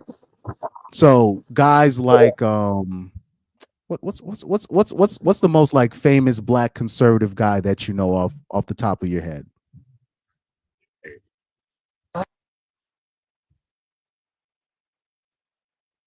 Like any like basically any famous, even like I'll say if you want to say any black male, black any member of the black manosphere, a lot of their talking points came from this guy right here, the Zowat Show, right? So that's my background before I found the War Band, before I found all these guys.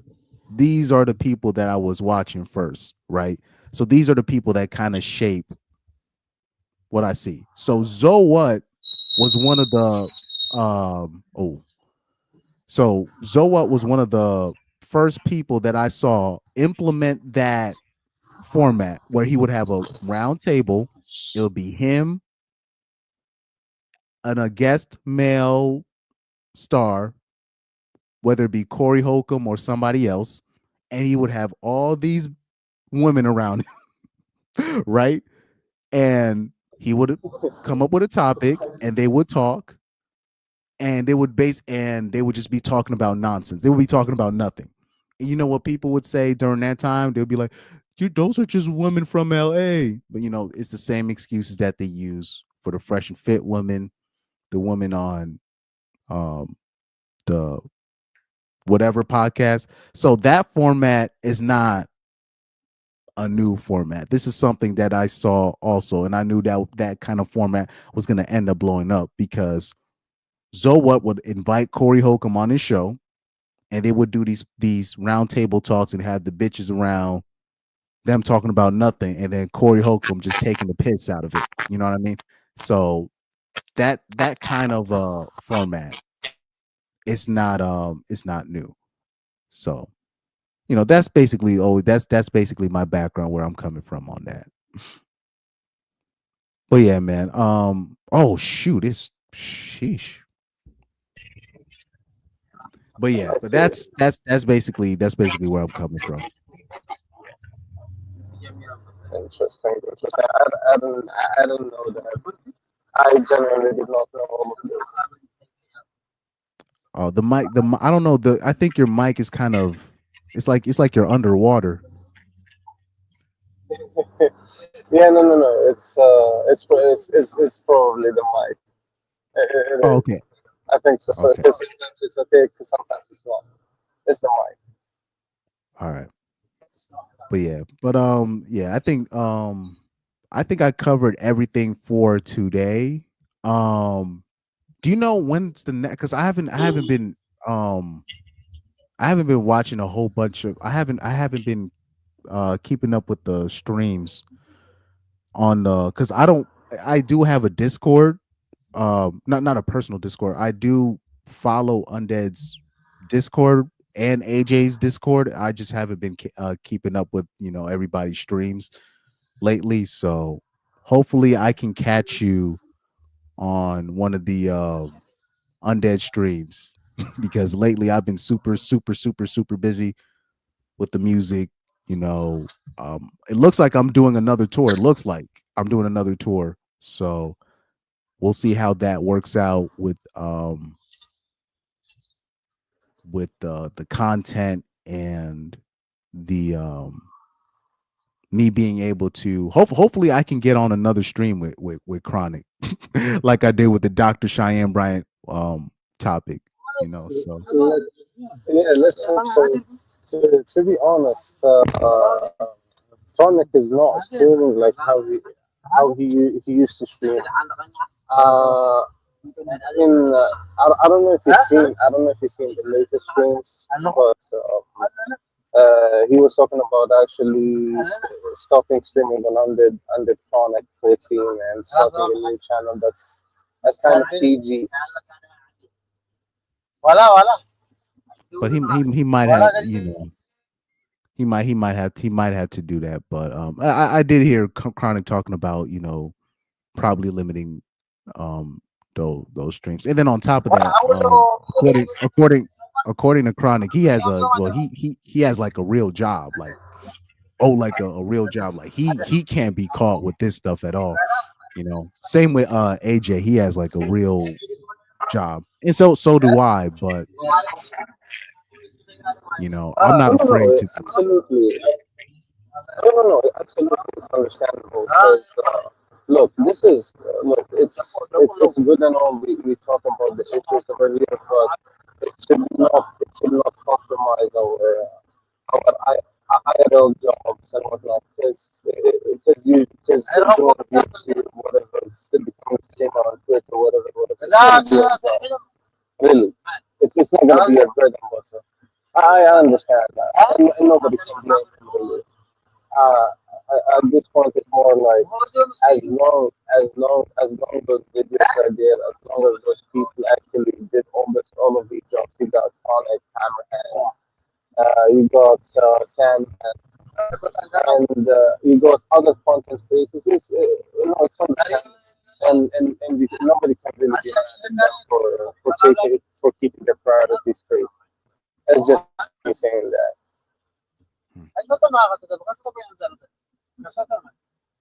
So bro, hit me up. Do you put your Instagram in the private chat real quick?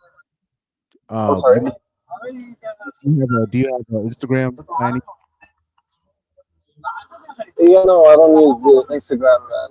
It's I rarely use social media, just YouTube or Discord. Oh, okay. So if you do want, because I do have my Instagram, I do have my main Instagram connected to my YouTube. You can click it. Hit me up via the Instagram, because I'm kind of losing you in the audio in the background. You're kind of coming in and out, but we can definitely talk more via the Instagram chat in the future. I've done that. I've done that a lot with a lot of the people that come through on my channel, believe it or not. So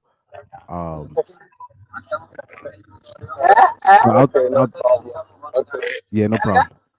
Because I'm losing a lot of your audio, because you got a lot going on. Yeah, no. It's fine. No, I just read a bit about. All right, man. Do you want me to be PG, or should you just say that? Because I know they're monetized, and I don't want to do the monetization.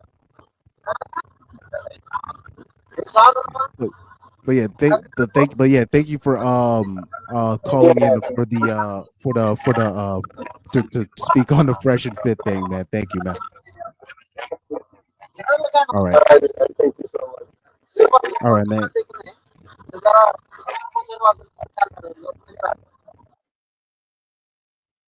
All right. So to tie it up in a bow today. Speaking of Joy Taylor, we already spoke on her, but that's it. We already know what I speaking on Joy Taylor. We already know. We already know what type of time she on. And I am still kind of shocked, but well, I won't say shocked, but fuck it. I am shocked that nobody believed when a woman finally decides to add a woman in the lawsuit. Nobody believed in the woman dropping the lawsuit. Nobody, you know what I mean? Like the normies didn't. It's believe all women until there's another woman in the lawsuit. You know what I mean? And don't worry about it, man. But if you do have an Instagram, my Instagram is connected to my YouTube. Or if you have a Facebook, you want to put it down in one of the comment section, or because I do have my Instagram connected to my YouTube. I literally respond to all the people that follow my channel, all of them. So and we could also talk more literally in private. I've done that with a lot of the people. Obviously no charge, obviously no charge necessary, unlike Fresh and Fraud and those people, right? So exactly. So yeah, bottom line, thank you guys for tuning in today. I thought I was gonna be on time, but I still ended up doing 4 hours. I still ended up doing 4 hours, but it's all good. It's all good. I gotta start because tomorrow I gotta practice. Yeah, tomorrow I gotta practice. And you know what? I'm gonna and you know what I'm gonna do? I'm going to pick up the bass guitar again. After yesterday's studio session, I did good. I did good for what because I still nailed the bass line, even though I haven't been practicing the bass guitar like I was in like 2021. Right? I'm gonna pick it up again. I'm gonna pick up the bass guitar again. And I'm gonna start. Yeah, I gotta do that. I gotta start adding more to my arsenal. But anyways, thank you guys for tuning in today's episode. If you guys want the link, you know what? Let me put the link to the paperwork in the description box so you guys can see the paperwork yourself. So I will do that. Thank you for anybody in the Warband member checking in on today's live stream. All the usual suspects. You already know Young Doka, Educated Tyrone, Enoch, every Warband member, Garrett Grant.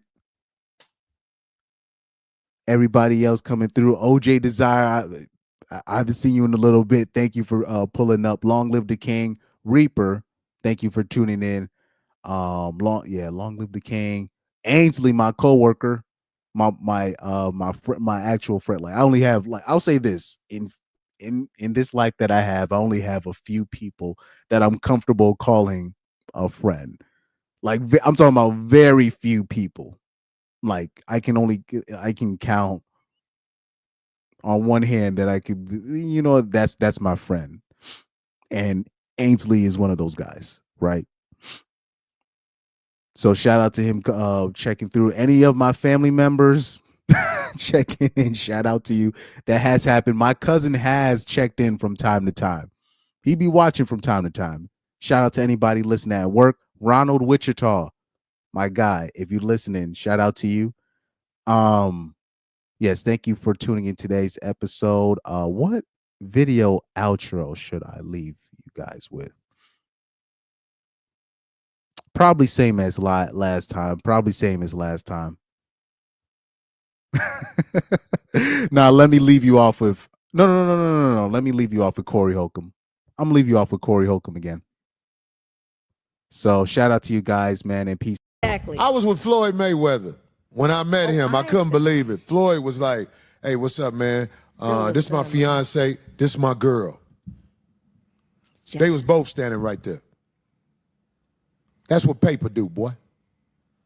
You got that paper, people fall in line. I don't care for that. Now, it's a shame that people fall in line because of the paper, but this is a fact. If you got that paper, you can bring your whole family to the barbecue.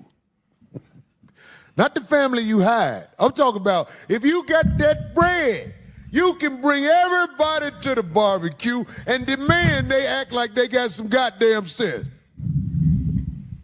That's my boy about her. That's my boy about him.